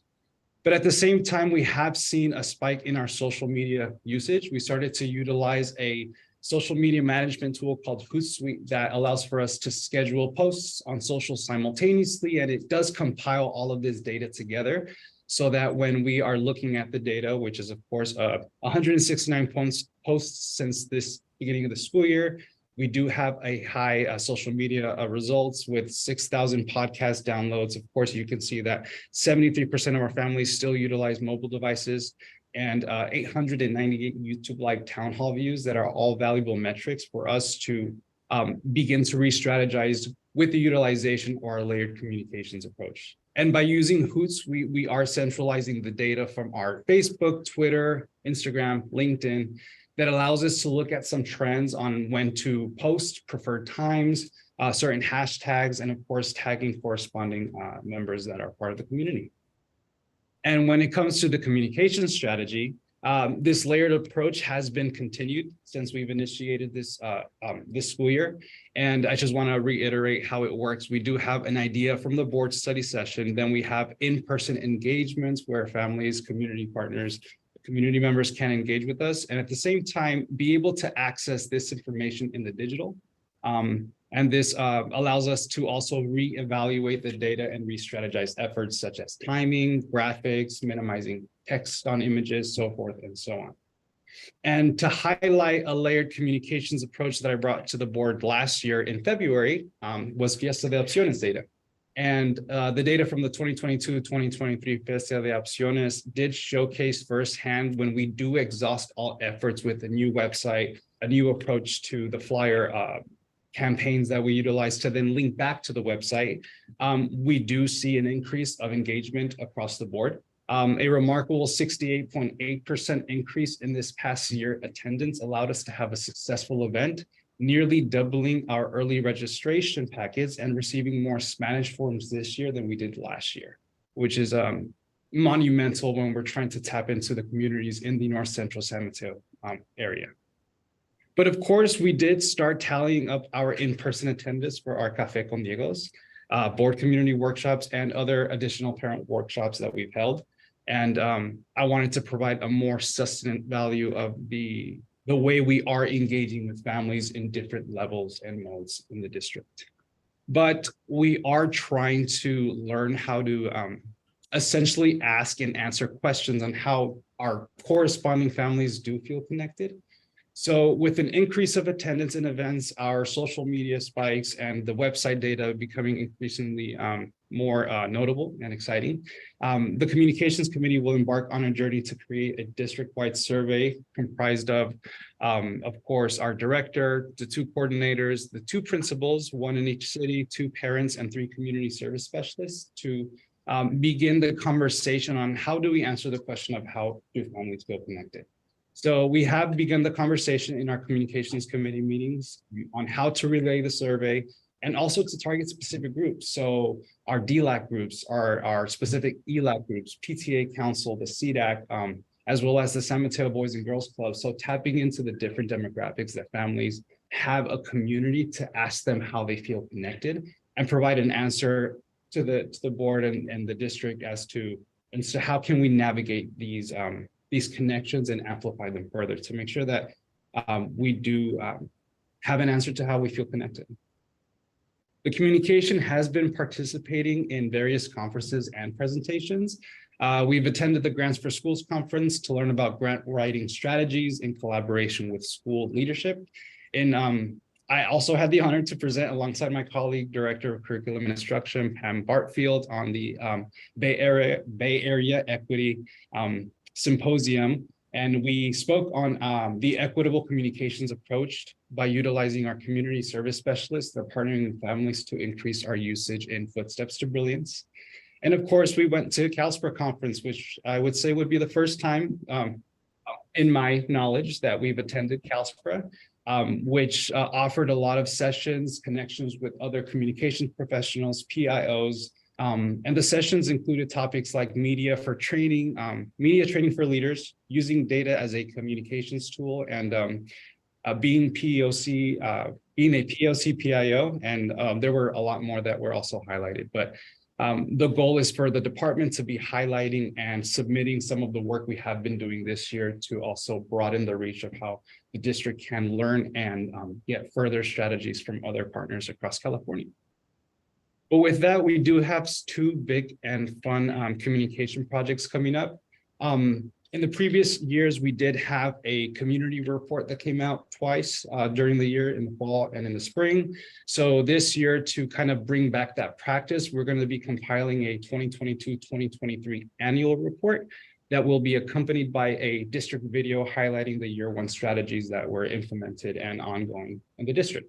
So in the past, we've never actually showcased, I believe Trustee Allison Proctor mentioned, seeing the teaching and seeing the engagement of students is powerful because it does add the story to the data we push out to our community. So we want to really hone into the video storytelling as a powerful tool for communicating, because it does have a nuance to provide a background as to when you read a document from the district, but also when you're able to see that in action to provide that nuance. But also in this digital age, video has become more accessible and more prominent to be relaying communications. So we want to make sure that we're also up to speed with the trends of making sure that we are also visually communicating aside from the infographics and the Canva, but to provide that interviews of teachers, student engagements, and so forth and so on. And the completion of these projects, we're looking at the end of June into July, and this will be marked as a broader communications campaign to the entire community. And with that, I thank you so much for providing me the opportunity to present a communications department update, and I'm excited to continue the work. Thank you.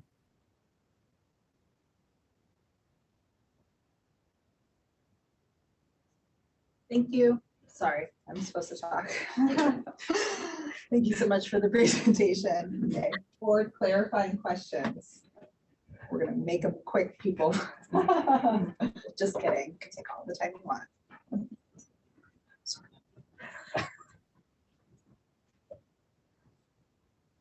No clarifying questions? Okay. All right, public, we have one public comment. Christy, come on up. I'll take my full 3 minutes. You do it. I won't rush public comment. Only my fellow trustees. What was that? I said I will not rush public comment, only my fellow trustees. Okay, it's all good. Thank you. Hi, good evening. My name is Christy Rauch and I teach 2nd grade at George Hall School. And to take nothing away from the end of year communication survey, asking do parents feel connected, I wonder if there will be a survey equivalent for employees, and do employees feel connected? Connections are facilitated through communication, and I'm going to speak to 2 specific missed opportunities for communication. The first is on March 6th, so very recently, Teachers received an invitation to join an assessment committee with the first meeting planned for March 14th. Quick turnaround. And teachers who were not accepted to the committee weren't notified, and they didn't know unless they were talking to somebody who was notified through word of mouth. After writing sub-plans, while also completing report cards that were due by March 14th, committee members, by the way, I'm not a committee member, learned on March 13th, so the day before, that the meeting was canceled due to a sub shortage. Well, there's never going to be a good day. There's always going to be a sub shortage. And just as a point of informational history, we've had initiatives in the district that required a large number of subs and district office administrators subbed in classrooms. In fact, my kindergarten colleague at another site had the assistant superintendent of HR sub one day in the spirit of supporting the initiative. The second missed opportunity, teachers impacted by the HVAC work this past summer were given directions to clear a 4-foot space around a specific work area, and teachers did that. We returned in August to find that our materials that were outside of that space, outside of that zone, had been boxed up with total disregard. We also found that the contents of our classrooms were moved and stored outside overnight. Without our knowledge, we didn't know that was going to be happening. And as a result of this work, items were damaged and items are still missing. We've yet to receive any information or any follow-up from the appropriate department to know how and when our materials will be replaced. Maybe we just have to get on the right checklist. I don't know. But this failure to communicate does nothing to inspire confidence or build connections. Thank you for your time. Thank you. Thanks. Can we open up the comment on Zoom, please, Joe? Yes, thank you, President Watkins. To our attendees, if you would like to speak, please use the raised hand feature on the Zoom meeting platform now. Attendees that have called in can dial *9 to raise their hand. Speakers will have 3 minutes to give their remarks. I see one speaker, Marcella McCollum. One moment. Okay, please go ahead.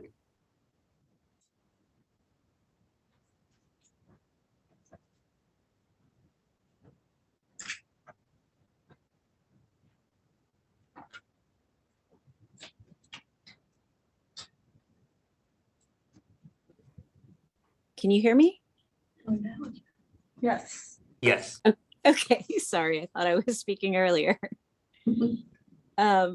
Well, I just wanted to thank Diego for all of the work that he has done.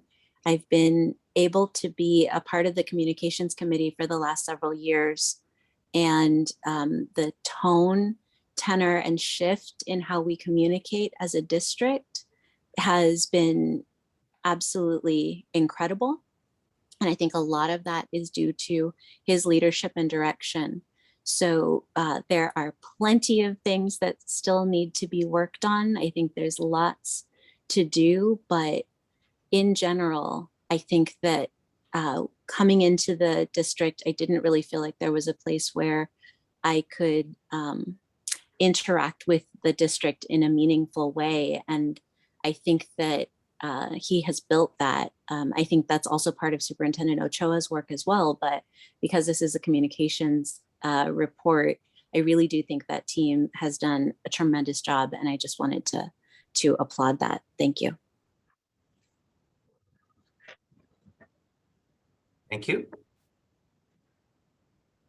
President Watkins, I do not see any other speakers. Great. Turning it over to the board for comments. Just echoing what the last speaker said, over the last 3 years, I've definitely noticed a big change for the better. So great job. Oh, I'll just quickly say that I also appreciate everything you're doing, Diego. I think in general, the outward facing communication is better than ever in the school districts. And so I love that we have so many different opportunities for people to engage. So that's great. I also think with communication, it's really easy to get wrong sometimes, and it's really hard to always communicate effectively and in the correct way. And I think what it really boils down to is that people want to know that they matter and that they're being heard. And so they're saying, and there's always room for improvement in communication. So, but thank you, Diego, for everything you're doing. I'll just say, I think in a time where we want, it's sort of the information age where we're just gathering information all the time, where things happen and changes and things move so quickly. I think, Diego, you do a great job of keeping it all together and responding and getting information out there as quickly as possible. And so I want to thank you for that. I love the story at the beginning. I'm looking at HR. Hopefully, I don't know if they gave you a little kickback in terms of making sure you're out there hiring other people, because you're obviously hiring people for our staff, and I think you're a good ambassador for that. And then lastly, I'll just say, I know you presented at ASCA. The CSBA is in San Francisco this year, and I see DA Superintendent Ochoa. I'm hoping that, you know, we have a strong presence there, because I think we're doing a lot of work, and including a lot of work that you are doing, Diego.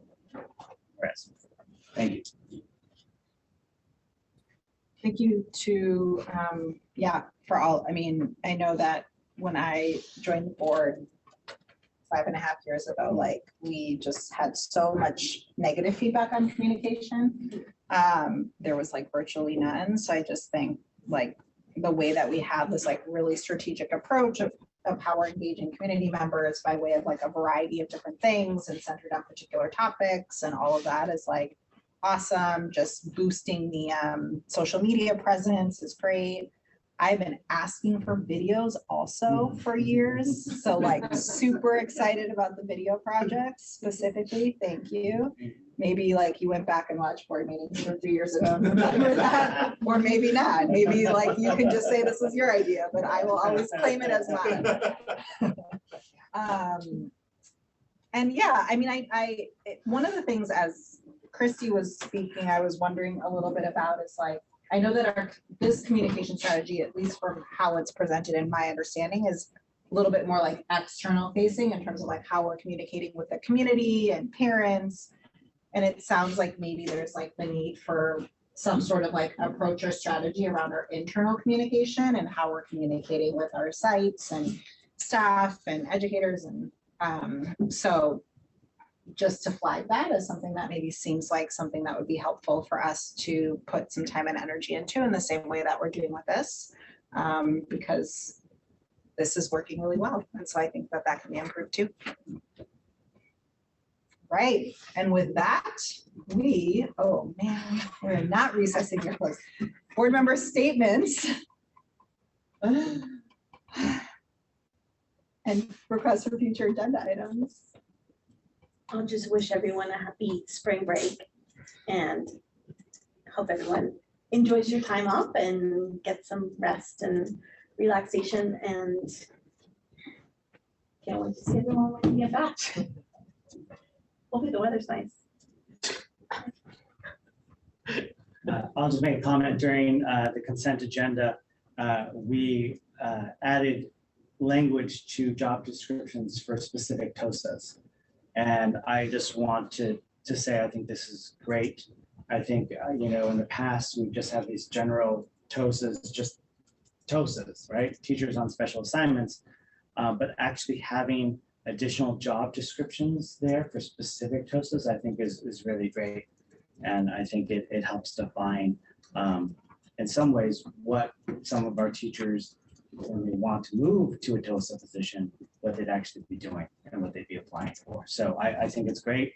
I just want to applaud, you know, our HR staff and our team and everybody who's been working on this. There's a lot of great things, and there's a lot of sort of unsung heroes and a lot of details where I think people would not focus on or hear about unless sometimes we mention it. So thank you very much.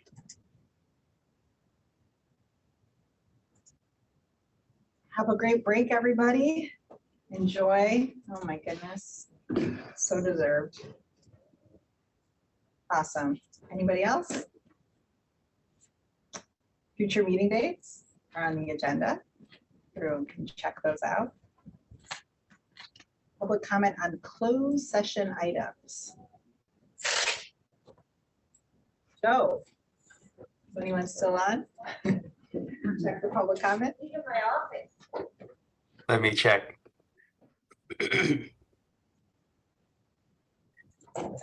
To our attendees, if you would like to speak on closed session items, please use the raise hand feature on the Zoom meeting platform now.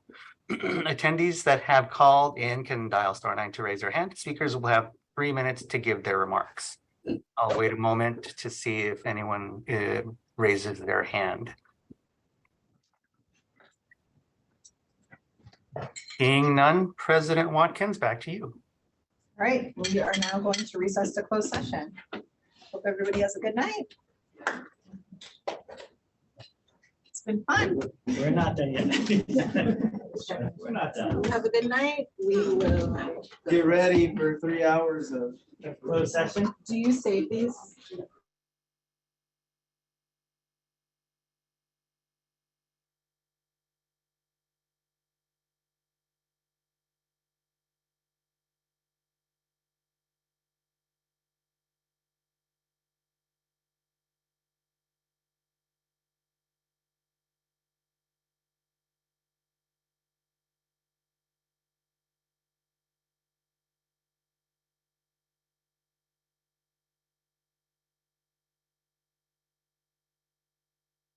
You can listen.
Boulevard is like, I know, 2 days. what? It's not even 24 hours away.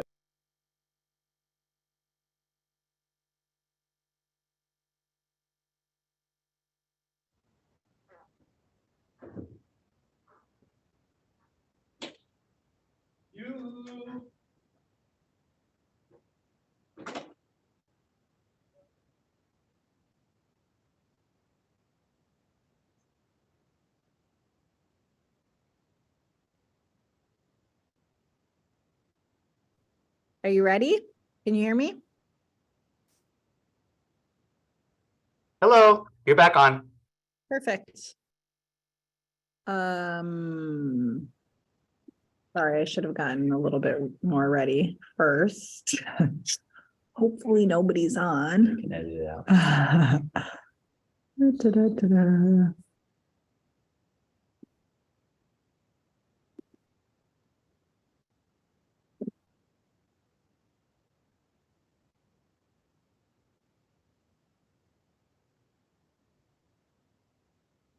Okay, we are reconvening to open session with one thing to report out of closed session.